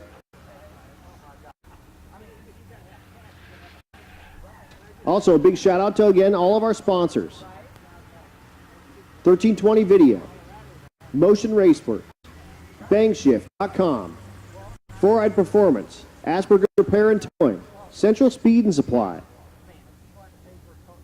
Crowder, Dateworks, Disorganized Grind, FM Fab Speed Shop, Florida Injection, Force Performance Turbochargers, Hot Rod Jack, Jake's Performance, Joe Tech Motorsports, Juggernaut Welding and Fabrication, Leading Edge Technology Partners, Mahle Motorsports, Mickey Thompson Tires, Nitrous Outlet, Portable Car Hoist, Pro Copy, Roadrunner Media, TBM Brakes, The Shop Inc., Tuned by JP, Vets Unlimited, War Performance, and new sponsors this year, Goat Rope Garage, High Speed Media, Revenge Performance, Red Tide Canopies, Rife Sensors, and U.S. Automotive Machine and Performance. Again, support those that support the racing you like. We can only do this because of the sponsors that we have. So, if you're out there and you're looking for something, give one of these guys a shout. Central Speed Supply is bringing fuel for all the racers. They actually have a support trailer they're bringing along. They're also doing nitrous fills. They're a local mom and pop brick and mortar speed shop in the Oklahoma City area. Tons and tons and tons of vendors that they work with, but Holly, Haltech are a few. VP Racing Fuels, Renegade Racing Fuels. Basically anything. You name it, they can get it. Tires, they're the best. Tires are tough to get. Right now, they've got good distributors they work with that put them at the front of the line and help their customers, and I know that for a fact because I have tires in my garage from Central Speed Supply. Matt Frost has tires in his garage from Central Speed Supply. They're a real deal speed shop, put their money where their mouth is, and provide excellent service, excellent pricing, and they support this kind of thing, and we appreciate them so much. So, thank you, Central Speed and Supply, out of Oklahoma City area.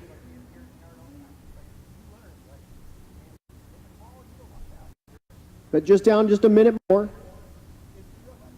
Keep getting a look at this track and make sure it's safe before we send cars down, and we will be doing that very shortly. Rowdy Radial, I see into the tower. Again, our 8th mile, 2850 slick or a 235 radial class.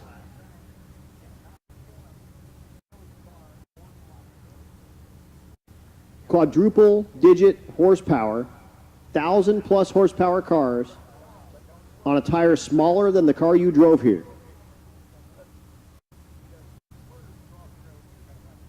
It's pretty awesome.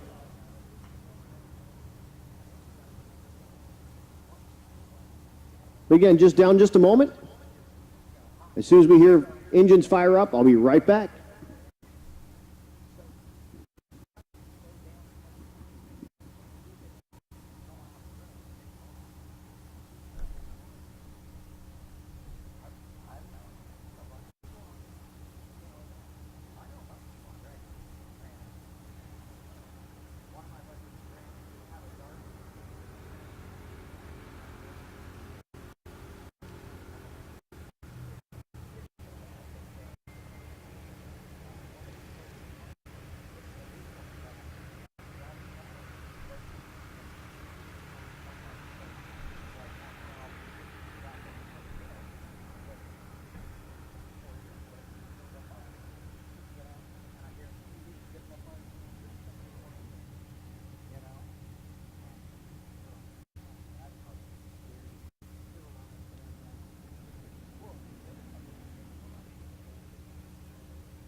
Also, racers, I have about 852 right now. We're going to do what we can to get everyone one more pass. That should put us kind of in our window between 10 and 11. We did have that extended oil down, so we'll do what we can to get everyone one more pass after this one. So consider this kind of your second last if everything goes well. Now, there's no promises with that, of course. Things happen. Last year, unfortunately, Doug Cook crashed his Nova. Nothing we can do about that. Things just happen. This same track was where a bunch of people unfortunately ended up not getting a pass. So the take home from last year was always get a pass in when you can. So if you're in that lane 8 and you've been on the property for a few hours and you haven't made a pass, that's sort of shame on you, unfortunately. But again, we'll do what we can to get you this pass. We'll do what we can to get you another pass, but no promises. That should put us right in our window, again, between 10 and 11, to get this thing wrapped up. But, again, not before we make sure the track is good. We're going to make sure it's nice and sticky before we send these Rowdy radial cars down. We should have limited street cars down in 3. We should have ultimate radial cars in 4. We should have outlaw street cars in 5. We should have unlimited cars in 6 and naturally aspirated small block cars in 7. Those zero run cars, you should be at 8. We're going to get you wheeled in with everybody else that we possibly can. If, for whatever reason, you're like a Rowdy radial car, sorry, you're going to be a quarter-mile car. So just let off after an 8th, no problem. We'll read your 8th. Easy. Next time we call Rowdy, come back around. We'll get you that pass, and you'll have an 8th mile slip. If you're thinking about competing in the shootout on Friday and you're a Rowdy car, use this for your quarter-mile pass. That's legal. We'll let that happen. Again, if you're a Rowdy car, you possibly want to run in the shootout if you're going to be in the BMF or the FAF, 8 classes. We just need you to do a readily available 8th mile to quarter mile conversion. We'll accept a valid draggy pass if you have a draggy in your car, or run a quarter mile with one of these guys. So this might be your chance if you're a Rowdy car and you're back in lane 8. I hear cars running. That means we're going Rowdy radial racing. And here we go again. Andy Cook. That's Doug's brother we were just talking about. And Jason Busher. Andy, I believe, went 5:20 earlier. His slip he turned in last night, 5:25. Busher in the left lane turned in 5:43.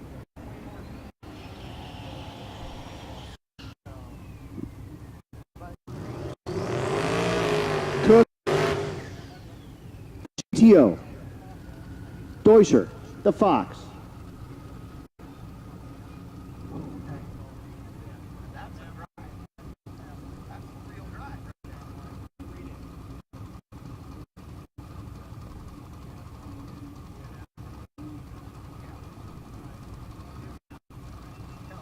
Getting ready to go Rowdy radial racing.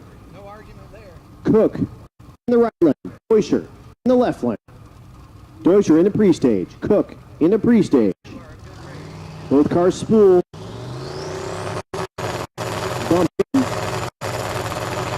Tree comes down. Oh, and he gets a red light. Right before it comes out, he's going to get a slip. No, he gets the thing way out of the groove. Deutscher goes 5:37, 6:87 for Cook. So they'll come back, hopefully for our next pass. Josh Fox in the right lane, the Fox Mustang.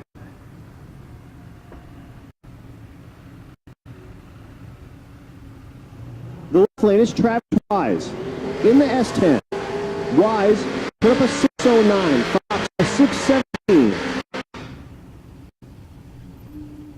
Looking for 5-second passes here to start putting some pressure on Chris Patterson and Will Noble, who's 3rd and 4th place. Patterson pulling in the water in the left lane behind them. But first, Wise, Fox, coming at you.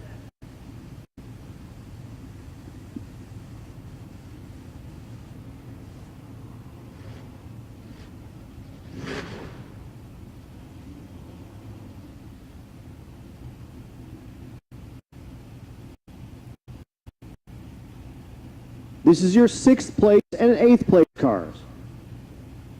Oh, I'm sorry, 5th and 7th.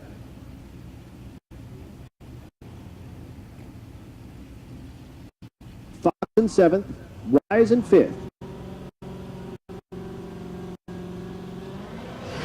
They're in the beams, the tree comes down and they're gone. Fox is on a pass. 146, 60 foot goes 630.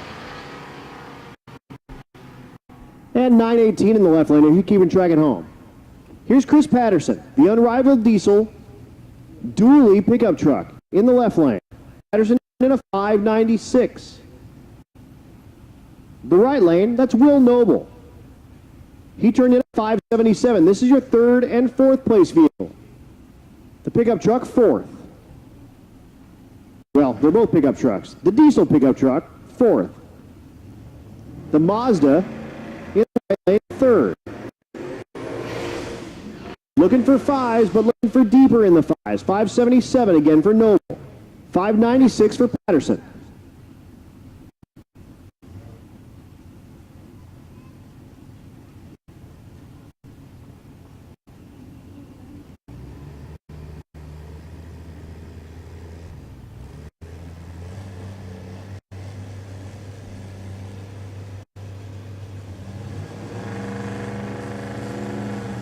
The truck starts spooling up. The diesel's in. The gas burning truck is in and they're gone.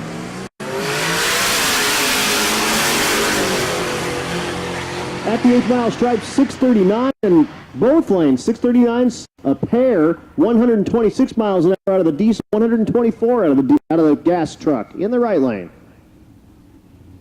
We're going back to Limited Street. Limited Street now.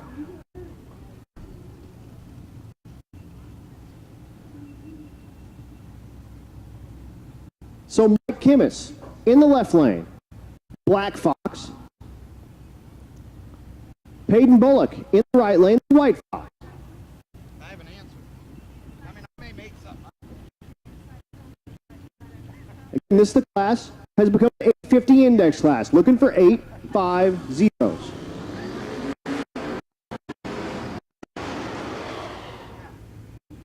Going 4/10 Pro Tree again. But going back to quarter mile.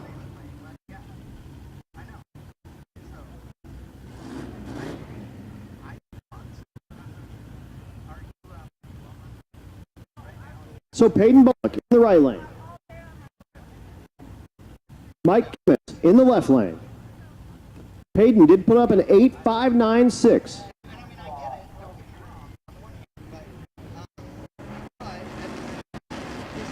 Both get in the beams. Lights come down, we're gone. Kimmis looking for that 850. Bullock having some issues getting the thing spooled, and it's not going to happen. 948 left lane. He does actually get the thing gone. Doesn't sound like it's running like it should be, though. Goes 877. Attention to the pits. Attention to the pits. NA Big Block, come on down to 2. NA Big Block, come on down to 2. Pro Street, come on down to 3. Stick Shift, come on down to 4. Again, NA Big Block, 2. Pro Street, 3. Stick Shift, 4. The GTR's back. That's Trevor Brandon. Brandon third place, 851 with a 5. Actually tied with second, Will Carter.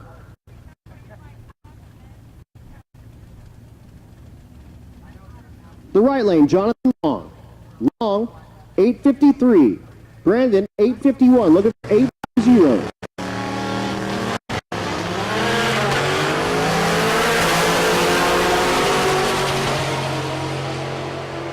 At the stripe, Brandon goes 866. 850 with a 1 in the right lane. What a beautiful pass. John Long, 850, and start putting some pressure on some of that top 5 in this class. Man, I love seeing that. Aaron Sladen in the left lane, the Taco Time Fairmont. Again, last night was doing like 300-foot wheelies to ride him out and putting this thing on the number. He did go 858 with a 9, looking for 850.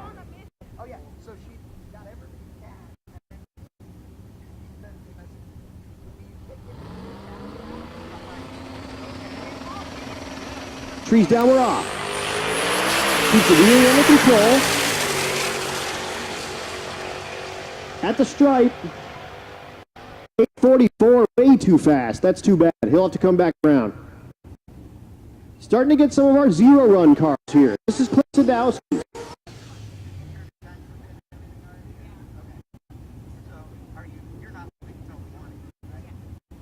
Sadowski in our Ultimate Radio category turned into 784 with the first-gen Camaro.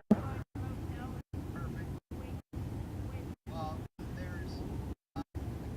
there are some people that, obviously Sadowski, former Major League Baseball pitcher. Played for nearly every Major League team. His most success with the Arizona Diamondbacks.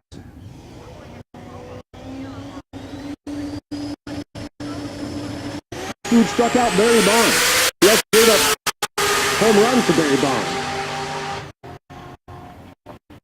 On breaks goes 805, 143, and unfortunately, not what he's looking for. How about a board 803 run? All right. Here's Danny Odom in the right lane. Left lane, that's Robert Williams. Again, the vehicle they call the Margarita Transport Vehicle. Odom, the Challenger in the right lane. Both of these vehicles are in Outlaw Street. Williams, second place, 847. He did go a little faster with like an 840, but really trying to put some pressure on Parkinson. Put up at an 834. Unfortunately, this round is not going to count for Williams. Something happened with the beams where it rolled backwards or something, so he's not going to get a time. Odom goes 1684. Here is Jim Parkinson in the right lane. The second gen Camaro.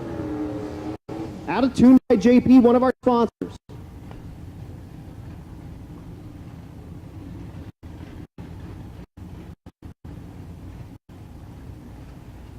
Left lane is Randy Miller. Miller also in Outlaw Street, third place, outside looking in with a 1011. Parkinson, 834 yesterday. With the second gen Camaro.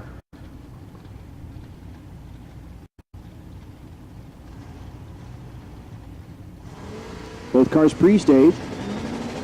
Miller puts it in. Parkinson gone. The second gen Camaro doing work. Goes 852, 163. So will not improve, but he does get a pass and he's in. 1040 in the left lane. Will not improve for Miller.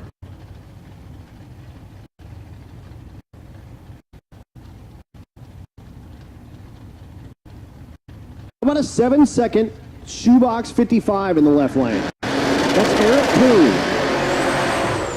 Kuhn. Kuhn has run as fast as 783.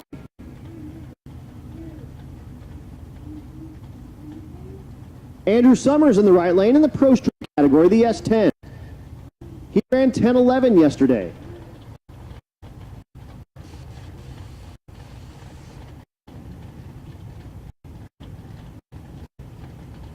But Kuhn's car, maybe my favorite on property, 783, shoebox 55. Looking to improve on that number.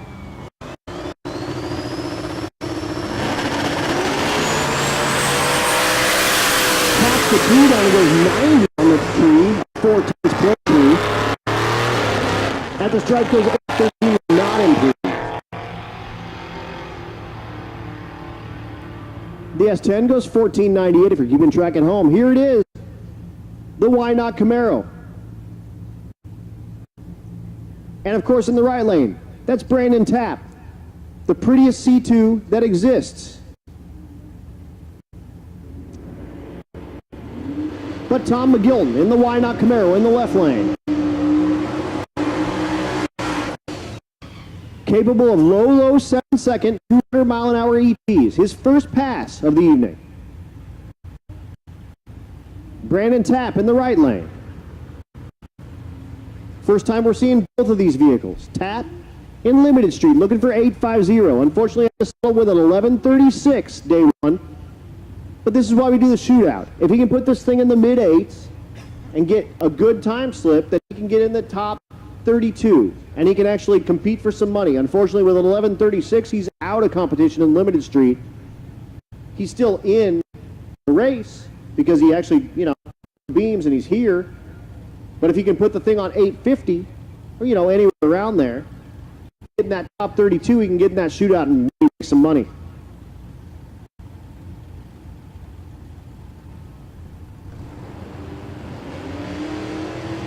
Both vehicles in. And they're gone. The Why Not Camaro bangs the tires off, but continues down the track. Really picking up steam.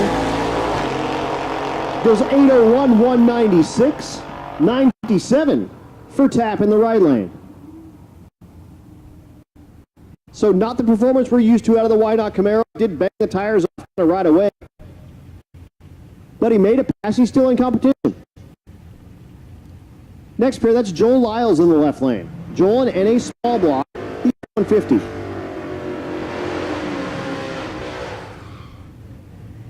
Josh Miller in the right lane in Pro Street, the C10. Miller put up a 984 yesterday. Joel Lyles put up an 1170. And again, everything you're looking at, 230 or 40 street miles. We'll have 360 tomorrow for a total of over 500, almost 600. We'll be over 1,000 by the time we're done.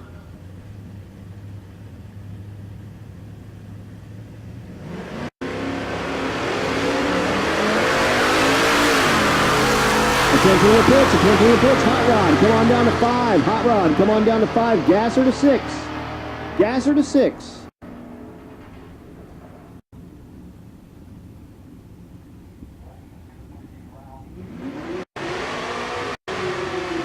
There's Brian Lum doing a burnout in the G8. In the left lane, with 2 G8s. Lum's car, 427, LS for power.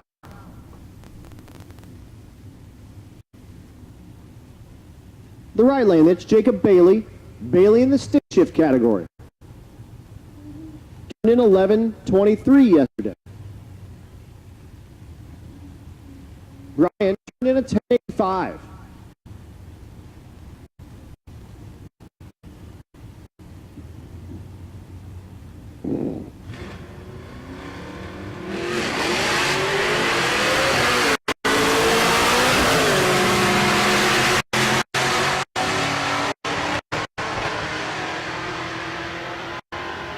$10.89 in the left lane, $11.60 in the right lane.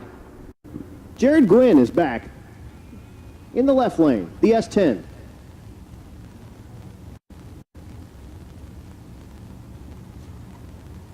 Right lane is Andy Bean. Bean in the Ford pickup truck. Gwynn in the S10.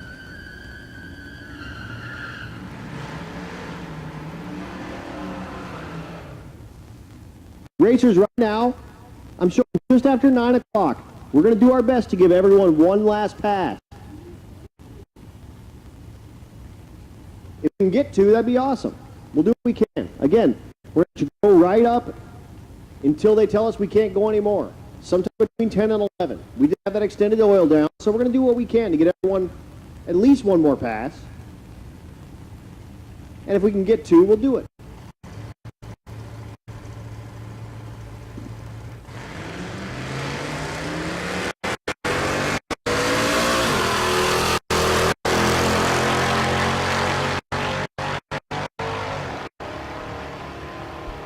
Both pickups lead. Left lane 1353, 1399 in the right lane. Here's the first look at Robert Lipinski in the gasser category. The car they call Old Yeller.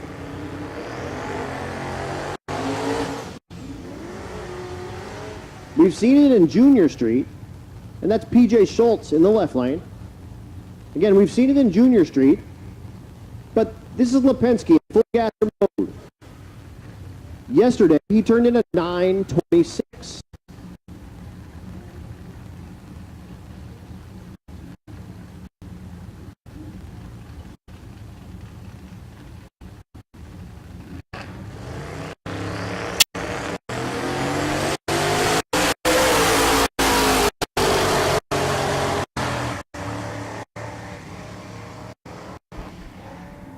At the stripe, 990 to 113, way off the gas.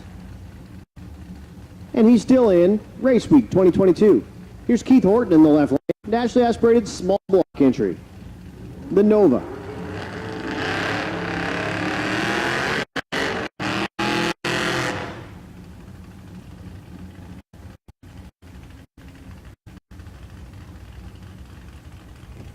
The right lane is Blaine Reed. Reed, the 5th gen Camaro, also in naturally aspirated small block. Reed turned in a 10:51. Currently 4th place. Horton turned in a 10:90. Currently 7th place.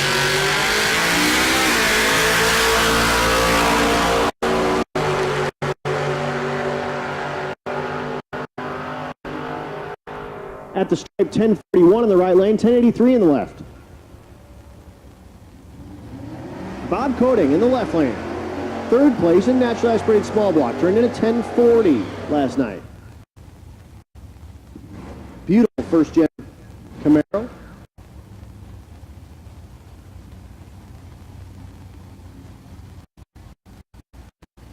Bill Cash in the right lane. Cash the 6th gen Camaro.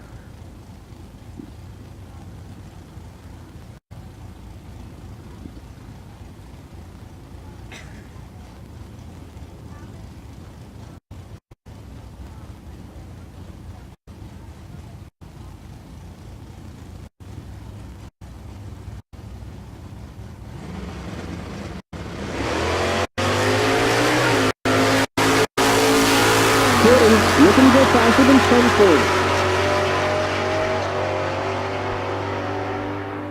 Does it, 10:37, 127, 10:80 in the right lane, 128.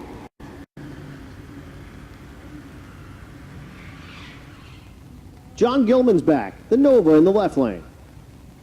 Fighting for not last.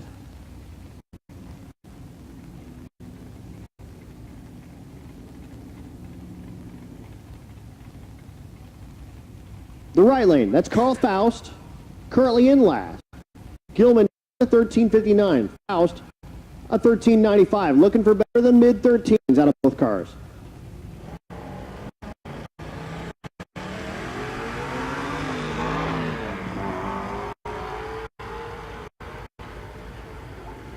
All right, folks, attention to the pits. Attention to the pits. True Street 9, come on down, 2 and 3. True Street 9, come on down, 2 and 3. True Street 10. Come on down, 4 and 5. True Street 10, come on down, 4 and 5. True Street 11, come on down, 6 and 7. Again, 9, 2 and 3, 10, 4 and 5, 11, 6 and 7.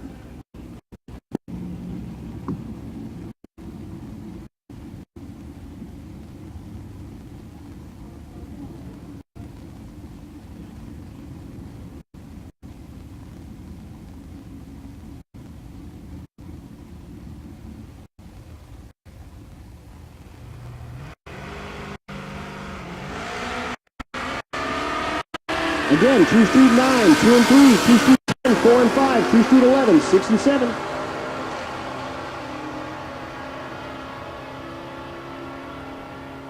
$12.29 in the right lane, $13.76 on the left.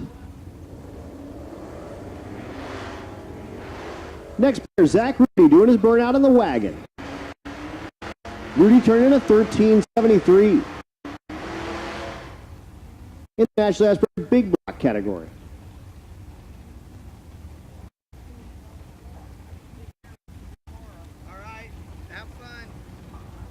Don Lindsay in the right lane. Lindsay in the naturally aspirated small block.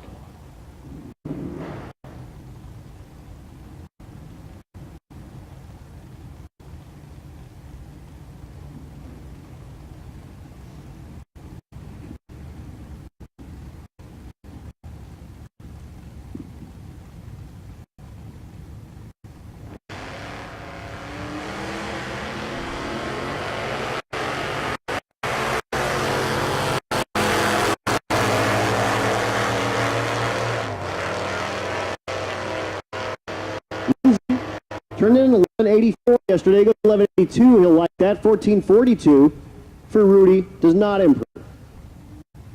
Here's your leader in NA Big Block. In the left lane, that's Alan Murray out of 301 Street.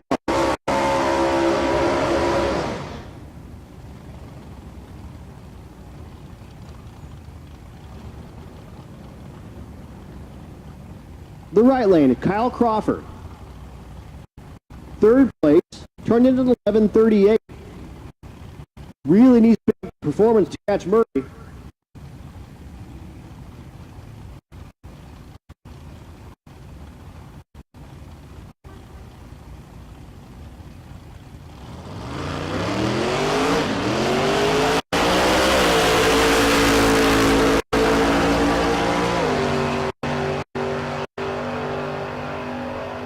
At the stripe, Murray goes 1040, 1161 in the right lane. So 1040, not his best performance, but that'll keep him pretty solidly in the lead.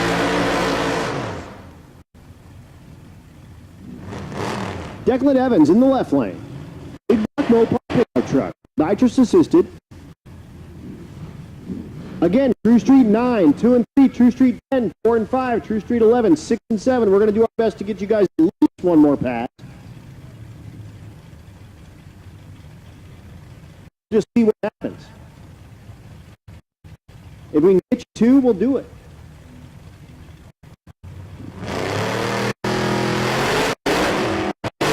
Evans strikes the tires right away.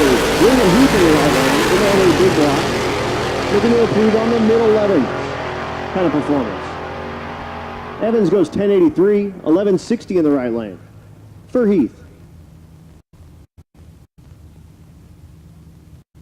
Couple of stick shift entries coming at you. That's Tom Stark in the left lane. Nitrous LS, the 55 wagon.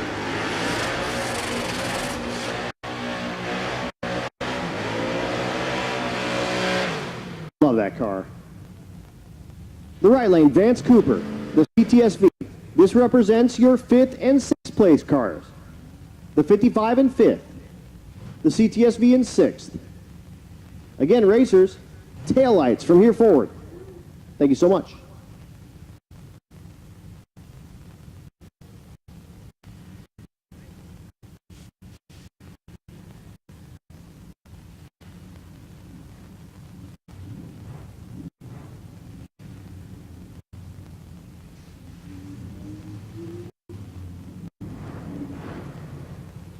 Stark has turned in a 10-17. Cooper, a 10-27. Couple of more door cars, crew cabs, if you will.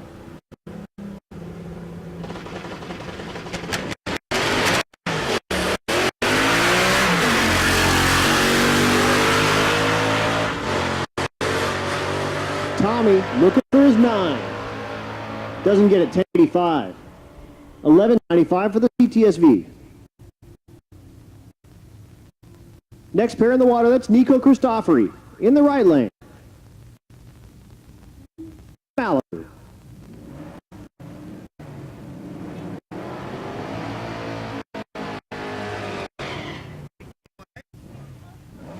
Oh, close? Well, it's only day 2. Yeah.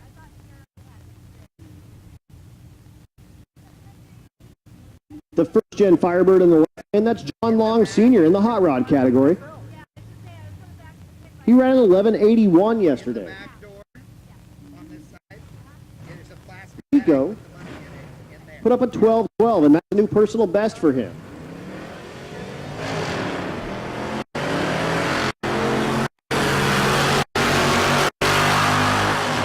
Nico out of Colorado G-Body. A little Facebook group for us Colorado guys with G-Bodies. Goes 1281, 1169 in the left lane.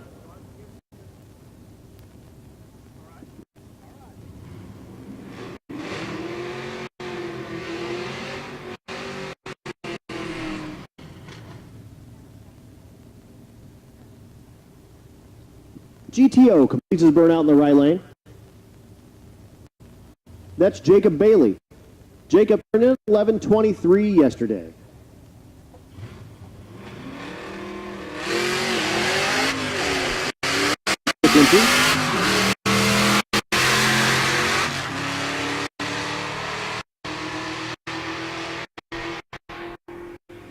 At the stripe goes 11:43.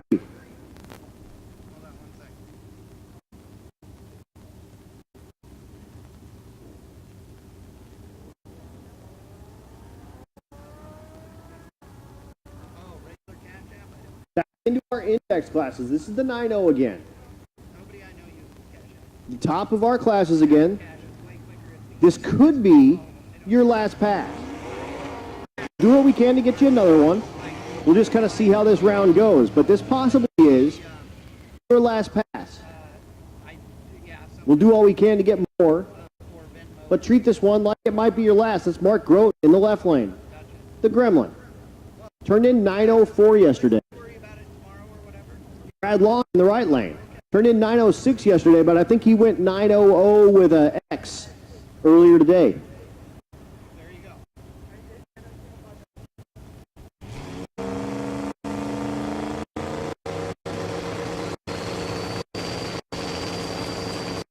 Looking for 9 flats.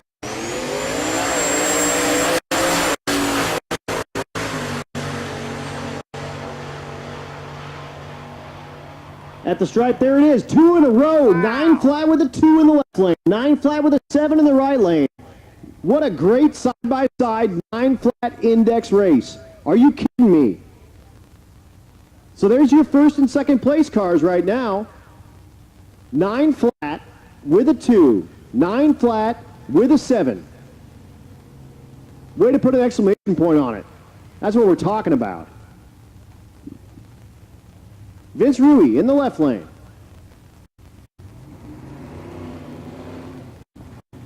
Rowdy outside looking in, turned in a 9:45.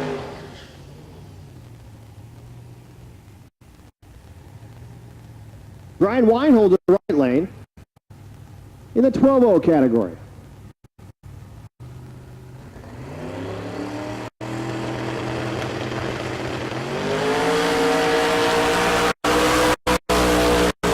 Again, True Street 9, we're running you now. 10 should be in 4 and 5. 11, come on down. 6 and 7. 12, come on down. 2 and 3.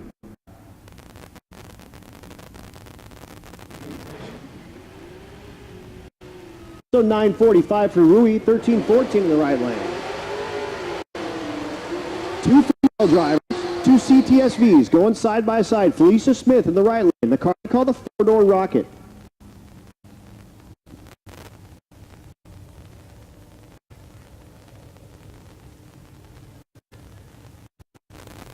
Left lane, Sharon Klausner, the car they call Valkyrie, the Coupe, the Sedan. Looking for side-by-side 9-0s. We just saw it earlier with Groton Long. Felicia Smith, third place coming in tonight with a 9:05 with a 1.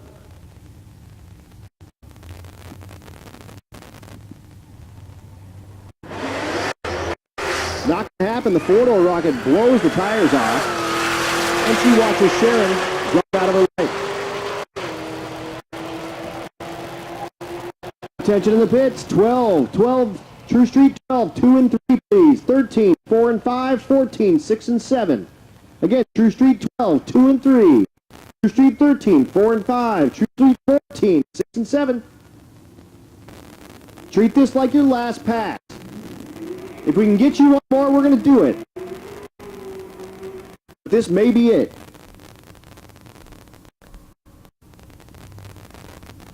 Getting word from Chad Reynolds that over by Force Performance, there's a big thunderstorm with some hail.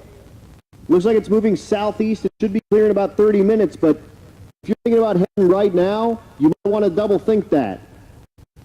Also, if you want to make the drive tonight, you'll probably have deer to pay attention to, so keep that in mind if you start on your drive tonight. A couple of things to keep in mind.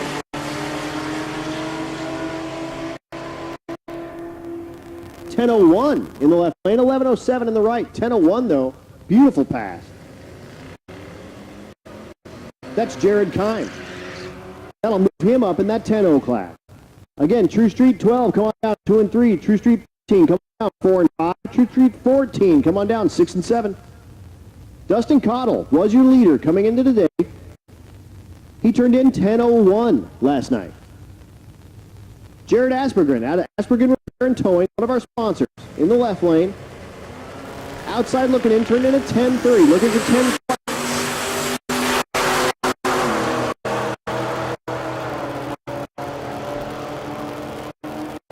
At the stripe column, 10:02, 10:29 in the left lane for Aspergren. 10:02 for Cottle. That might be enough for him. Omar Morales in the right lane, finishing his burnout in the Monte Carlo. That thing is sweet. It's loud, it's nasty, it's obnoxious, and I love it.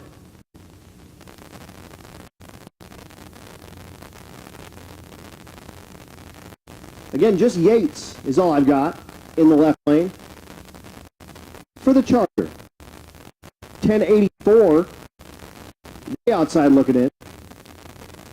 Morales turned in a 10:59. Looking to really improve both the performance of these cars, looking for 10 flats.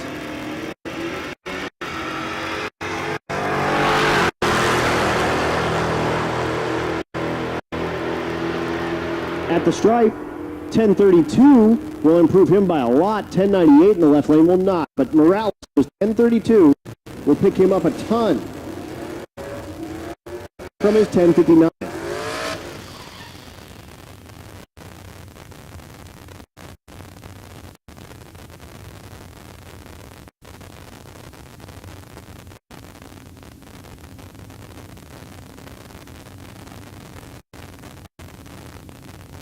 Will Carner in the right lane, the Fox.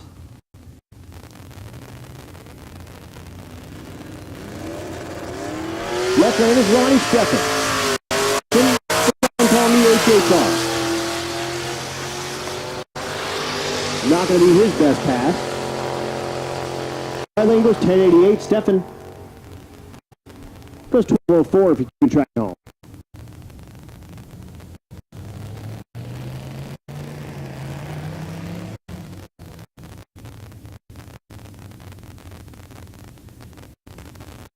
Melissa McKay in the right lane, the Tacoma with the 2JZ for power. Her husband Zach out there helping her get the burnout right.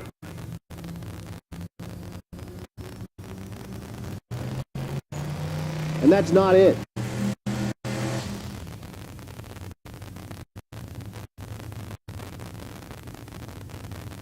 Benny Geisbright in the left lane. Completes his burnout in the pickup truck. And Zach gets Melissa back in there just right. Get her all the way in the water there, Zach. There you go.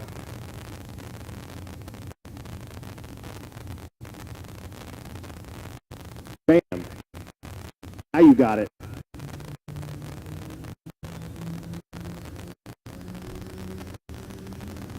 Yes. That's better. Not great, but not bad. Well, I still love you. See? Melissa, the 2JZ.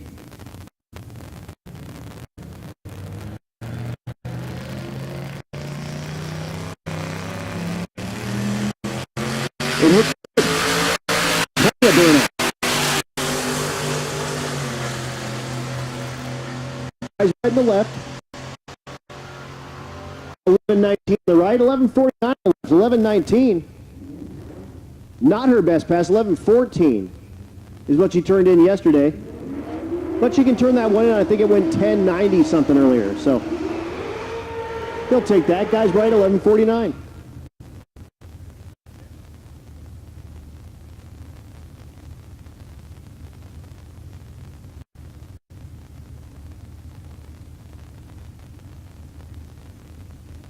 Josh Ram in the right lane, the Corvette.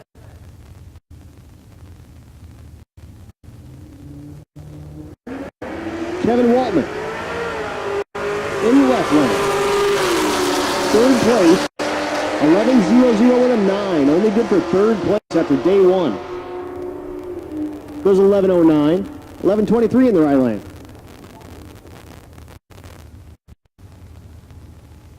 One more time.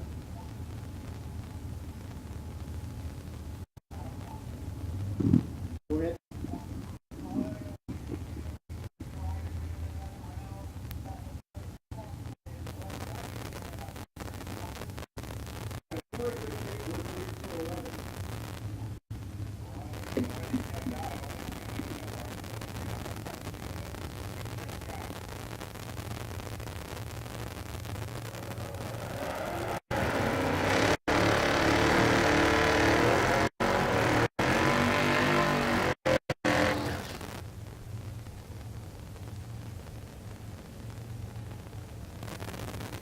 Sorry, guys. Yakking the mat on the radio.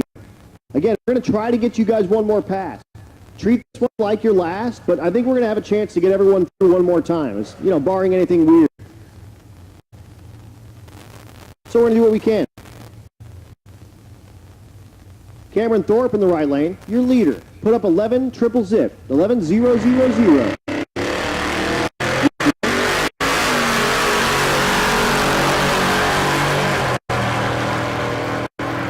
Again, no driver information in the left lane. 11:03, 11:16 in the right lane, but 11:03, beautiful pass.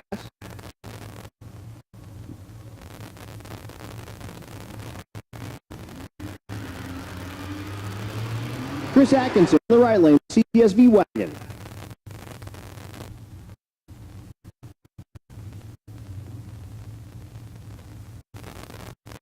Left lane, Dustin Baird.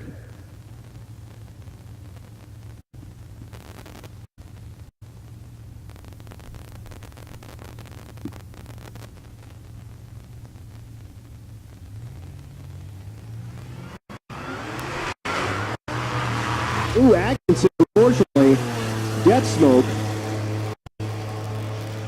And remember when I said barring anything weird?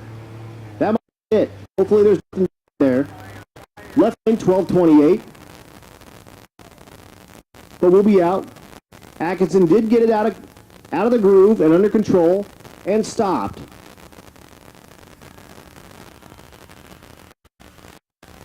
But I can see fluid in the right lane right now. So unfortunately, I think that thing is hurt and probably terminal. And we are going to be down for a little bit of time. You can see the fluid right underneath where the left tire was. Unfortunately, we are going to be down for a moment. So folks, this is probably going to be it. This is going to be your last pass. It's going to be my guess. We're going to try to make it through this last session. But that said, this cleanup is likely to take some time. If it's just water, I think we're okay, but just looking at it in the lights and seeing how the car kind of wiggled, I think that's more than just water. I'll wait to hear from the track staff. Again, to try to get another pass was like kind of barring any weirdness. The track guy did park the four-wheeler right at the starting line and walked out.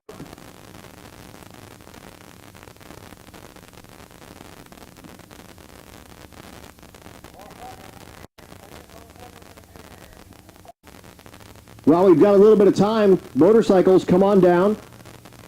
Lane number 9, Junior. Come on down. Lane 8, Motorcycles 9, Junior 8. But again, just be a moment. Chad told me it smells like oil, but it's pouring out like water. And there was actually a little bit of fire. That to me says oil, for sure. We'll wait till we hear from the track, and we'll see what happens. But again, if this is going to be an extended cleanup, you just made a pass in those True Street classes, that's likely your last pass. If you're in the lanes right now, this is going to be it.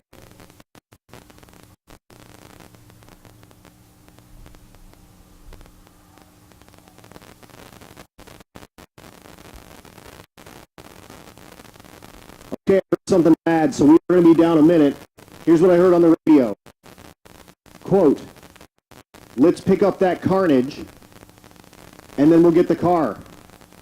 So, that means there's pieces. That means there's oil. That means there's water.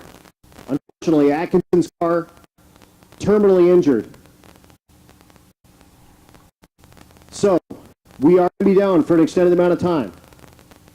We do have oil and water cleanup, so if you're in your car, you can get out.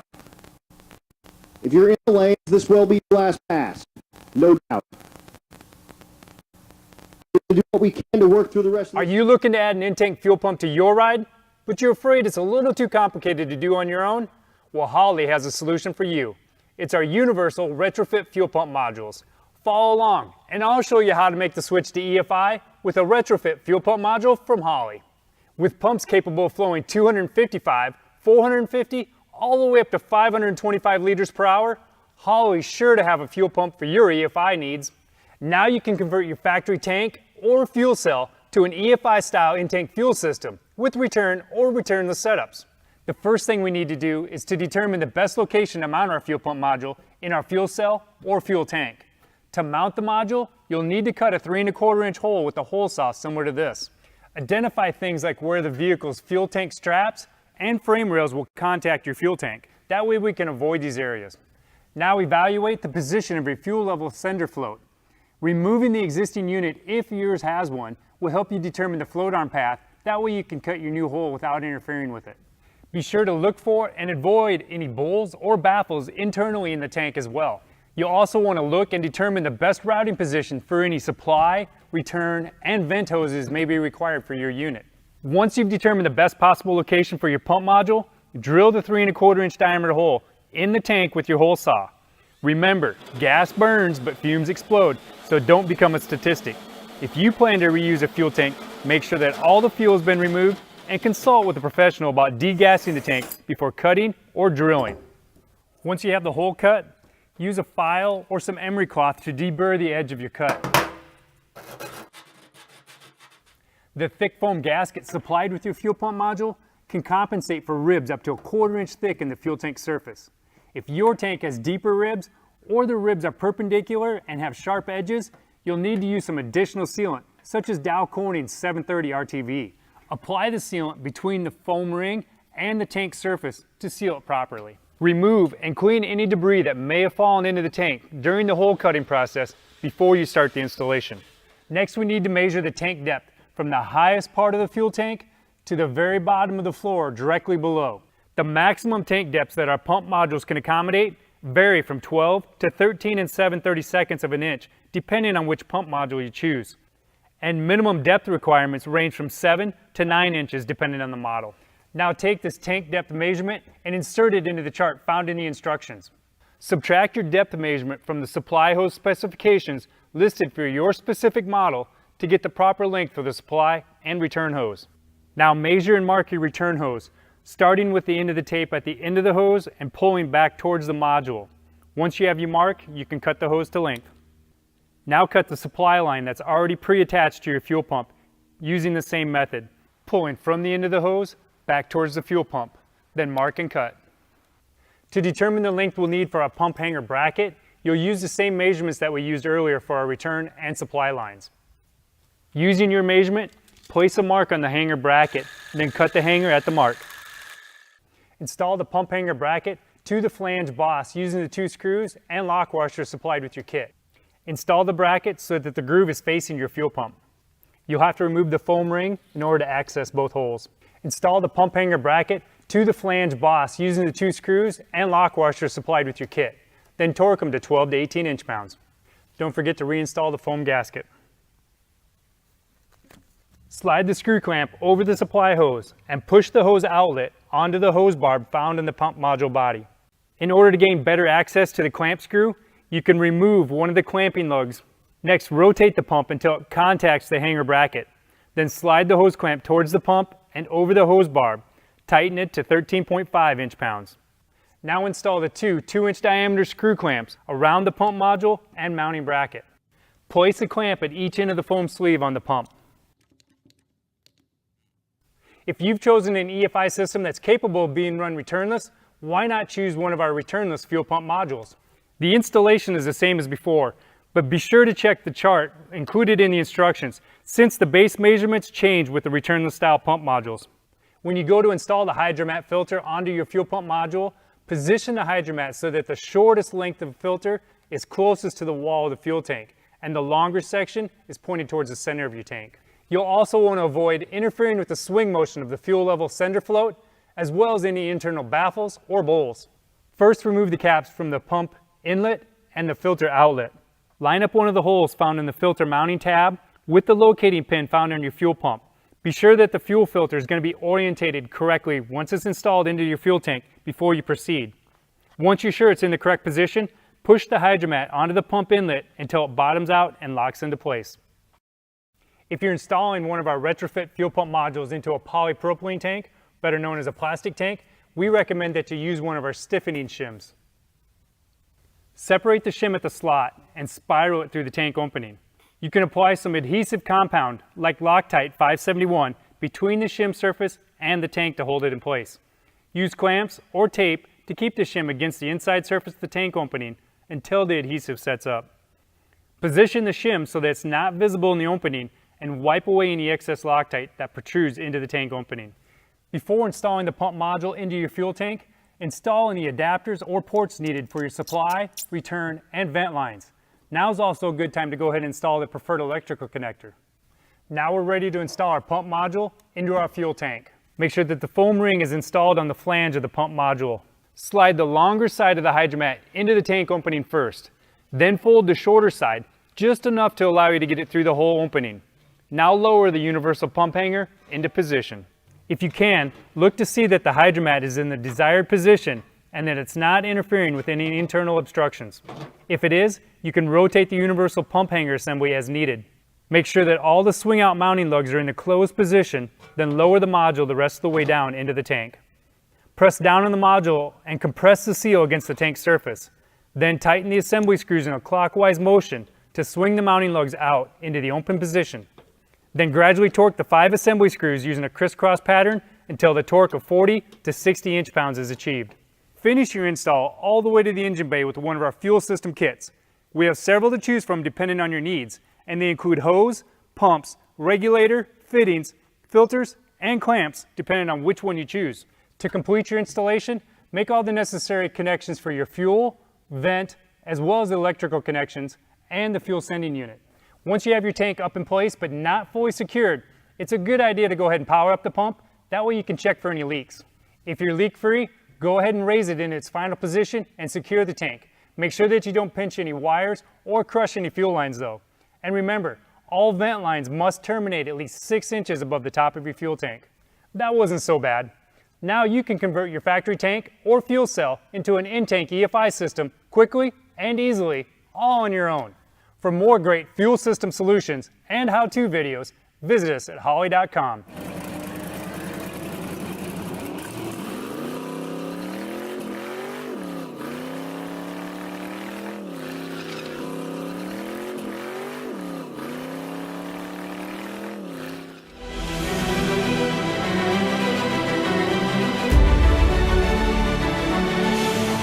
I look where I can make it more bulletproof, where I can make it perform better.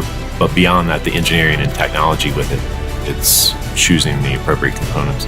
Each component is thoroughly inspected. It's that level of inspection. It's that level of attention to detail to make it cross the finish line.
All right, so here's what we're looking at right now. It looks like they are actually going to finish cleaning this lane, and we're going to run both.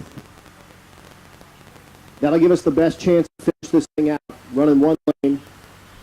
Probably not going to run it through the rest of all these classes, so we are going to clean both lanes. Currently just shy of 10 o'clock. So again, we're going to run out what we've got in the lanes. We're going to do what we can to get everyone else that other pass.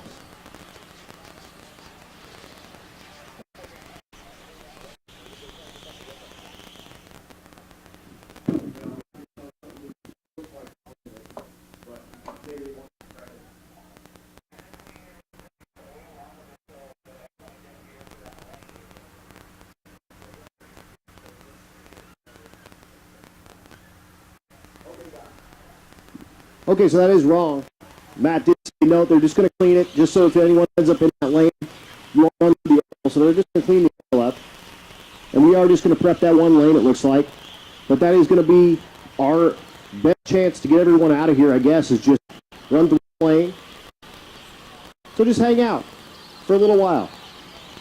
We'll do a real quick cleanup on this, and that way, again, if anyone kind of gets in that lane, we don't put you in a really bad spot. We're just going to get the oil up. And again, if you're in the lanes right now, we're going to get you that pass. We have just 10 o'clock, so we're going to do everything we can. And again, we need you guys kind of on your stuff. Those 0 run and 1 run cars, come on down, lane 8. We'll get you another pass for sure. Again, Clint Stowski, I just talked to you. You're good.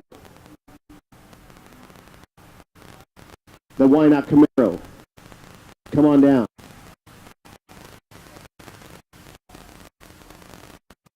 We'll do what we can to get through the rest of this list. Get everyone that final pass. Likely just run out of that one lane. I thought maybe we'd run the 2 because they have all the equipment out there, but Matt said, I don't think so, man. And he talked to him. I'm just up here alone doing my thing. But that said, good on Atkinson for getting that thing out of the groove and getting it shut down as quickly as he could. I'm sure that was scary. Chad said there was a little bit of a fire even, so that's got to be tough. But luckily the car's in good shape. He didn't get the thing in the wall or nothing like that. And we'll fight another day. Tough deal. But again, if you're in the lanes, get you that pass. Lane 8's for those 0 run cars. Also 1 run cars. You've only had 1 pass. Or you've had 0 passes, lane 8. Everyone else, we're going to do everything we can to get through the rest of this list. One more kind of incident like this, we're in bad shape. So no promises, but we'll do everything we can to get everyone through. So just hang out. The staff here is quick at these cleanups. So we're going to do everything we can. And we'll get through. Again, 10 o'clock right now.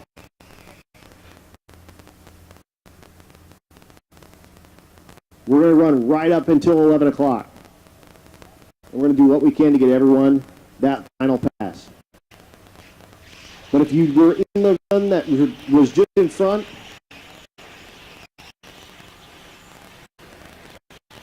you're done.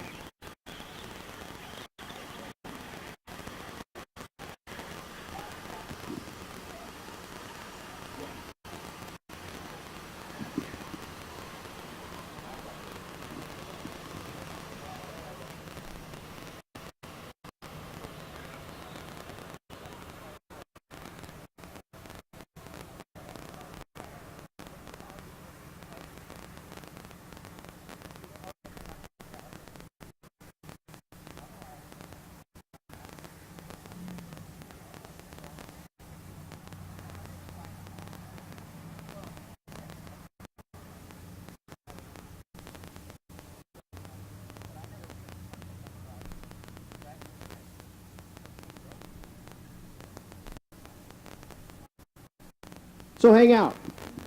We're doing all we can to get everyone that last pass. Again, that's kind of what Sets us apart from the other guys. A lot of guys would be like, okay, you're done. Hard cutoff. No, we're flexible. We're going to get what we can to get everyone that pass. Again, this is kind of the 4 racers by racers, and we mean that. If Matt was down there, he only had one solid pass, he's going to do what he can to get that second pass in. So he's working with the track crew. We're going to do everything we can to get this thing done and get all those passes done. Again, though, if you're ahead of Atkinson, you're done today. Go ahead and pack up your car and you can head to the hotel.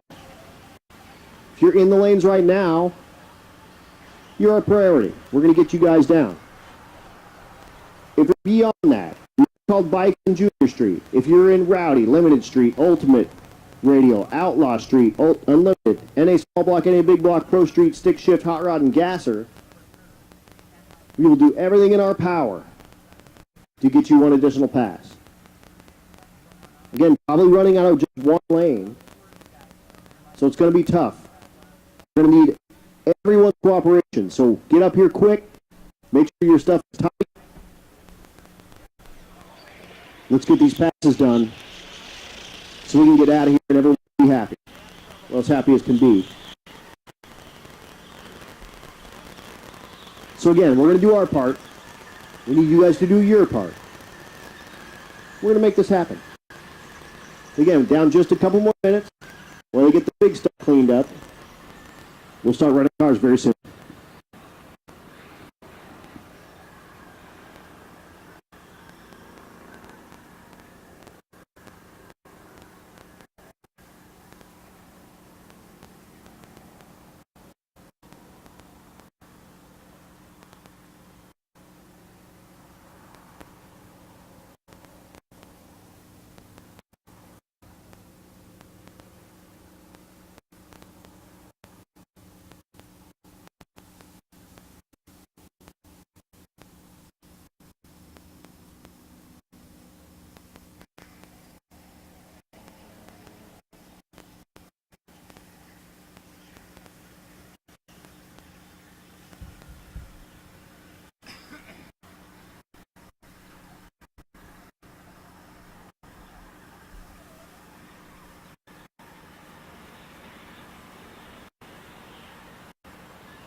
Quick thing, hard tire racers, if you're on a hard street tire, they are out of the group. So what we don't want to do is possibly send like a high Sadowski car on after street tires for that groove shred. So hard tire cars, you can miss the groove here. I promise. I've watched Stevie do it. It's wide. That you are out of the groove for the safety of everybody. So do everything, please. I get it. You want to make your best pass. Hard tire. Out of the groove, please. 100%.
All right, gang, we are here, and I gotta give them credit, dude. They're cleaning up the Earl real good. But man, sucks. Last night we had a big oil down, and today we've got 2 big oil downs. Actually, yesterday we had 2. Man, I hate that. Feel bad for the competitors. Obviously, they don't mean to do that, but you know, at least he stopped. It was better than last night. We made a bunch bigger mess last night. So, I know that we've had some flashing and some audio that was skipping. It sounds like I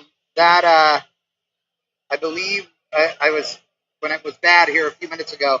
It's because I was messing around with stuff to see if I could find.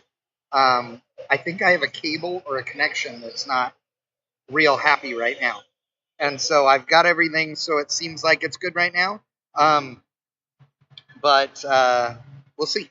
So basically, we're gonna run until we get all these people another run, and then get out of here. Now, there is not the full field of people that need to run still, right? A ton of people have already turned in their time slips and what have you. But basically, again, we're going to run till 11, and it'll be 11 o'clock before I'm not doing this.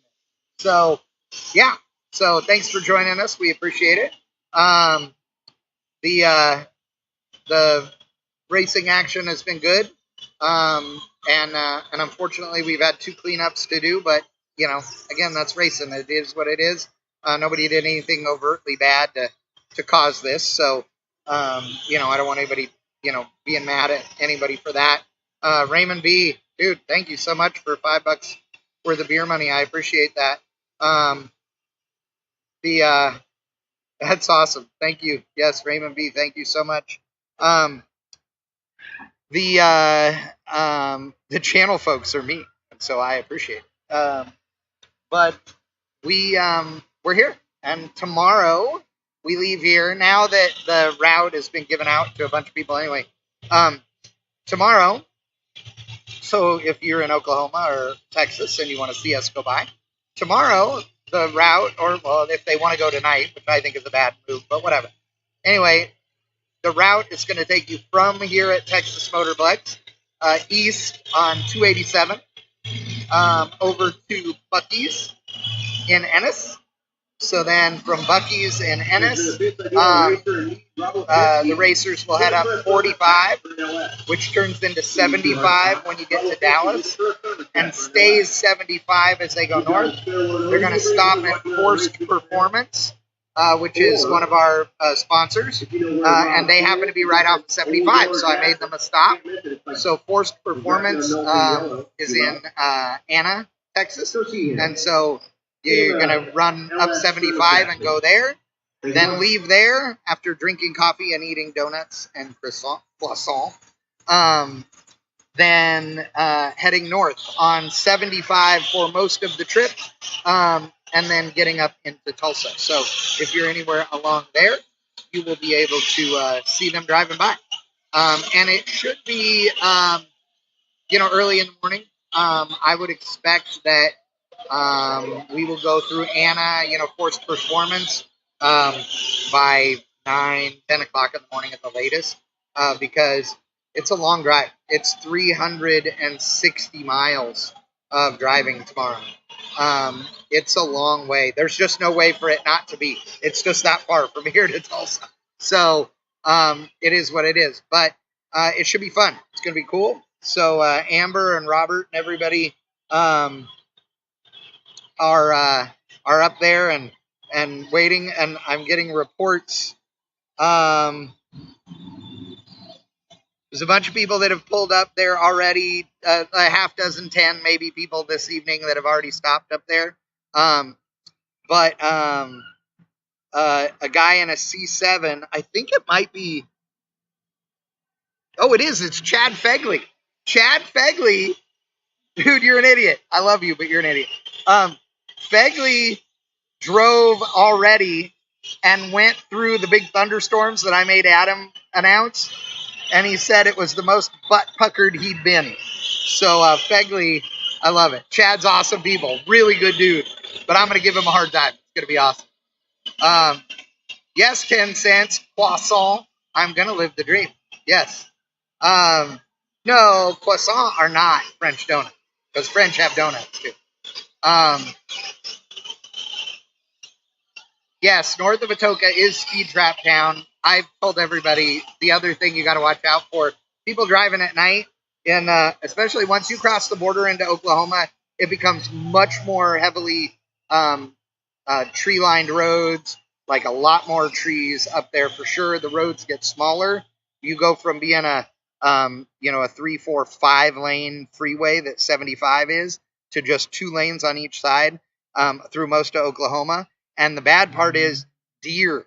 Yeah, like, where the deer and the antelope roam and all that crap. So deer is bad. That's why I don't drive at night up there if I don't have to. So not in my fun car anyway. So yeah.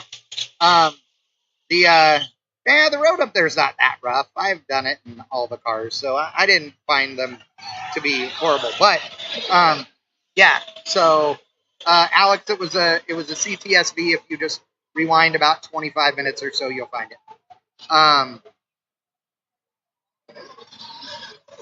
I agree with you on that one, 10 cents. So yeah, so it's a good route. It should be fun. The day after that, they have a smaller route, only 150, 60 miles, that is going to be taking them east of Tulsa. And it'll be cool up around the lakes and up in the hills of Oklahoma. And then we'll go, back to Tulsa Race again. And then Route 66 on Thursday is going to be the route, basically, with some cool stops there as well. So, yeah, should be fun. And all of you guys that are tuned in, we appreciate it. More racing is coming. I know you guys have been waiting, and there are people that are like, why am I watching this guy talk? And it's because I own this deal. This is me. So, but they're finishing dragging the racetrack right now, and I believe that we will have cars racing down this racetrack in less than 5 minutes. So, if you want to watch the cars run, then that's what you need to do. Oh, Matt is calling.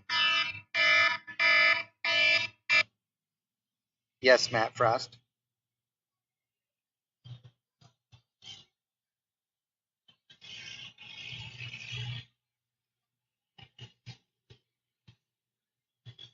Oh, okay. Okay. Yeah. I'll hit him up. Okay, bye. All right. I have to hit up Cody because there are people that need to get back to Noble. And they're all going to try and help each other. So we'll see. All right. So, yeah. So racing's going to start here in just a minute. Love you guys. Thank you so much for joining us. Big thanks to Motion Raceworks. Love those dudes. They are a presenting sponsor this week. Couldn't do it without them. Also want to thank Kyle and Matt and the entire crew at 1320 Video. Fred is not here this week, but Whitty is, and the guys, they're having a great time, and it's cool to see them. Love them. Also want to thank Holly and Optima Batteries and all of you weirdos out there who are going to watch us all week long. So thanks for joining us. Drag racing coming soon.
Hey, big shout out to the Texas Motorplex team.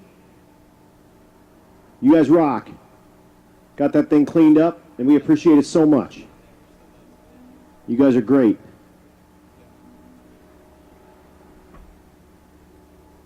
That said, we're nearing getting ready to run cars. So drivers, go ahead and get back to your cars. We'll get you ready to run you here as quickly as you possibly can.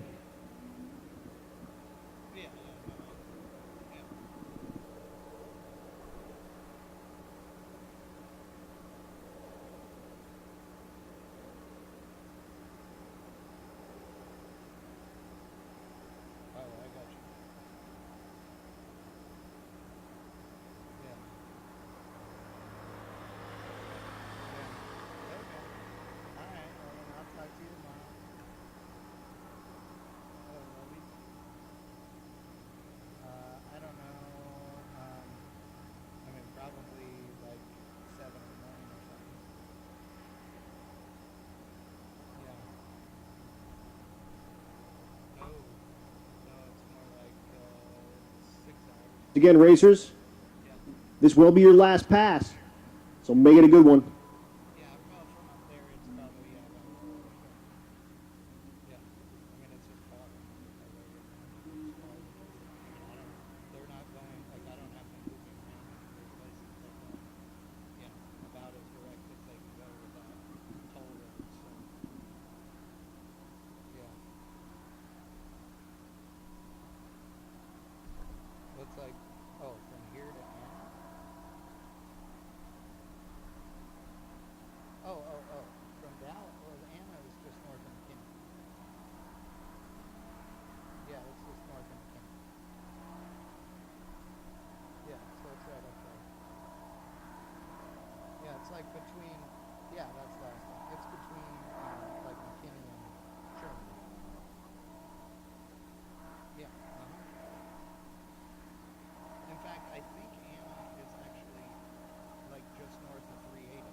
All right, just heard on the radio, we are ready to go. We are running one lane. We're going to run the left lane.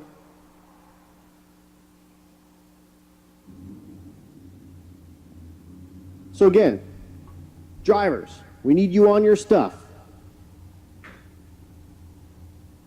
Currently have 10:19. That gives us 41 minutes of hot time. We're going to run out what we've got here in the lanes, and we're going to do everything we can to run the rest of these classes. But that said, we're running one lane for the rest of the evening.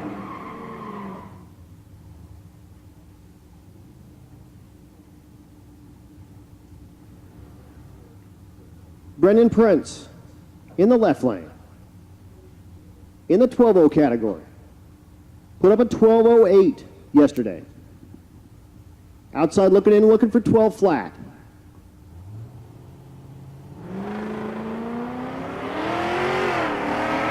Again, racers, tail lights, please. Don't forget about that. We've been down a little while. I get it. But just make sure you got your tail lights on, and we're running everyone through one lane.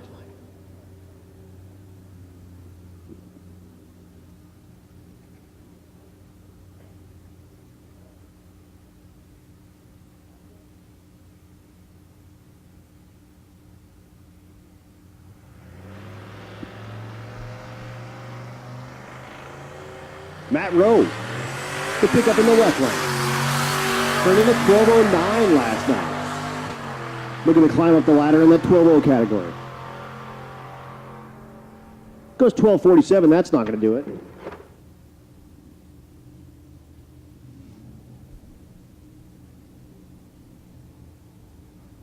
Here's Noah Cash pulling in the water in the left lane. Turned in 12.099 last night.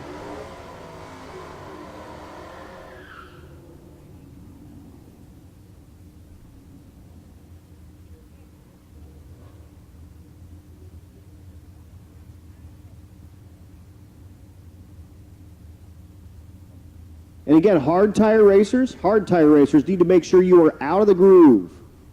100% out of the groove.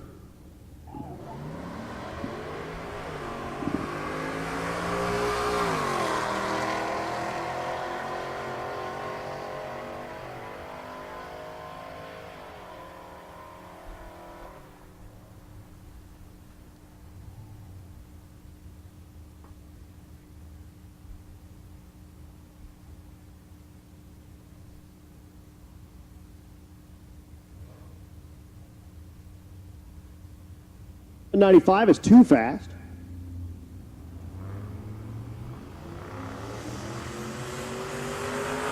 Here's Travis Boltman. Boltman turned in a 12:01 with a 4. Third place coming into tonight. Looking for a 12:0. Goes 12:14, that won't do it.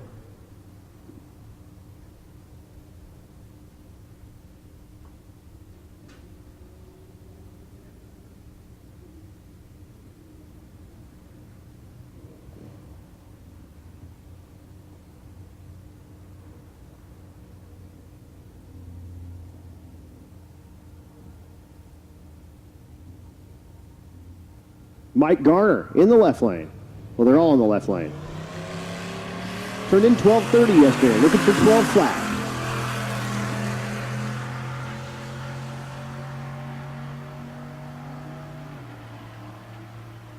He goes 11:94, that's too fast. Here's Tyler Maggart.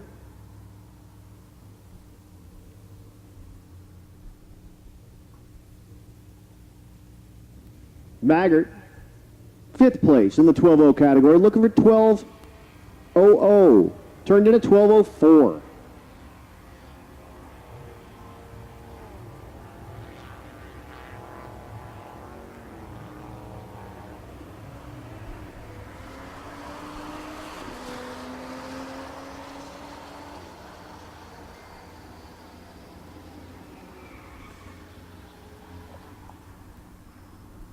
He goes 12:72, that won't do it.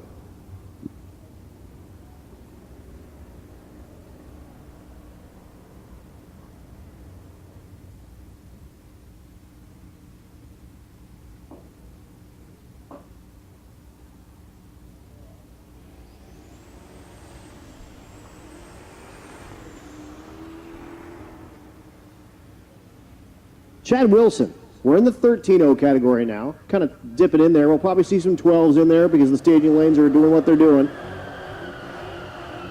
13:98. That won't do it.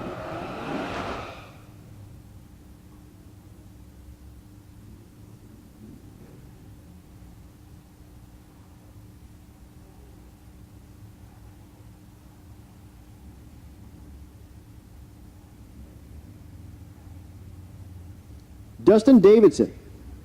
Davidson in the 11:0 category in the left lane. Again, they're all in the left lane. He turned in an 11:79.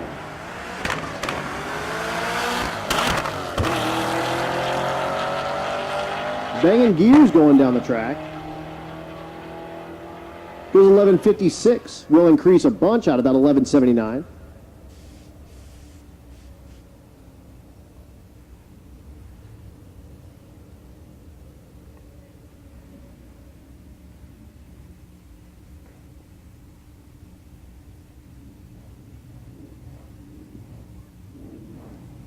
Couple of pickups coming at you. Matt Helms turned in 12:23 last night.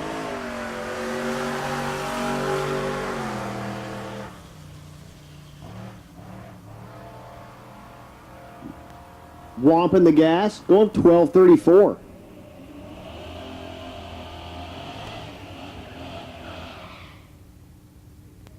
David Rexwinkle turned in 12:11 last night.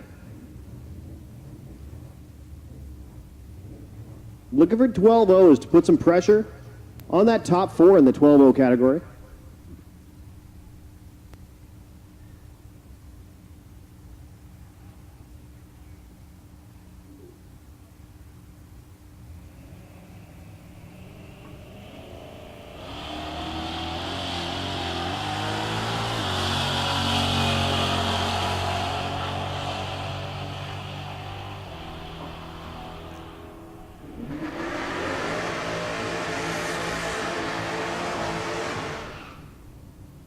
Rich Thorpe. Oh, sorry, 1223 in the left lane. Rich Thorpe completes his burnout, the G8.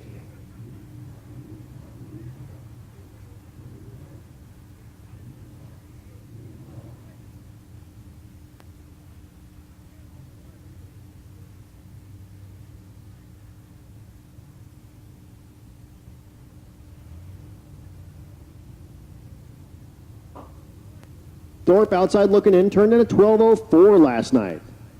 Again, this class, one of the most contested ones. Chris Ghosh, 12:00 with a 3. Jack Fisher, 12:00 with an 8. He's in the water behind Thorpe. Is Fisher. So Thorpe looking for 12:00.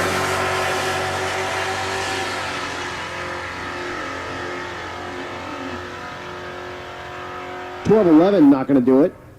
So he'll pack that up. Hot Rod Jack, the 70 Chevelle, stick car, your second place car. Like I just mentioned, 12:008, chasing Chris Ghosh with the 12:003. Banging gears and trying to get it on 12 flat.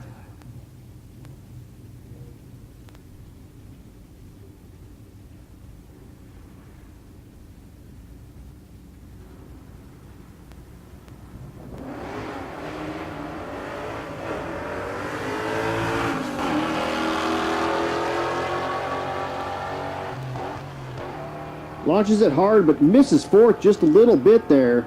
12:17. That might have been everything it had. It kind of double clutched a little bit and did a little womp going into fourth. That may have been everything he needed to go 12 flat, but not going to happen this time.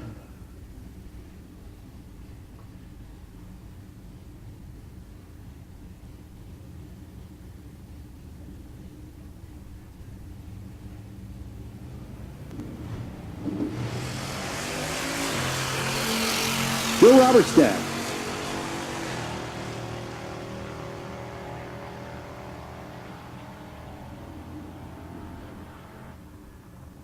Goes 12:23. Will not increase from his 12:21 earlier.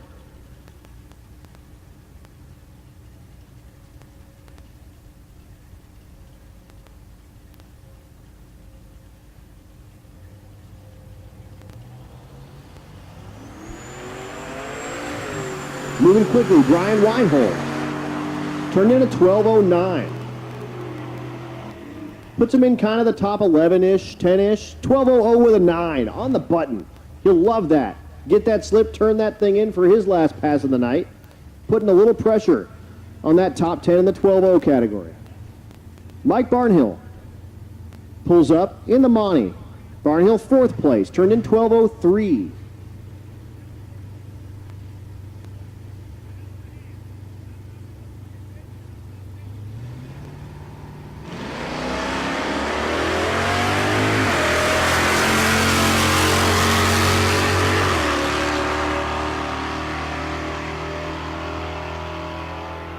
At the stripe, 12:06 will not improve.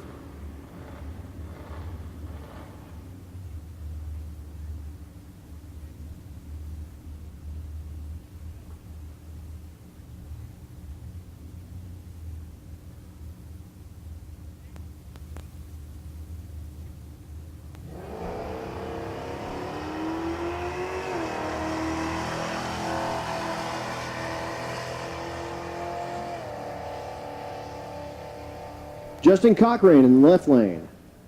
Again in the left lane. 13:11 he turned in. Goes 13:34. That'll be no help. Here's Darren Gebhardt. Gebhardt the Mopar. Turned in 13:08. We're deep in the 13:0s. We're going to run through those. We have some 14:0s behind them. Bikes and Junior Street are in the lanes, 9 and 8. We do have our 0 run and 1 run cars in lane number 8 as well.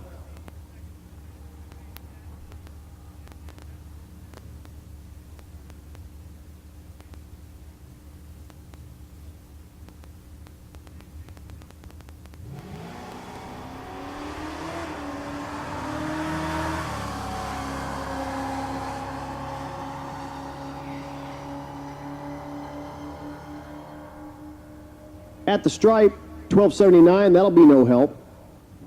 Too fast for that 13:0. and he'll pack it up.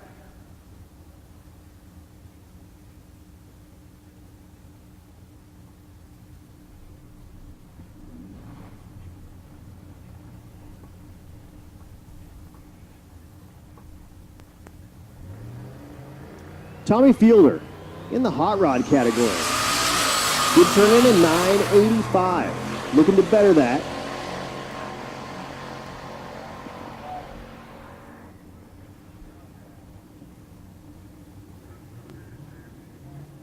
Attention in the pits, attention in the pits. Big call coming at you, big call coming at you. Rowdy Radial, 2. Limited Street, 3. Ultimate Radial, 4. Outlaw Street, 5. Unlimited, 6. NA Small Block, 7. Again, Rowdy, 2. Limited Street, 3. Ultimate Radial, 4. Outlaw Street, 5. Unlimited, 6. National Aspirated Small Block, 7. 1290. Won't be any help in that 13-0. Once again, Rowdy, 2. Limited Street, 3. Ultimate, 4. Outlaw, 5. Unlimited, 6. NA Small Block, 7. 0 run, 1 run cars, 8.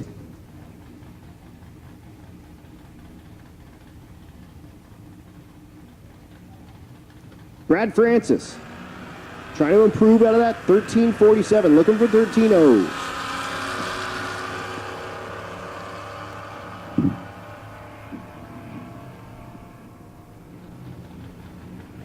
$13.25, well improved, but not quite that 13-0 he's looking for.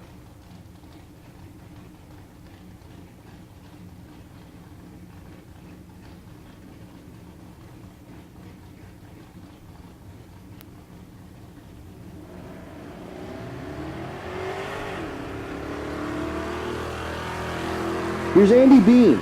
Andy Bean way outside looking in. 1370 he turned in last night. 1421, not going to do it.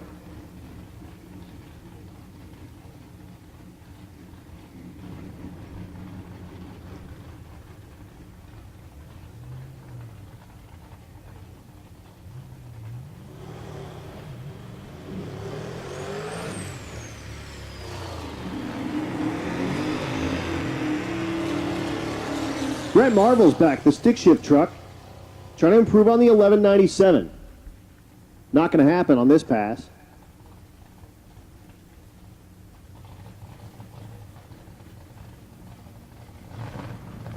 Goes 1621 if you're keeping track at home. Next up, Andrew Summers in the Pro Street category. Turned in 1011 last night. Looking to improve on that.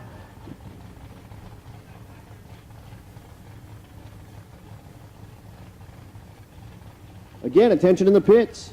Rowdy, 2. Limited Street, 3. Ultimate, 4. Outlaw Radial, 5. Or Outlaw Street, 5. Unlimited, 6. NA Small Block, 7.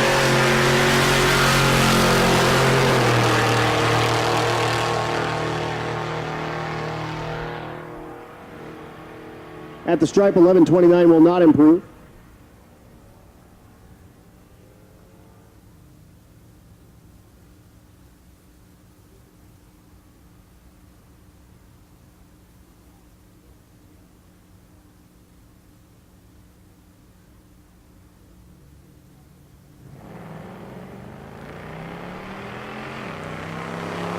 Brian Gebhardt, the hot rod.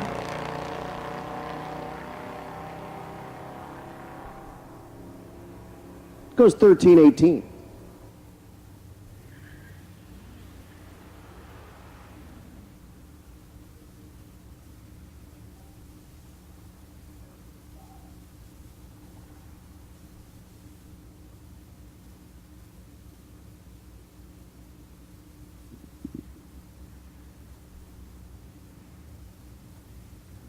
Your leader in the 14-0, Anthony Watson, did turn in 14.01 with a 3. Looking for 14.0 to keep Brock Roberts and Dale Gebhardt off his back.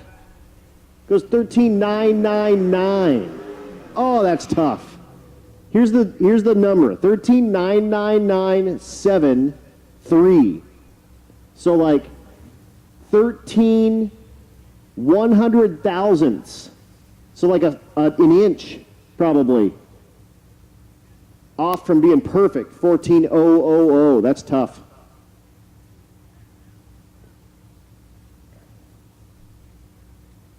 Craig Hambright. Out of Central Speed Supply. The GTO, nitrous assisted. Put up 11.18 last night. Looking to put the thing on it. Oh. To put some pressure on the 11s in front of him. Goes 0.5. There he goes. He'll like that. With his average, that'll move him up maybe a couple of spots. We'll see. When everything kind of comes out in the wash. The 11 class, our most hotly contested class right now. The top 1, 2, 3, 4, 5, 6, 7, within a tenth.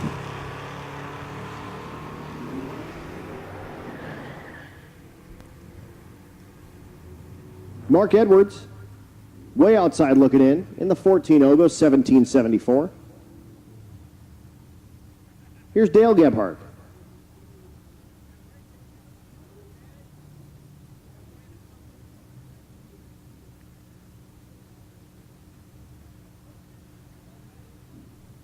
Gebhardt, the 33 Plymouth.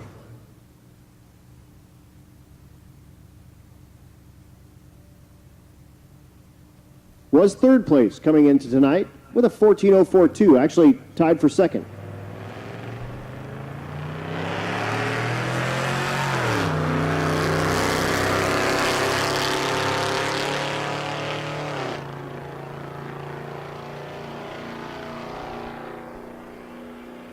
Goes 14.04 with a 9.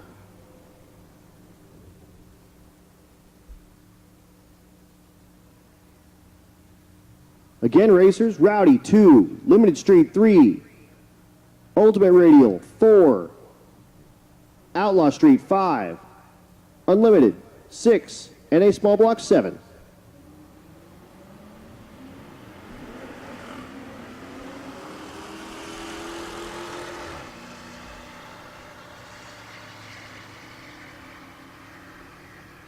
Randy Taylor looking for 14.0, goes 14.22. That's not going to happen.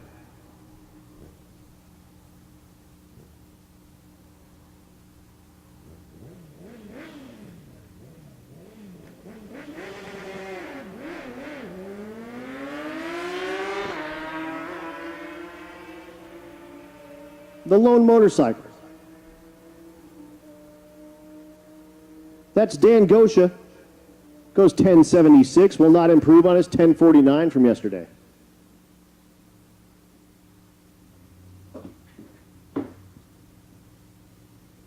Moving right through here, folks.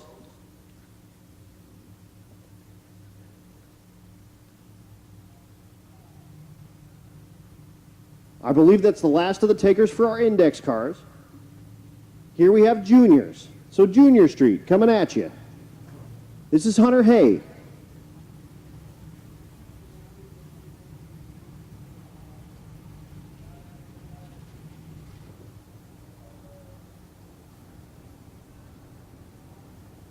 Hunter Hay in the Silverado.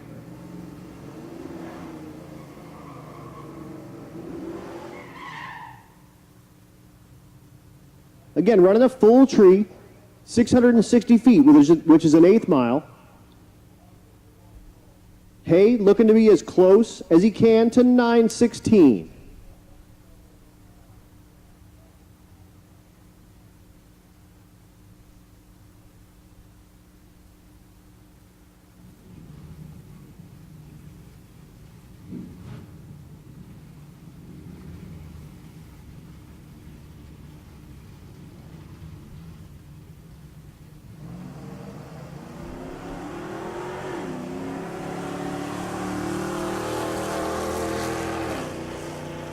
Hay at the stripe goes 9:23.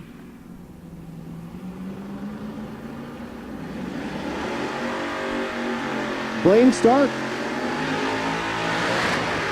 getting his burnout out of the water there. The 55 wagon. Tom, his dad riding shotgun with him.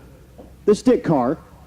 Normally nitrous assisted LS, but When he runs it, no power adder, naturally aspirated LS.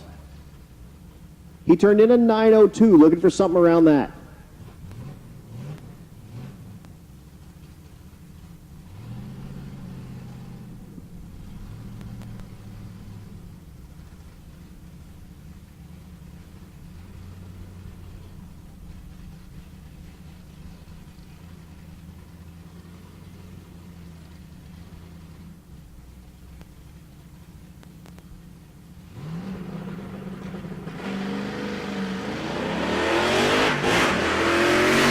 Big bang in the second gear, love that. Hammer in gears. Goes 916 at 78. And we'll clean up this lane that we have left real quick, because we're bringing you Rowdy. Of course, Limited Street after them, Ultimate Radial, Outlaw Street, Unlimited, and Naturally Aspirated Small Block should be in the lanes right now.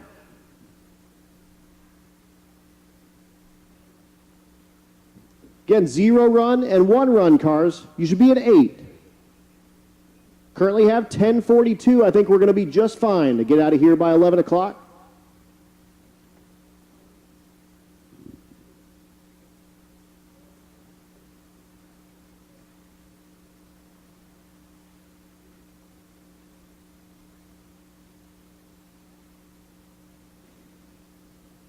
Again, down just 1 second. Make sure that this place is safe. That's really everything. If it's not safe, we're not running cars. So making sure it's safe. We're sending real high horsepower stuff down on little itty bitty tires. So we're going to do the best we can. Spraying it down real good. We'll drag it. We'll make sure it's good, tight, ready to go. We'll be bringing you Rowdy Radial. Then again, Limited Street. Ultimate Radial, Outlaw Street, Unlimited and Naturally Aspirated Small Block. On deck is NA Big Block, Pro Street, Stick Shift, Hot Rod, and Gasser. And then we're done for the night.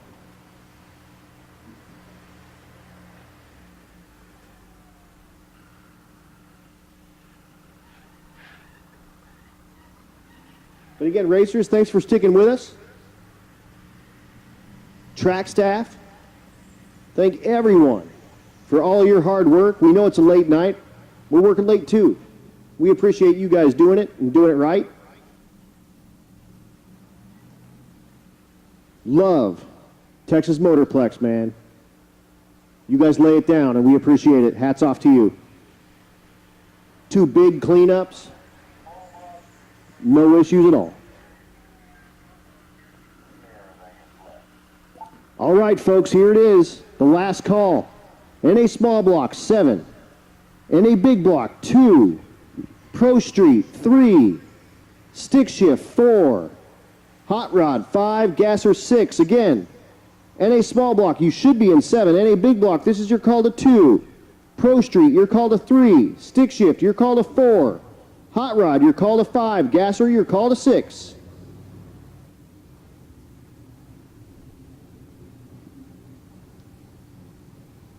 All right, Rowdy Radial coming at you. The Mazda. It's basically a Ranger, but it's a Mazda. Okay.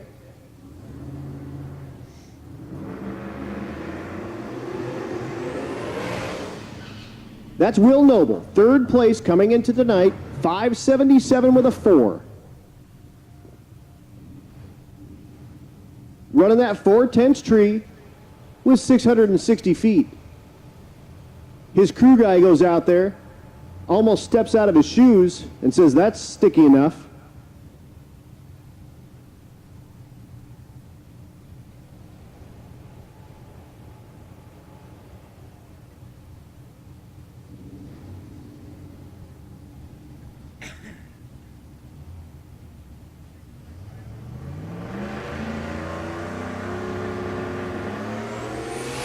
Noble gets the green light and he's off. Laying on the power about 200 feet out goes 596. So will not improve.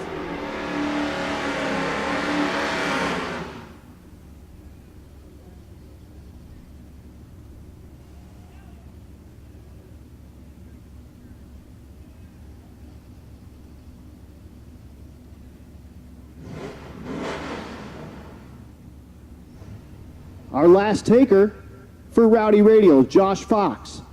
In the Fox, trying to improve on the 617. Behind him is Clint Sadowski. Clint in the ultimate radial category. But first, Rowdy, Josh Fox, looking for an 8th mile time faster than 617.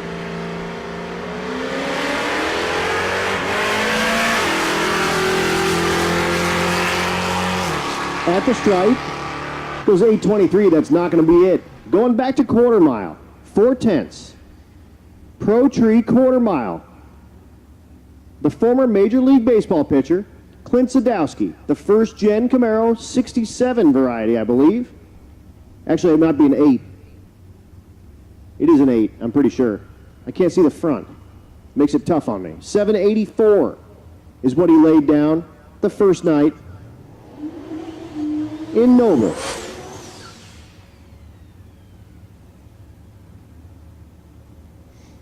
Looking to increase on that 784. Made a pass earlier and it knocked the tire off like right away. Was not what he was looking for. Again, NA small, you should be in 7. NA big, 2. Pro Street, 3. Stick shift, 4. Hot rod, 5. Gasser, 6 for your last pass. Sadowski's going to do it again. Just knocked the tire right off, unfortunately. That first-gen Camaro lays on the power. At the top end, though, it was 964 to 170 miles an hour.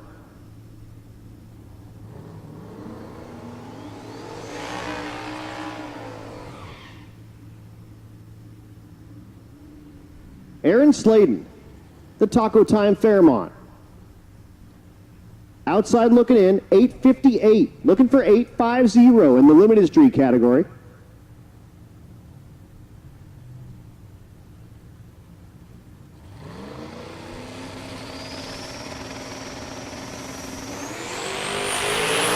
Wheels up to 60 foot. Puts it down beautifully. On a pass. Goes 844, 154. Just a little too much for that Taco Time Fairmont.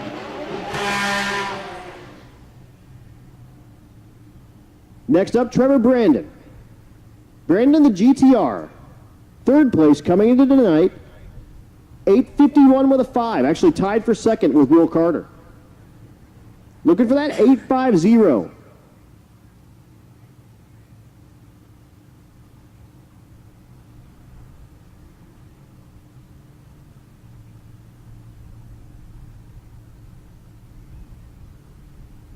Brandon out of Alberta, Canada.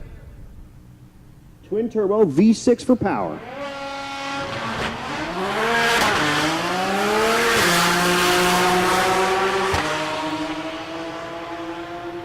Hits all 4 gears, hits 5th, goes 854, 166. Jim Parkinson is back. Parkinson, your leader at Outlaw Street. Put up an 834 with an 8 in Noble. Parkinson out of tune by JP.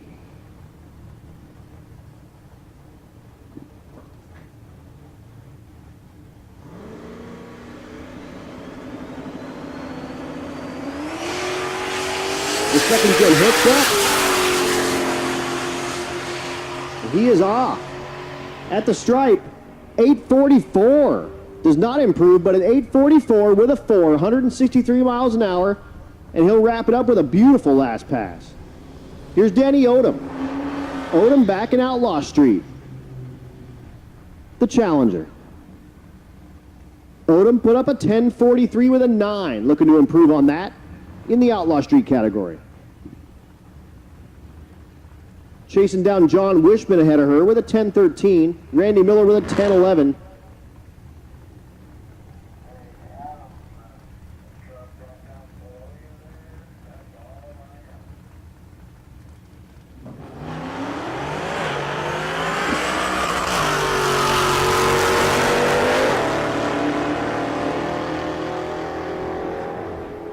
Odom goes 1047.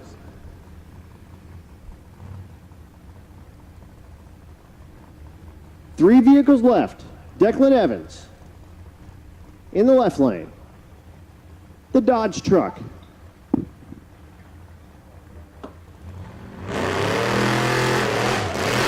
Nitrous assisted, big block Mopar strikes the tire right away, and unfortunately left before the tree was active and won't even get a time slip for this last pass, unfortunately. Tough break for Evans.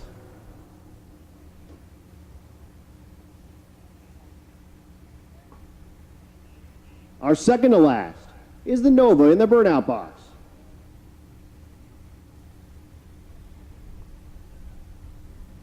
That's Kyle Crawford. National aspirated big block entry. Turned in at 11:38, looking to put some pressure on Alan Casita with the Mustang with 11:14.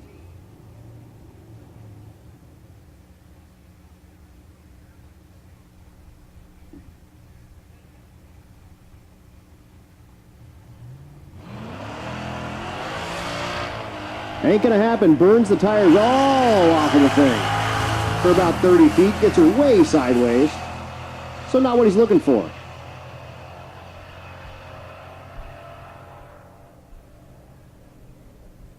$13.03 if you're paying attention at home. And our very last car. Last taker, that's Brett Marvel. The stick shift pickup truck.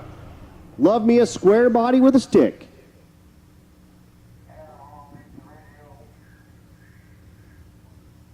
Trying to improve on the 1197 he turned in. Beautiful, sir. Great day.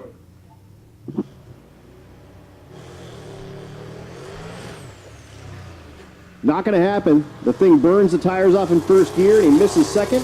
And that's our last pass. And I'll tell you what, thanks again to our sponsors, 1320 Video, Bang Shift, Motion Raceworks, 4-Ride Performance, Aspergen Repair and Towing, Central Speed and Supply, Crowler, Deutschworks, Disorganized Grime, FM Fab Speed Shop, Florida Injection, Force Performance Turbochargers, Hot Rod Jack, Jake's Performance, Joe Tech Motorsports, Juggernaut Welding and Fab, Leading Edge Technology Partners, Male Motorsports, Mickey Thompson, Nitrous Outlet, Portable Car Hoist, Pro Copy, Roadrunner Media, TBM Brakes, The Shop Inc., Tuned by JP, Vets Unlimited, War Performance, Goat Rope Garage, High Speed Media, Revenge Performance, Red Tide Canopies, Rife Sensors, U.S. Automotive Machine and Performance, and again, on behalf of Matt Frost, June Allison, myself, Adam Dory, and of course, Chad Reynolds up in the scaffolding, thank you so much to the staff here at Texas Motorplex. You guys are top notch. You did a fantastic job. We appreciate you 100%. We appreciate you staying late, cleaning up this track for us twice, and like big cleanups. All the racers, on behalf of everybody, I'm Adam Dory. Race day number 2 from Race Week 2022. We are done. You heard it here, ladies and gentlemen. All in, all done. Now to pack all this crap up and hit the road. So gonna stay here in town tonight and then make the drive in the morning. So gonna be at Force Performance, I don't know, probably 8 o'clock, maybe a little earlier than that. And go up there and, well, yeah, probably between, I'm going to say 7:30-ish, 8 o'clock, something like that. Head up there, check out the place, say hi to Robert, eat some of his croissant and all of his donuts, and leave all his coffee for all of the crazy people that drink that crap. And then off I go, because I need to get to Tulsa so I can set up. The good news is, I have broadcast there a jillion times at Tulsa Raceway Park, and so I'm going to be broadcasting from a different location than we did last year.